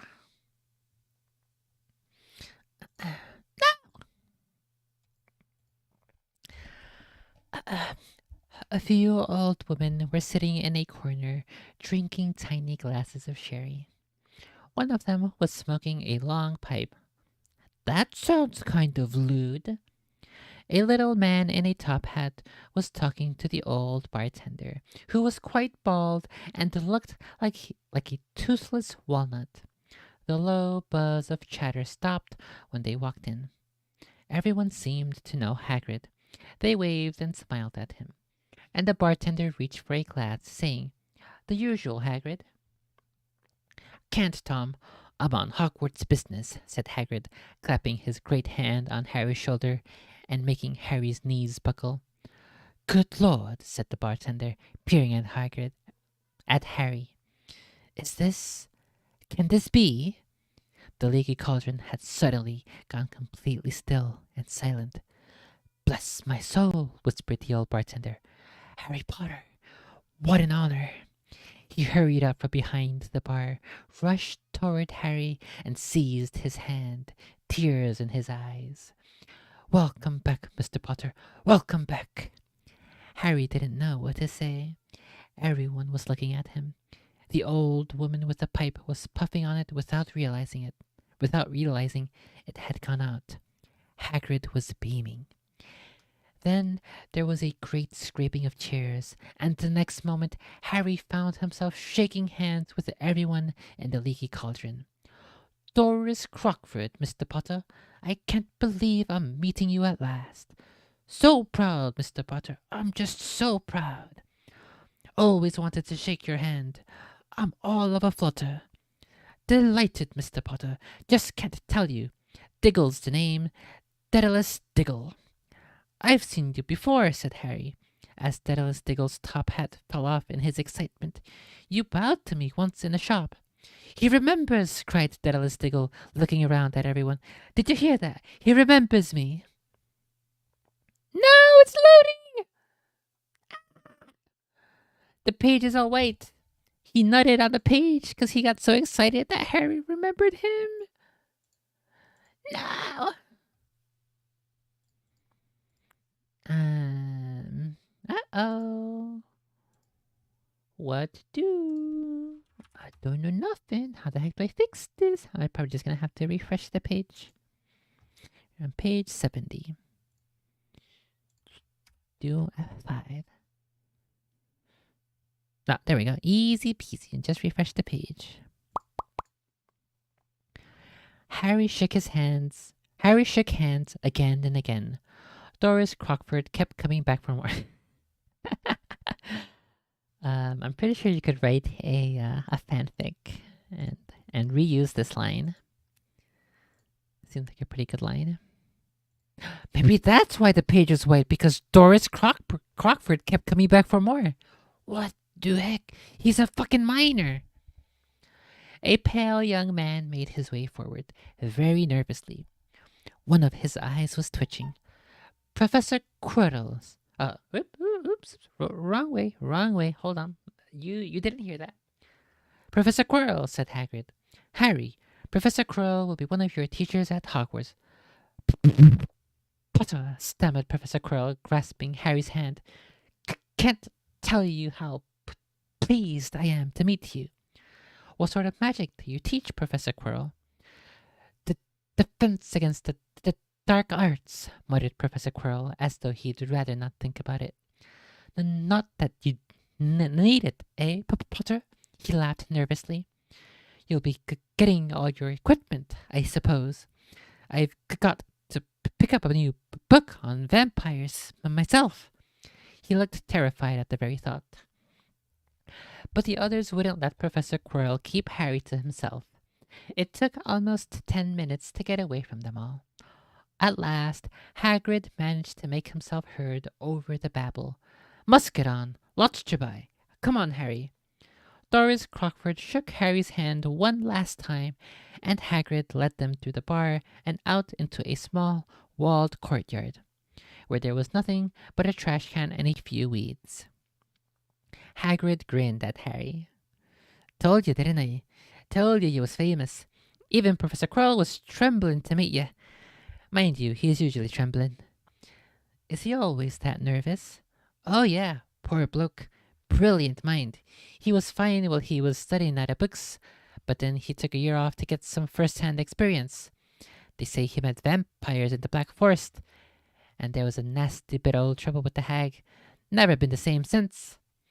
Scared of his students, scared of his own subject. Now, where's me umbrella? Vampires? Hags? Harry's head was swimming. Hagrid, meanwhile, was counting bricks on the wall above the trash can.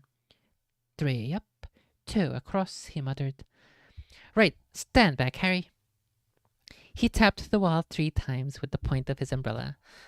The brick he had touched quivered. Oh my goodness, what the heck? What's he doing to that brick? What's he doing to that brick that it's fucking quivering? Oh my goodness. The brick he touched quivered. It wriggled. In the middle, a small hole appeared. It grew wider and wider. What the heck is he doing to the brick wall? Oh my god, Hagrid. What is this fucking... I thought this was for fucking kids. What's Hagrid doing to that wall? He's making the bricks quiver and wriggle, and then there's a hole appearing? Oh my goodness.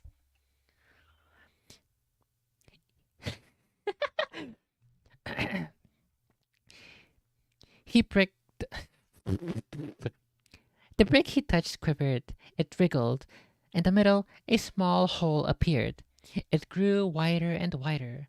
A second later, they were facing an archway large enough for even Hagrid, an archway into a cobbled street that twisted and turned out of sight. Welcome, said Hagrid, to Diagon Alley. He grinned at Harry's amazement. They stepped through the archway. Harry looked quickly over his shoulder and saw the archway shrink instantly back into a solid wall. That's kind of like one of my walls. The sun shone brightly on a stack of cauldrons outside the nearest shop. Cauldrons, all sizes. Copper, brass, pewter, silver, self-stirring, collapsible, said a sign hanging over them. Yeah, you'll be needing one, said Hagrid. But we gotta get your money first. Harry wished he had about 8 more eyes. He turned his head in every direction as they walked up the street, trying to look at everything at once. The shops, the things outside them, the people doing their shopping. A plump woman outside an apothecary. What the heck? It signed me out? Oh my goodness. You fucking cock block me over here. Am I signed back in? Okay, I'm signed back in. What the heck? No! Oh fuck, I forgot. It's only checked out for an hour. Okay, let me go back. Okay, so that's why I got the white page, is because it's only checked out for an hour. Borrow for 1 hour? No, borrow for 14 days.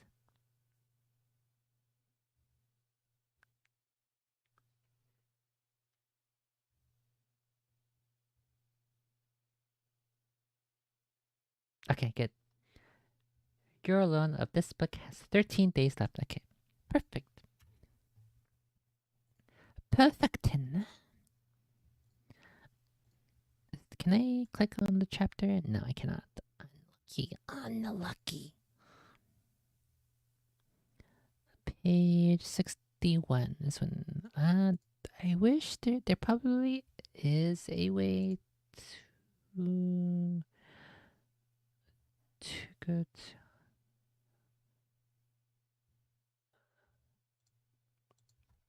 What was one of the words? Cauldrons, 8 more eyes. So 8 more eyes. Page, repage. It's giving me eyes. Okay, what do we put in quotes? Quote, 8 more eyes. There we go. Page 71. 8 more eyes.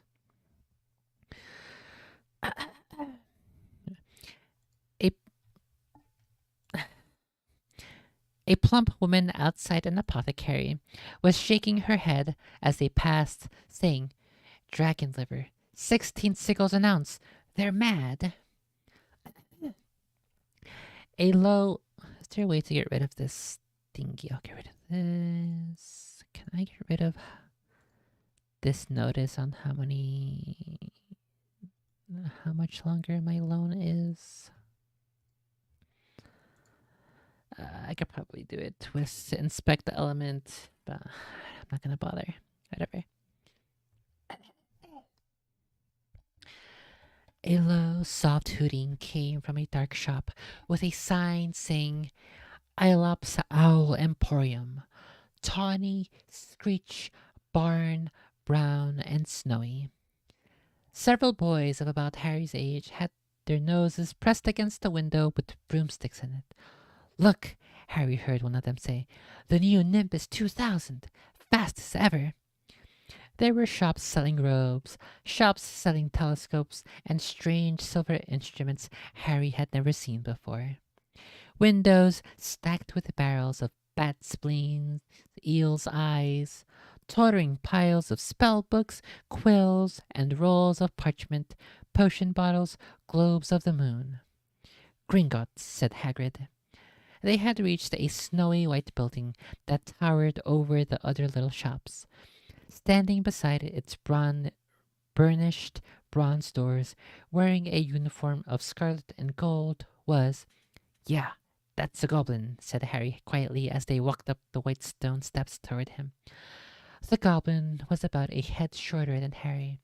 He had a swarthy, clever face, a pointed beard, and, Harry noticed, very long fingers and feet. He bowed as they walked inside. For a second there, I thought it said inside, but I just read it too quickly. I guess my eyes read it too quickly, but luckily, as I read it aloud, I read it correctly. He bowed as they walked inside. Now they were facing a second pair of doors, silver this time, with words engraved on them. "Enter, stranger, but take heed of what awaits the sin of greed. For those who take but do not earn must pay most dearly in their turn. So if you seek beneath our floors a treasure that was never yours, thief, you have been warned. Beware of finding more treasure there, of finding more than treasure there." "Like I said, you'd be mad to try and rob it," said Hagrid. A pair of goblins bowed them through the silver doors, and they were in a vast marble hall. About 100 more goblins were sitting on high stools behind a long counter, scribbling in large ledgers, weighing coins in brass scales, examining precious stones through eyeglasses. There were too many doors to count, leading off the hall, and yet more goblins were showing people in and out of these. Hagrid and Harry made for the counter. "Morning," said Hagrid to a free goblin. "We've come to take some money out of Mr. Harry Potter's safe." "You have his keys, sir." "I got it here somewhere," said Hagrid.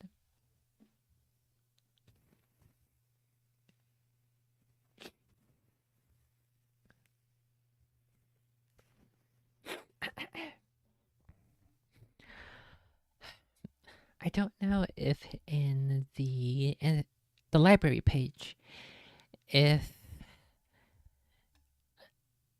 I think it does, because I think I just pressed borrow and it just defaulted to the 1 hour.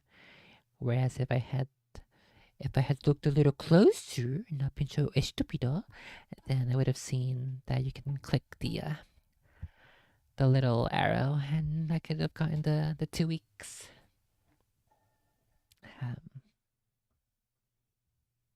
because I definitely see it here.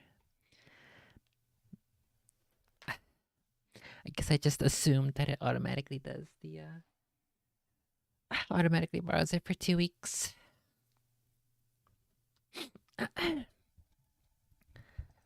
see. You have his key, sir.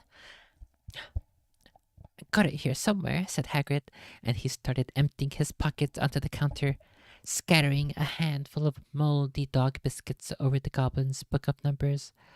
The goblin wrinkled his nose. Harry watched the goblin on their right weighing a pile of rubies as big as glowing coals. Got it, said Hagrid at last, holding up a tiny golden key. The goblin looked at it closely. That seems to be an order. And I've also got a letter here from Professor Dumbledore, said Hagrid, importantly, throwing out his chest. It's about the you-know-what in Vault 713. The goblin read the letter carefully. Very well, he said, handing it back to Hagrid. I will have someone take you down to both vaults. Griphook! Isn't Griphook the one from the last movie? Isn't that the goblin that helps them? I guess I say help in quotations. Griphook was yet another goblin. Once Hagrid had crammed all the dog biscuits back inside his pockets, he and Harry followed Griphook toward one of the doors leading off the hall. What's the you-know-what in Vault 713? Harry asked. I can't tell you that, said Hagrid mysteriously. Very secret. Hogwarts business. Dumbledore's trusted me. More than my job's worth to tell you that. Griphook held the door open for them. Harry, who had expected more marble, was surprised. They were in a narrow stone passageway lit with flaming torches. It sloped steeply downward, and there were little railway tracks on the floor. Griphook whistled, and a small cart came hurtling up the tracks toward them. He climbed in, Hagrid with some difficulty, and were off. At first, they just hurtled through a maze of twisting passages. Harry tried to remember. Left, right, left, middle fork, right, left. But it was impossible. The rattling cart seemed to know its own way, because Griphook wasn't steering. Harry's eyes stung as the cold air rushed past them, but he kept them wide open.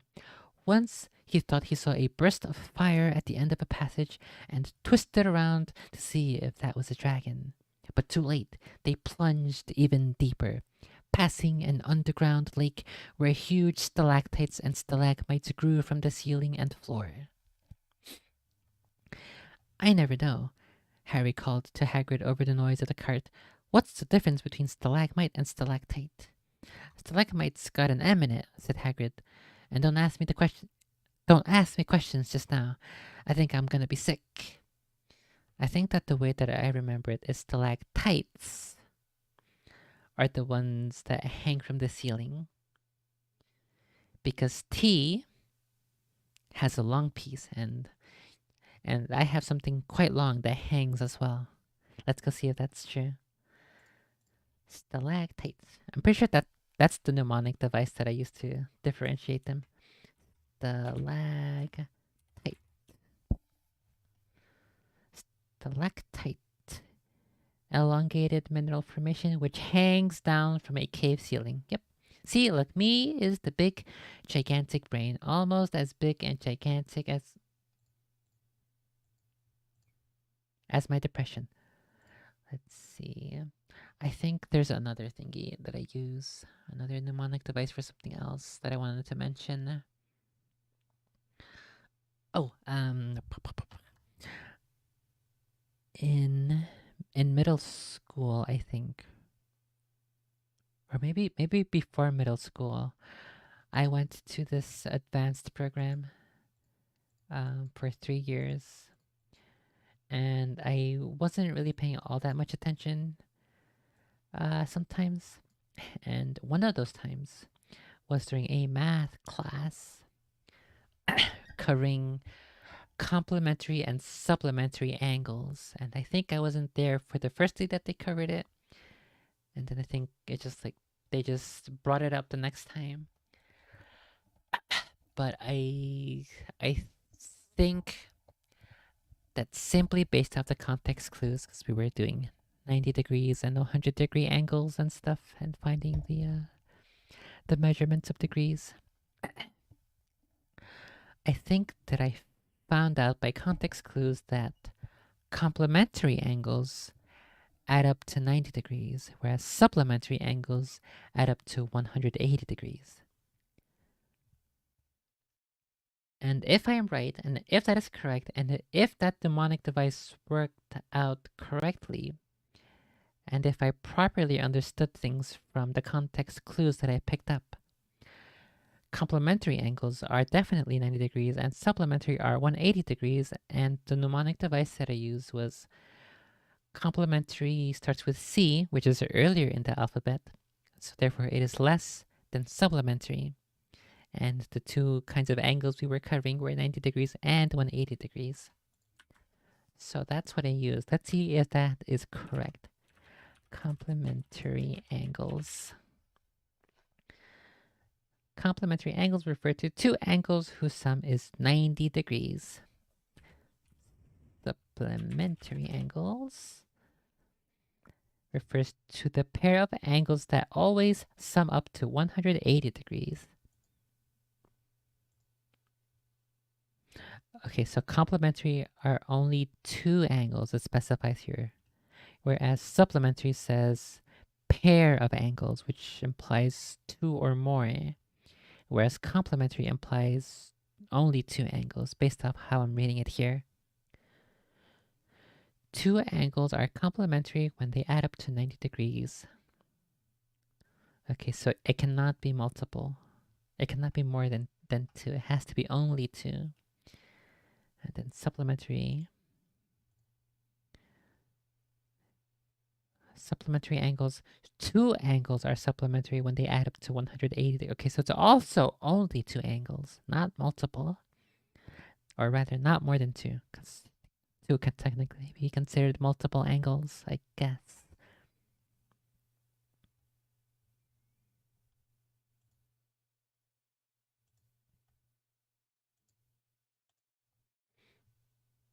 Okay, well, I was close enough. But it's kind of one of those thingies that you don't need anymore, so you just throw it away. But yeah, I guess my mnemonic devices tend to work. Good to know. Good to know. Okay, stalagmites and stalactites. That is over here. Here we go. I never know, Harry called to Hagrid over the noise of the cart. What's the difference between stalagmite and stalactite?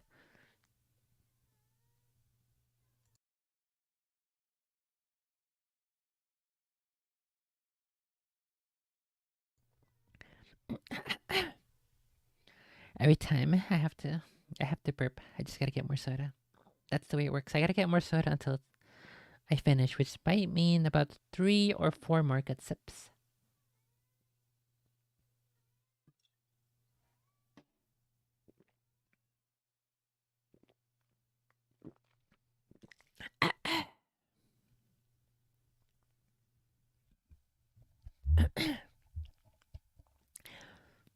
Stalagmite's got an M in it, said Hagrid.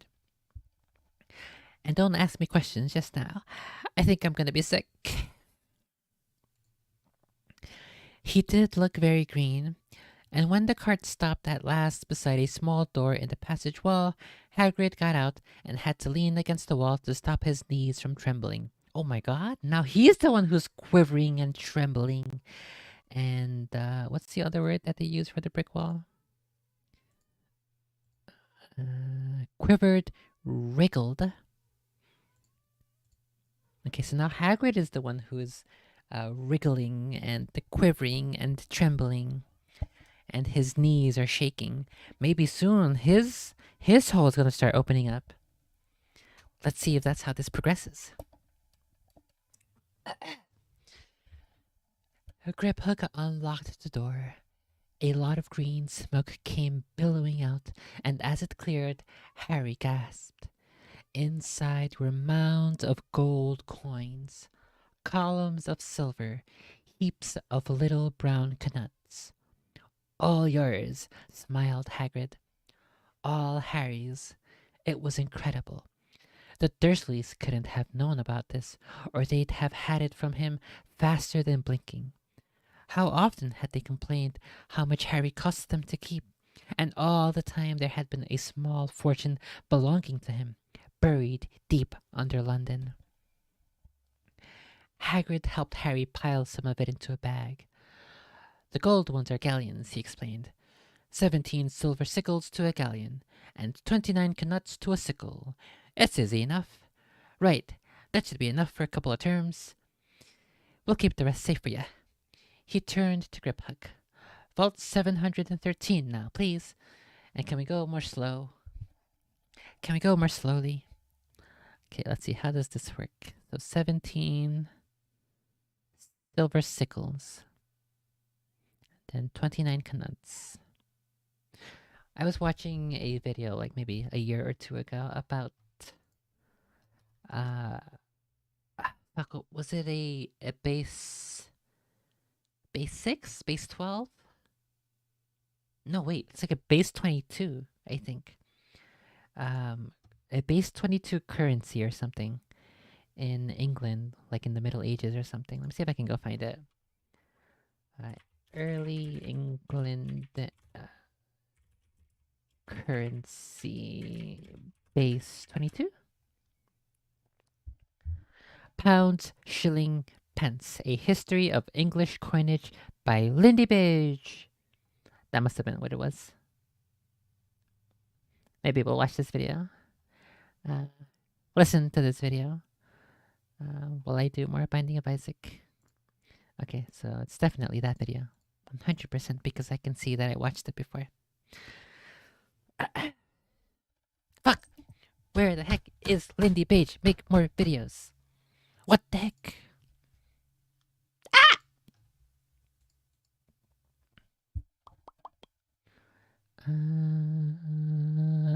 Okay. Gold ones are galleons. Vault 713 now, please. And can we please go more slowly?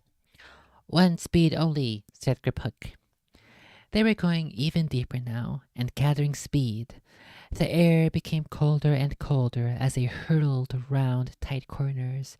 They went rattling over an underground ravine. Like they're playing Minecraft now.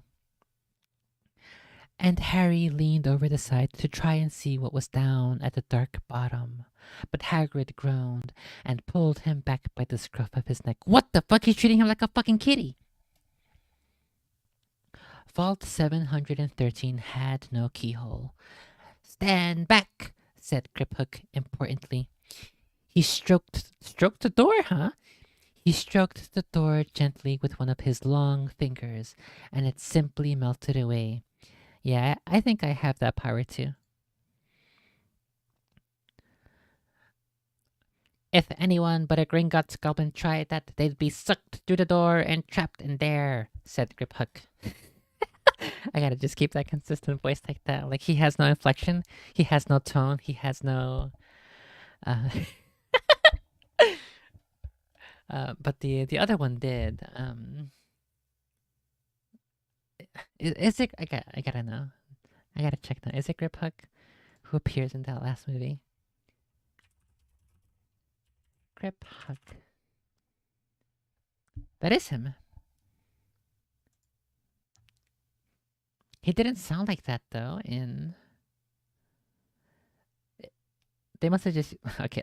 No, I gotta do the research now. Let's go look at the credits of the first movie. Is that Grip Hook in the bank who opens it? Because they have entirely different voices in... If this is Grip Hook in the movie who's opening the vault, he had a rather nasally, a rather gnome-like, dwarf-like voice when it comes to being high-pitched and lacking inflection and intonation. Whereas in the last movie, he had basically David Warwick's deeper English voice. David Warwick. It's David, right? That's his name.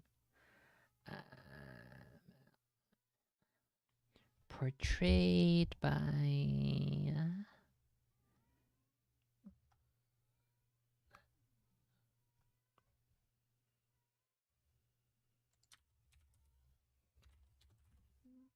Or is it Davis? Look, it's not here. Davis Warwick. Warwick. David Warwick, okay. It is David. That's not him. Okay, it must be a different name.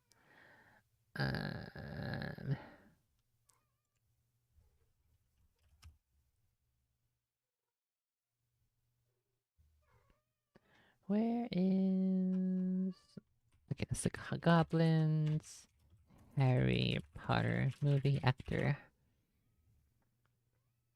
Oh, other way. Warwick Davis. Okay, let's see. I'm pretty sure he plays every goblin, or most, basically all of them. However, who is the character? Who is the goblin he is portraying as they open? The head goblin was portrayed by Warwick Davis very well, who also portrayed Professor Phileas Flitwick. Davis went on to play Griphook in the film adaptation of Harry Potter and the Deathly Hallows. This goblin's role in the story is replaced by Griphook in most video game adaptations.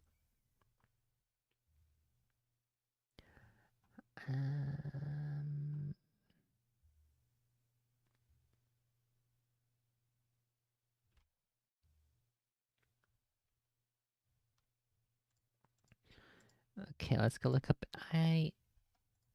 IMDb Harry Potter Sorcerer Stone.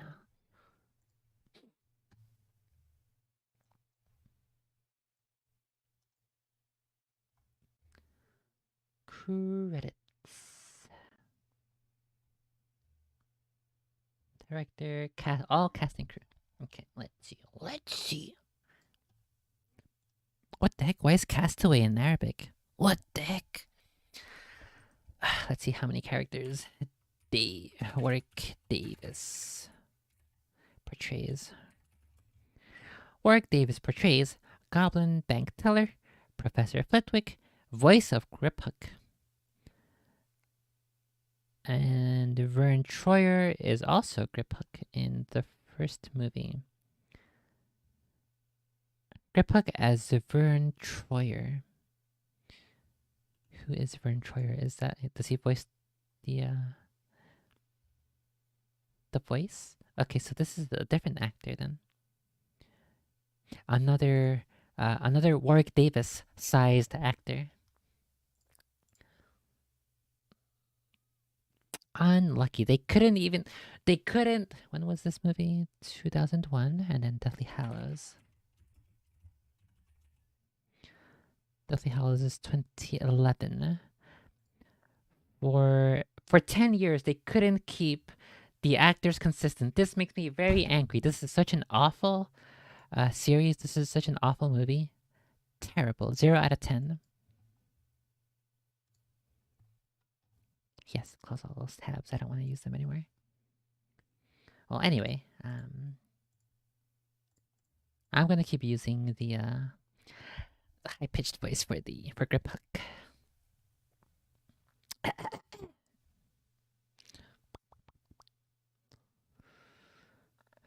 Okay. If anyone but a Gringotts goblin tried that, they'd be stuck to the door and trapped in there, said Griphook. How often do you check to see if anyone's inside? Harry asked. About once every 10 years, said Griphook with a rather nasty grin. Something really extraordinary had to be inside this top security vault. Wait a second. When was the most recent time they checked? Because if somebody would be sucked inside, then wouldn't you always have your wand ready just in case? Wouldn't you have it in your hand? When you have multiple goblins? I guess if he's, I guess you maybe have to be like a strong enough goblin to be employed here, and you could just use your hands for like the most basic, paralyzing or capturing, capturing spells or something like that.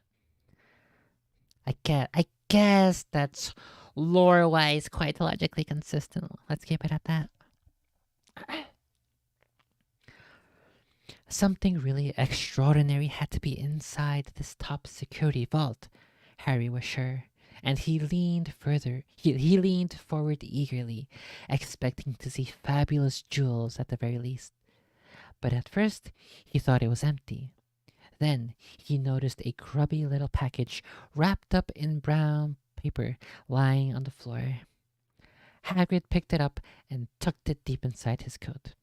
Harry longed to know what it was, but he knew better than to ask.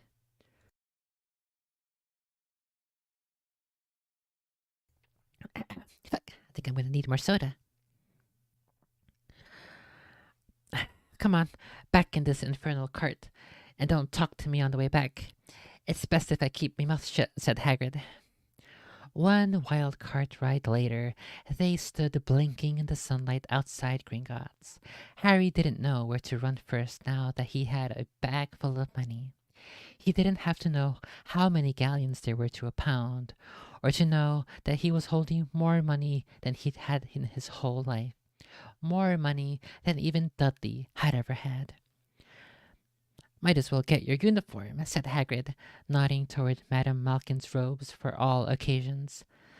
Listen, Harry, would you mind if I slipped off for a pick-me-up in the leaky cauldron? I hate them in Gringotts carts. He did look a bit sickly, so Harry entered Madame Malkin's shop alone, feeling nervous. This guy's he's an alcoholic. He needs a drink to cheer himself up and make him feel better. When he's not on the alcohol, his world goes all hazy. His head goes spinning. At least he doesn't have to drive a car. He just flies a motorcycle. Madame Malkin was a squat, smiling witch dressed all in mauve. Hogwarts, dear, she said, when Harry started to speak. Got the lot here. Another young man being fitted up just now. In fact, in the back of the shop, a boy with a pale, pointed face was standing on a footstool, while a second witch pinned up his long black robes. Madame Malkin stood Harry on the stool next to him, slipped a long robe over his head, and began to pin it to the right length. Hello, said the boy. Hogwarts too? Yes, said Harry. My father's next door buying my books, and mother's up the street looking at wands, said the boy. He had a bored, drawling voice. Then I'm going to drag them off to look at racing brooms. I don't see why first-years can't have their own. I think I'll bully father into getting me one, and I'll smuggle it in somehow. Harry was strongly reminded of Dudley. Have you got your own broom? The boy went on. No, said Harry. Play Quidditch at all? No, Harry said again, wondering what on earth Quidditch could be. I do. Father says it's a crime if I'm not picked for play at my house, and I must say I agree. Know what house you'll be in yet? No, said Harry, feeling more stupid by the minute. Well, no one really knows until they get there, do they? But I know I'll be in Slytherin. All our families have been. Imagine being in Hufflepuff. I think I'd leave, wouldn't you? Imagine being a fucking Hufflepuff? Said Harry, wishing he could say something a bit more interesting. That's me. That's me every time people are talking about D&D in Discord. I just say, and then sometimes I let up a good old nya ooh woo. And that's just the way it goes. Just the way it goes.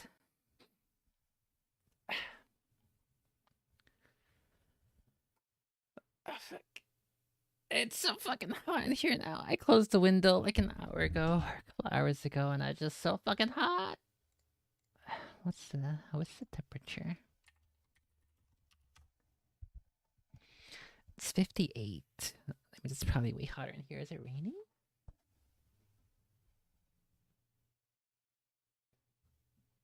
It doesn't look like it's raining. It does say that it's raining, though.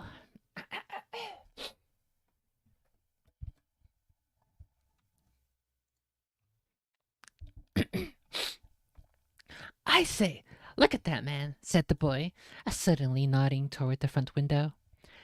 Hagrid was standing there, grinning at Harry, and pointed at 2 large ice creams to show he couldn't come in.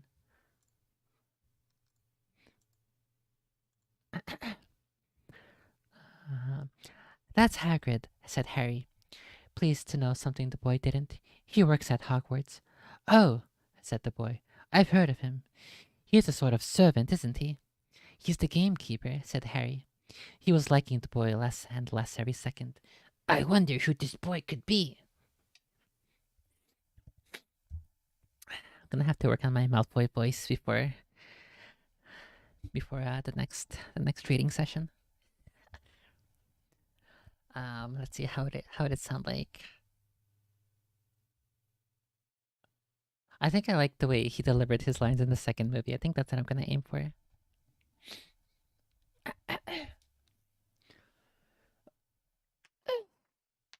How many more pages in this one? Let's see, we're on page 78. And the last page is 87. Okay, so we're almost there.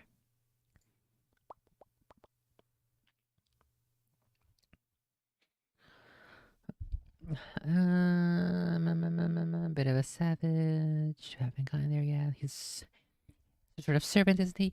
He's the gamekeeper, said Harry. He was liking the boy less and less every second. Yes, exactly. I've heard he's a sort of savage. Lives in the hut on the school grounds, and every now and then he gets drunk, tries to do magic, and ends up setting fire to his bed. I think he's brilliant, said Harry coldly. Do you? Said the boy with a slight sneer. Why, is he with you? Where are your parents? They're dead, said Harry shortly. He didn't feel much like going into the matter with this boy. Oh, sorry, said the other, not sounding sorry at all. But they were our kind, weren't they? They were a witch and wizard, if that's what you mean. Uh-oh, I wonder who this boy could be. I'm not gonna start practicing my Malfoy voice on this guy unless I know for sure that it actually is Malfoy. But I think this is definitely gonna have to be him.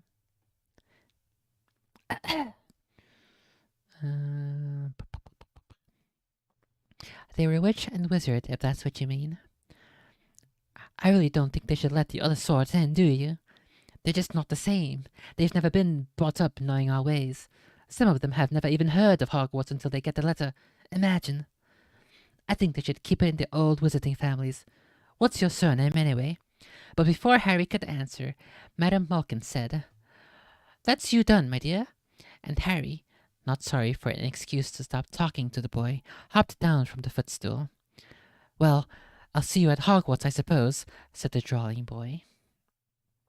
Harry was rather quiet as he ate the ice cream Hagrid had bought him, chocolate and raspberry with chopped nuts. What's up? Said Hagrid.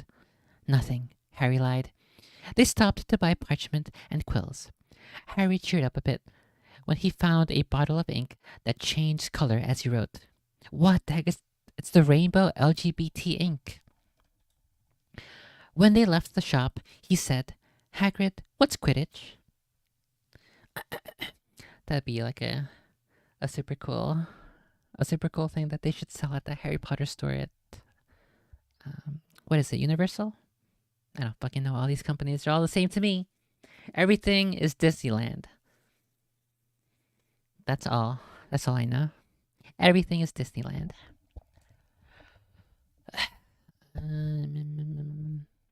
Also, it's nice to see that It's nice to see that this writer, J.K. Rowling, is very pro LGBT with this rainbow color changing ink. So progressive, so cool.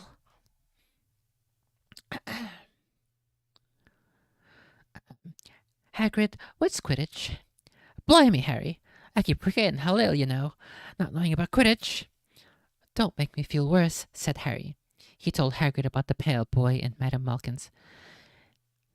And he said people from Muggle families shouldn't even be allowed in. You're not from a Muggle family. If he'd known who you were. He's grown up knowing your name. If his parents are wizarding folk. You saw what everyone in the Leaky College was like when they saw you. Anyway, what does he know about it? Some of the best I ever saw. We're the only ones with magic in them in a long time. In a long line of muggles. Look at your mum. Look what she had for a sister. So, what is Quidditch? It's our sport. Wizard sport.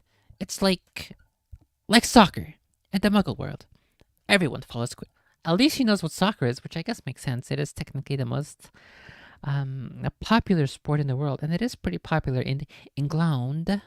So Hagrid would definitely, if he gets drunk, I think Hagrid knows what soccer is. Let's put it that way. He's probably a Manchester United person. Let's go see. Which team does Hagrid? Well, Which football team does Hagrid is Hagrid a fan of? the official Harry Potter fan club joined today? Robin Williams wanted to play Hagrid in Harry Potter as he was a big fan of the series. I don't know if I could see Robin Williams as Hagrid, but I would have loved to see it. That would have been pretty cool. He's American though, right? He was American though, right? Robin Williams. Was an American actor, yeah. I'm pretty sure he could pull off the accent though, but I'm pretty sure Joanne wanted authenticity and definitely wanted actual real pure-blooded Brits and Scots and Irish to portray the roles in the movies.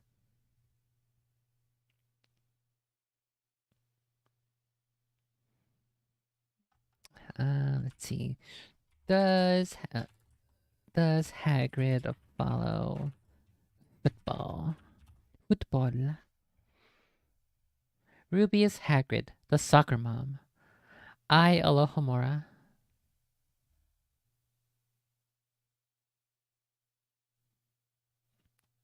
Why does Hagrid call it soccer? Hey, yeah, that's a good point. Why does Hagrid call it soccer? What the heck? That's a very good point. I never actually noticed that. Why does Hagrid say soccer? In Chapter 5, he's explaining Quidditch to Harry and likens it to soccer, but the story takes place in London and is even written by a British woman. Seems really weird that he'd call it soccer and not football. Is that in the American version? Oh, okay, let's go look. Yeah, that's probably why. No, I'm sorry, that's stupid. You should not have changed it for the American version. That's fucking stupid. I do not like this change. The Jumanji actor even called up director Christopher Columbus to see if he could get a role in the series. Okay, now I'm actually interested. I actually want to read this article. Let's put a pause here on Hagrid talking about soccer. And Let's go read this article. Scoop.upworthy.com. Robin Williams, who was an ardent fan of the Harry Potter books, wanted to be a part of the movies and even lobbied for it. Williams thought he'd be perfect for the role of Hagrid, the keykeeper of Hogwarts, the fictional wizarding school. The role eventually went to Scottish actor Robbie Coltrane. Robin Williams later revealed he was turned down because of his nationality. Yep, as expected. The production decided that the cast had to be British, and this ruled out Williams. The Jumanji actor didn't give up, though, and decided to talk to director Christopher Columbus to see if he could play Hagrid. There were a couple of parts I would have wanted to play, but there was a ban on American actors, said Williams, reported HuffPost. He then joked about making an appearance in a sequel. Maybe one day. Say if Harry, Jesus Christ, why am I saying Harry now? If Harry goes to Yale and becomes president. The casting director, Janet Hershenson, confirmed Williams wanted to feature in the fantasy series. Robin Williams had called Chris Columbus because he really wanted to be in the movie, but it was a British-only edict. And once he said no to Robin, he wasn't going to say yes to anybody else, that's for sure, said the casting director. It couldn't be. J.K. Rowling was also involved in the casting process, and her first choice was Robbie Coltrane to play Hagrid in the series. The casting directors were also particular about the ages of the children cast in the film, taking into account they had to be a part of the franchise for the 8 movies that came out. It was really specific on ages because there were several movies, hopefully, so we could not go for a small 13-year-old to play anybody. They had to be at least the proper age of the character, said Hershenson, who recalled that a boy got rejected simply because he was 14 years old. Missed opportunity not having Robin Williams. Overwhelming majority agreed that Robbie Coltrane played the part to a T. As much as I love Robin Williams, Robbie Coltrane was absolutely perfect as Hagrid. Hagrid is one of the few characters who was pretty much exactly what I imagined in the movies. I think they made the right choice. They made the right decision. One person argued that keeping one American, and especially a celebrity, would have diminished the effect of the fresh casting that worked so well in the series, but added that Williams would always be the exception. HP is an ensemble cast. Dropping someone like Robin into it would have distorted the fabric, since everyone would be normal with this whirling dervish that wasn't in keeping with the book. Robin as Hagrid in a one-man show all day, every day. Now we gotta make an AI that creates a AVR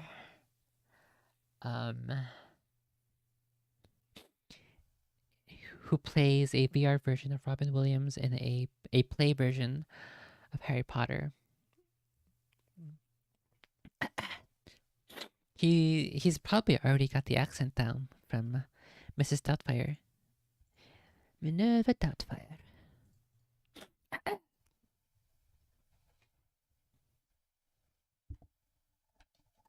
What the heck? Why is Piers Morgan's forehead in my thingy?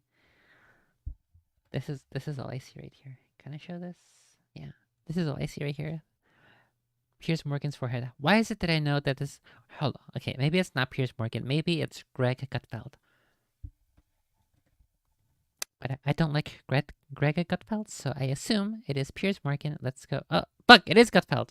I'm gonna have to off myself now. Unlucky.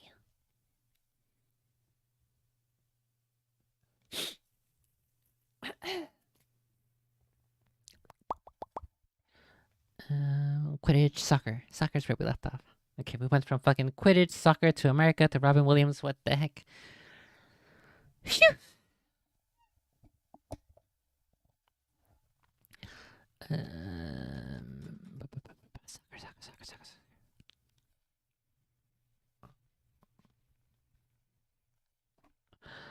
My eyes are starting to hurt. This is definitely gonna be the last chapter. Then I'm pretty sure I'm gonna go head out. Probably do some laundry before I go to sleepings. Because I have the sleepings demons encroaching upon me.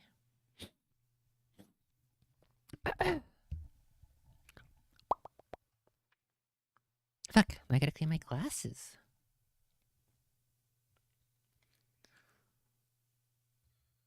I also got a shower, I think. I was out in the sun doing some gardening for a while. some gardening and some watering and some digging up and some putting some seeds inside Mother Nature into her fertile soil.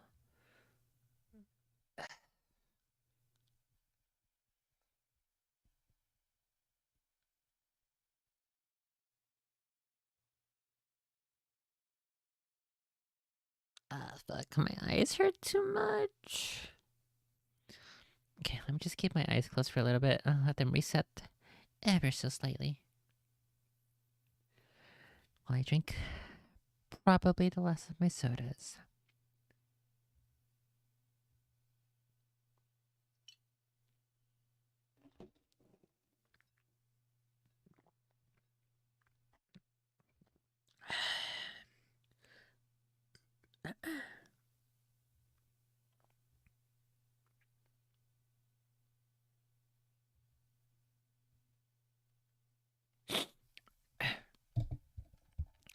I'm gonna have to. I'm gonna have to send in clips of my Scottish accent to Flick and my English accent to Best Girl and see if where I could improve upon it and what works and what doesn't, and see how just see if it works overall.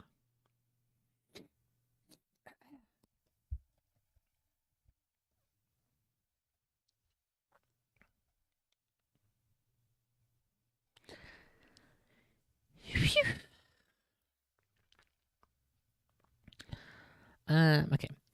Hagrid, what's Quidditch? Blimey, Harry. I keep forgetting how little you know. Not knowing about Quidditch. Don't make me feel worse, said Harry. He told Hagrid about the pale boy and Madame Malkins. What the heck? Are my glasses fucked or are my eyes fucked? I have like these streaks, these vertical streaks on in my view.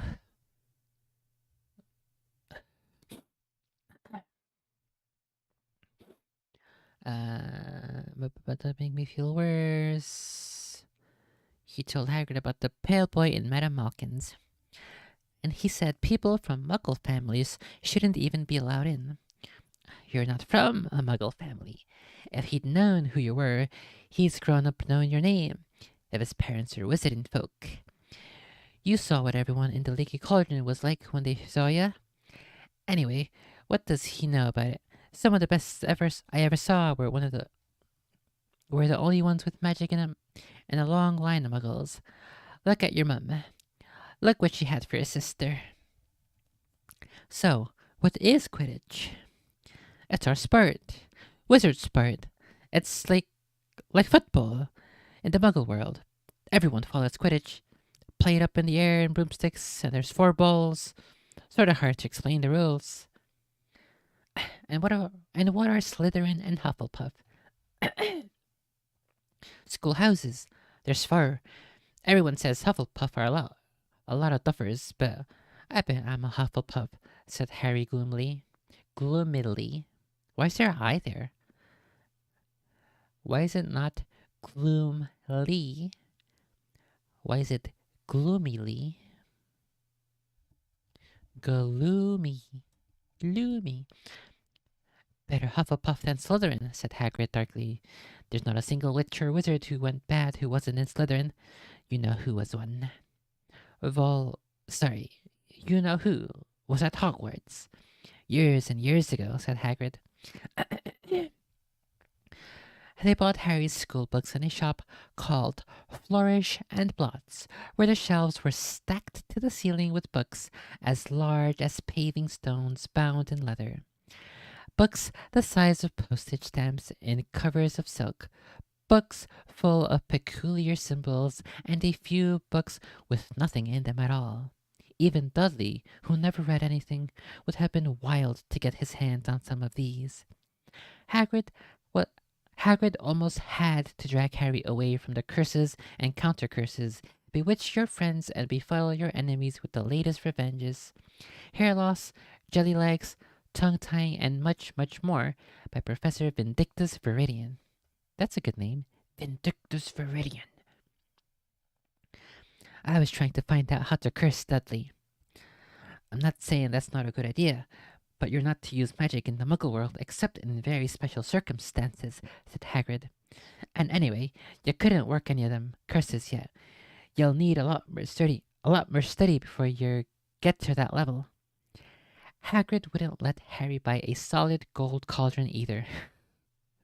He just wants to show off how much money he has.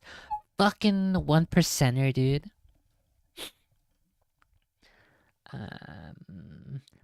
Okay. Hagrid wouldn't let. Why did she do this? Why did she make them both start with the letter H? Also, why is he referred to by his last name? His name is Rubius Hagrid. Why not call him Rubius? Why are we referring to him as if he's a whatchamacallit? A professional or an expert? Very strange, very odd.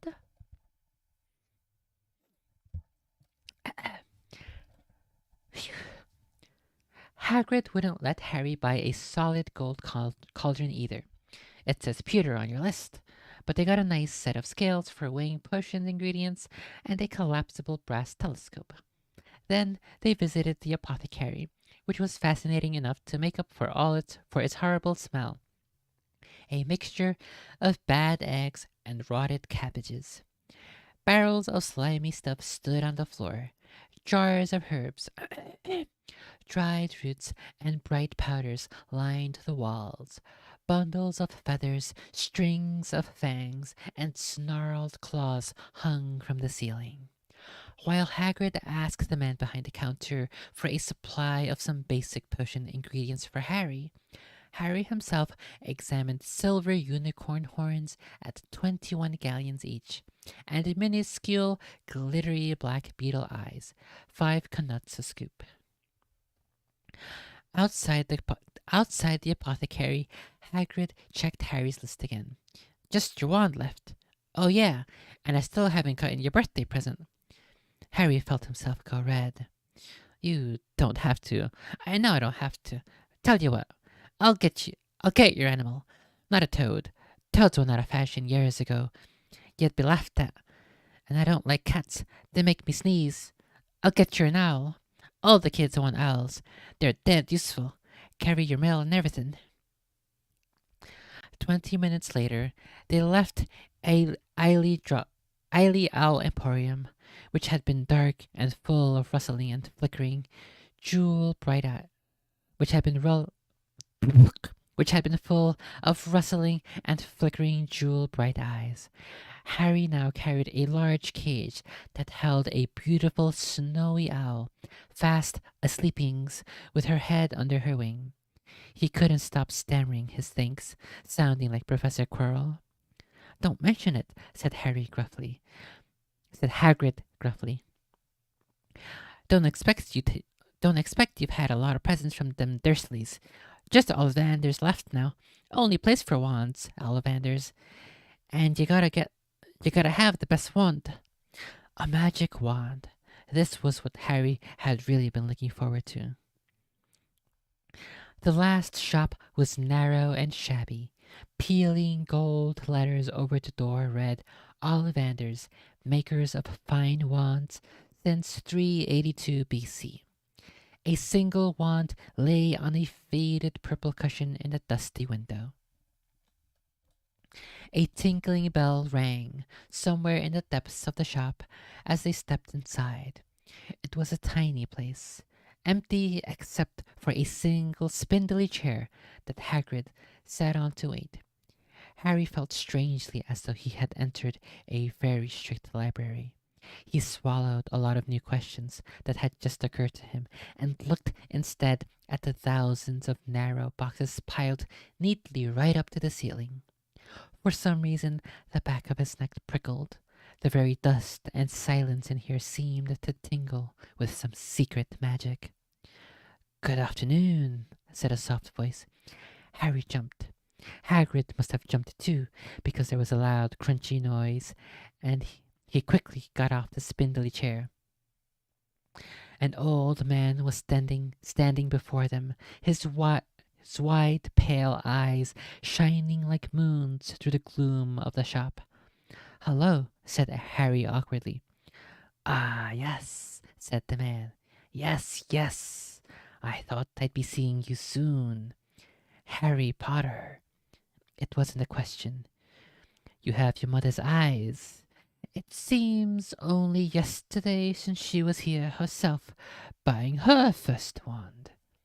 10 1/4 inches long, swishy, made of willow. Nice wand for charm work." Mr. Ollivander moved closer to Harry. Harry wished he would blink. Those silvery eyes were a bit creepy. "Your father, on the other hand, favored a mahogany wand, 11 inches, pliable, a little more power, and excellent for transfiguration. Well, I say your father favored it. It's really the wand that chooses the wizard, of course." Mr. Ollivander had come so close that he and Harry were almost nose to nose. Harry could see himself reflected in those misty eyes. "And that's where—" Mr. Ollivander touched the lightning scar on Harry's forehead with a long white finger. "I'm sorry to say I sold the wand that did it," he said softly. 13 1/2 inches. You. Powerful wand. Very powerful. And in the wrong hands. Well, if I'd known what that wand was going out into the world to do." He shook his head and then, to Harry's relief, spotted Hagrid. "Rubius! Rubius Hagrid, how nice to see you again. Oak, 16 inches. Rather bendy, wasn't it? What the heck? Is he saying fucking Hagrid has 16 inches and it's bendy? What the heck? I feel like there 100 million billion% has to be a fanfic about Ollivander talking about everyone's wands, but clearly he's not talking about their wands. So in this universe, in the official canonical Harry Potter universe, Harry's mom is 10 inches, 10 1/4 inches. Harry's dad was 11 inches. Pretty close, pretty close. Cutting it pretty close there. Hers is almost as big, maybe even bigger. I guess hers was quite a bit more feminine because it's a little swishy and it's good for charm work. I would imagine a woman's is a little bit more charming. It's got this feminine charm with it. I would hope that's how it works. His dad's is 11 inches and pliable, but quite powerful, apparently. And excellent for transfiguration, which I assume implies it has room for growth and transforming into even larger sizes, something like that. And Voldemort apparently has 13 1/2 inches.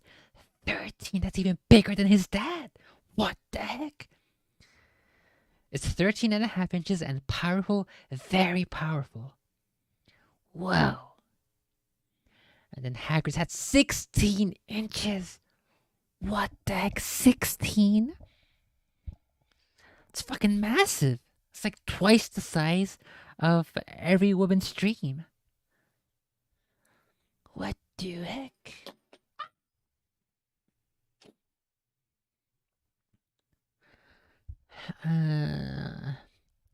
Oak, 16 inches.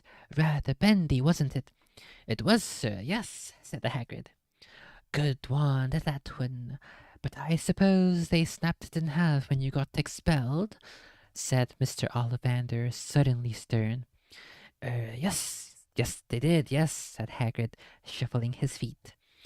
I've still got the pieces, though, he added brightly. But you don't use them, said Mr. Ollivander sharply. Oh, no, sir, said Hagrid quickly. Harry noticed he gripped his pink umbrella very tightly as he spoke. Said Mr. Ollivander, giving Hagrid a piercing look. Well, now, Mr. Potter, let me see. He pulled a long tape. He pulled a long tape measure with silver markings out of his pocket. Which is your wand arm? Well, I'm right-handed, said Harry. Hold out your arm. That's it. He measured Harry from shoulder to finger, then wrist to elbow, shoulder to floor, knee to armpit, and round his head. As he measured, he said, "Every Ollivander wand has a core of powerful magical substance, Mr. Potter. We use unicorn hairs, phoenix tail feathers, and the heartstrings of dragons. No two Ollivander wands are the same, just as no two unicorns, dragons, or phoenixes are quite the same. And of course, you will never get such good results with another wizard's wand." Harry suddenly realized that the tape measure, which was measuring between his nostrils, was doing this on its own. Mr. Ollivander was flitting around the shelves, taking down boxes. "That will do," he said, and the tape measure crumpled into a heap on the floor. "Right then, Mr. Potter, try this one. Beechwood and dragon heartstring. 9 inches. Nice and flexible. Just take it and give it a wave." Harry took the wand and, feeling foolish, waved it around a little. But Mr. Ollivander snatched it out of his hand almost at once. Almost at once? Almost at once. "Maple and phoenix feather, 7 inches. Quite whippy. Try." Harry tried, but he had hardly raised the wand when it, too, was snatched back by Mr. Ollivander. "No, no. Here, ebony and unicorn hair, 8.5 inches. Springy. Go on, try it." Harry tried and tried. He had no idea what Mr. Ollivander was waiting for. The pile of tried wands was mounting higher and higher on the spindly chair. But the more wands Mr. Ollivander pulled from the shelves, the happier he seemed to become. "Tricky customer, eh? Not to worry, we'll find the perfect match here somewhere. I wonder now. Yes, why not? Unusual combination. Holly and phoenix feather, 11 inches, nice and supple." Harry took the wand. He felt a sudden warmth in his fingers.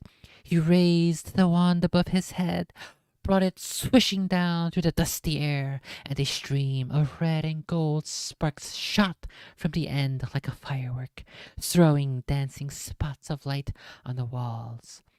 Hagrid whooped and clapped, and Mr. Ollivander cried, "Oh, bravo! Yes, indeed. Oh, very good. Well, well, well. How curious. Very curious." He put Harry's wand back in its box and wrapped it in brown paper, still muttering, "Curious, curious." "Sorry," said Harry. "But what's curious?" Mr. Ollivander fixed Harry with his pale stare. "I remember every wand I've ever sold, Mr. Potter. Every single wand. It just so happens that the phoenix whose tail feather is in your wand gave another feather. Just one other. It is very curious indeed that you should be destined for this wand when its brother, why, its brother gave you that scar." Harry swallowed. "Yes, 13.5 inches. You.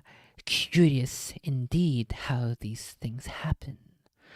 The wand chooses the wizard. Remember, I think we must expect great things from you, Mr. Potter. After all, he who must not be named did great things. Terrible, yes, but great. Harry shivered. He wasn't sure he liked Mr. Ollivander too much. He paid 7 gold galleons for his wand, and Mr. Ollivander bowed them from his shop.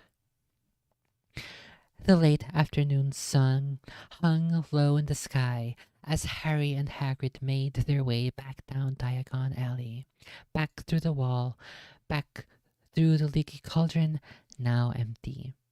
Harry didn't speak at all as they walked down the road. He didn't even notice how much people were gawking at them on the underground, laden as they were with all their funny-shaped packages, with a snowy owl sleepings in its cage on Harry's lap. Up another escalator, out into Paddington Station. Harry only realized where they were when Hagrid tapped him on the shoulder. "Got time for a bite to eat before your train leaves," he said. He brought Harry a hamburger, and they sat down on plastic seats to eat them.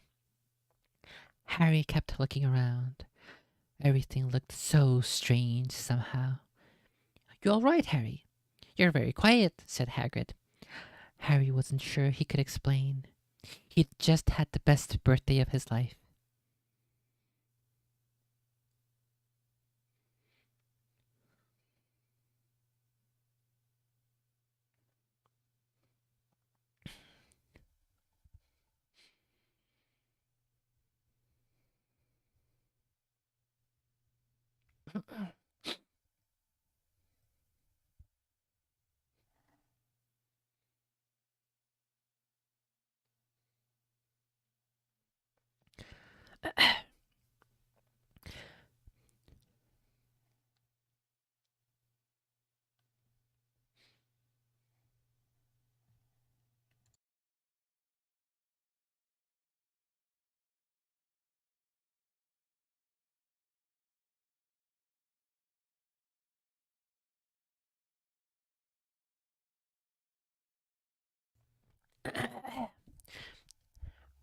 "You all right, Harry?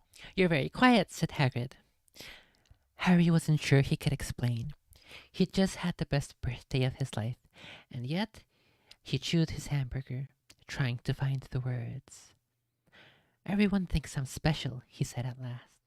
"All those people in the Leaky Cauldron, Professor Quirrell, Mr. Ollivander. But I don't know anything about magic at all. How can they expect great things? I'm famous, and I can't even remember what I'm famous for. I don't know what happened when the night my parents died." Hagrid leaned across the table. Behind the wild beard and eyebrows, he wore a very kind smile. "Don't you worry, Harry. You'll learn fast enough. Everyone starts at the beginning at Hogwarts. You'll be just fine. Just be yourself. I know it's hard. You've been singled out, and that's always hard. But you'll have a great time at Hogwarts. I did. Still do, as a matter of fact." Hagrid helped Harry on the train that would take him back to the Dursleys, then handed him an envelope. "Your ticket for Hogwarts," he said. "1st of September, King's Cross. It's all on your ticket. Any problems with the Dursleys, send me a letter with your L. She'll know where to find me. See you soon, Harry." The train pulled out of the station. Harry wanted to watch Hagrid until he was out of sight. He rose to his seat and pressed his nose against the window. He blinked, and Hagrid was gone.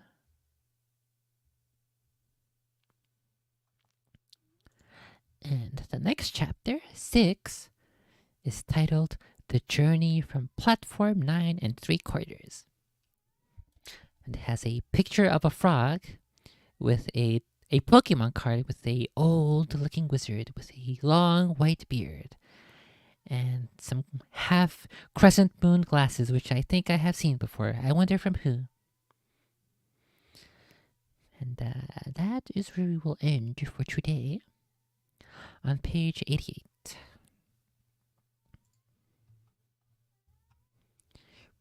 pretty cool.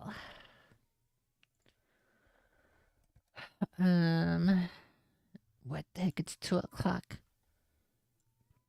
Okay, I guess I will go do some chores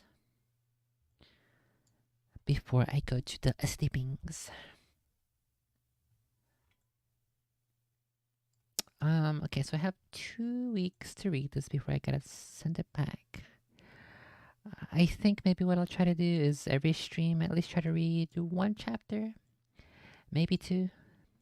We'll see what the mood is like, and what the internet is like, and we shall see.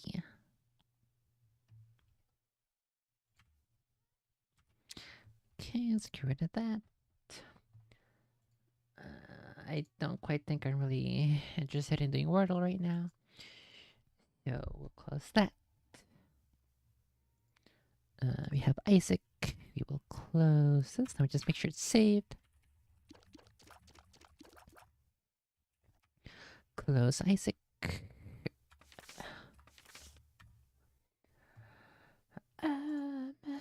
And I think that should be everything. Okay.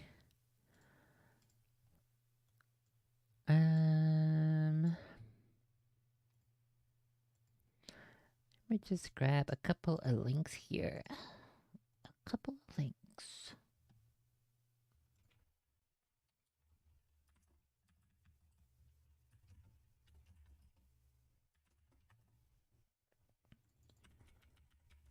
Okay, I am going to, I'm pretty sure I'm going to start focusing primarily on moving the streams over to YouTube. So, for Twitch, don't forget to subscribe/follow on YouTube's for streams. In the event that the internet goes down, which it has been almost every day that I stream in these past couple months, I will kill the Twitch streams and I will keep the YouTube streams alive. And I will probably start making the clips there as well, instead of using Twitch ones.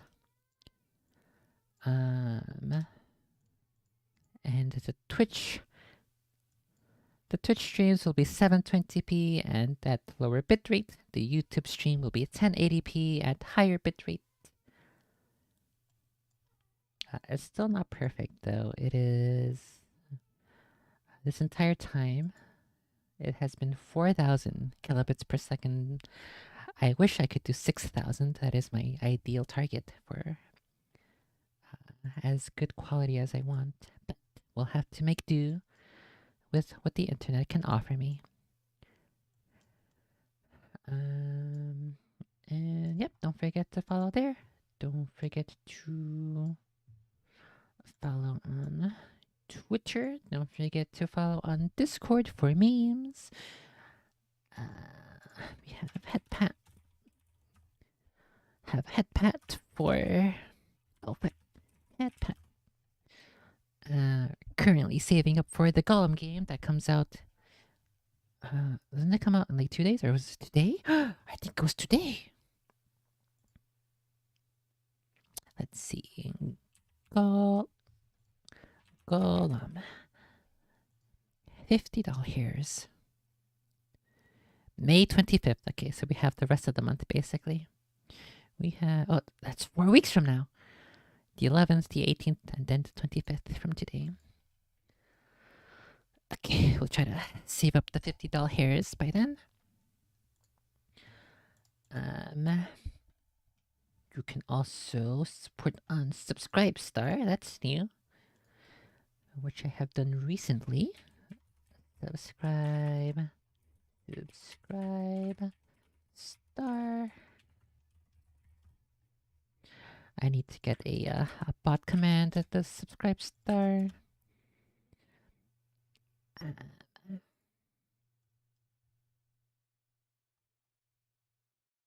I don't think I will be doing specific stuff for subscribe star other than the tier 3, the $3 tier, which is for every $3, everyone subscribed to the $3 tier, I will post a picture of my kitties and the secret Discord server for all supporters. Whether you are a Twitch subscriber, whether you are a donor, whether you are a Subscribe Star person, whether you're a Patreon subscriber, you will have access to that channel and you will get high quality kitty pictures and or videos, which will be secret and withheld from the normal animals chat on Discord. And I think that's it.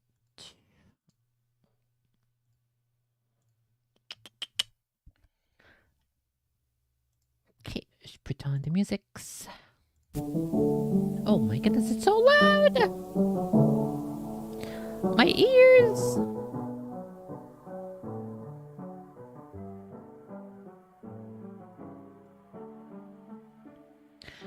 Okay, good luck, have fun, don't die, don't be stupid, try not to swallow your tongue. Thanks for chilling and memeing. Give me some feedback on my accents and voices. Don't do anything I wouldn't do.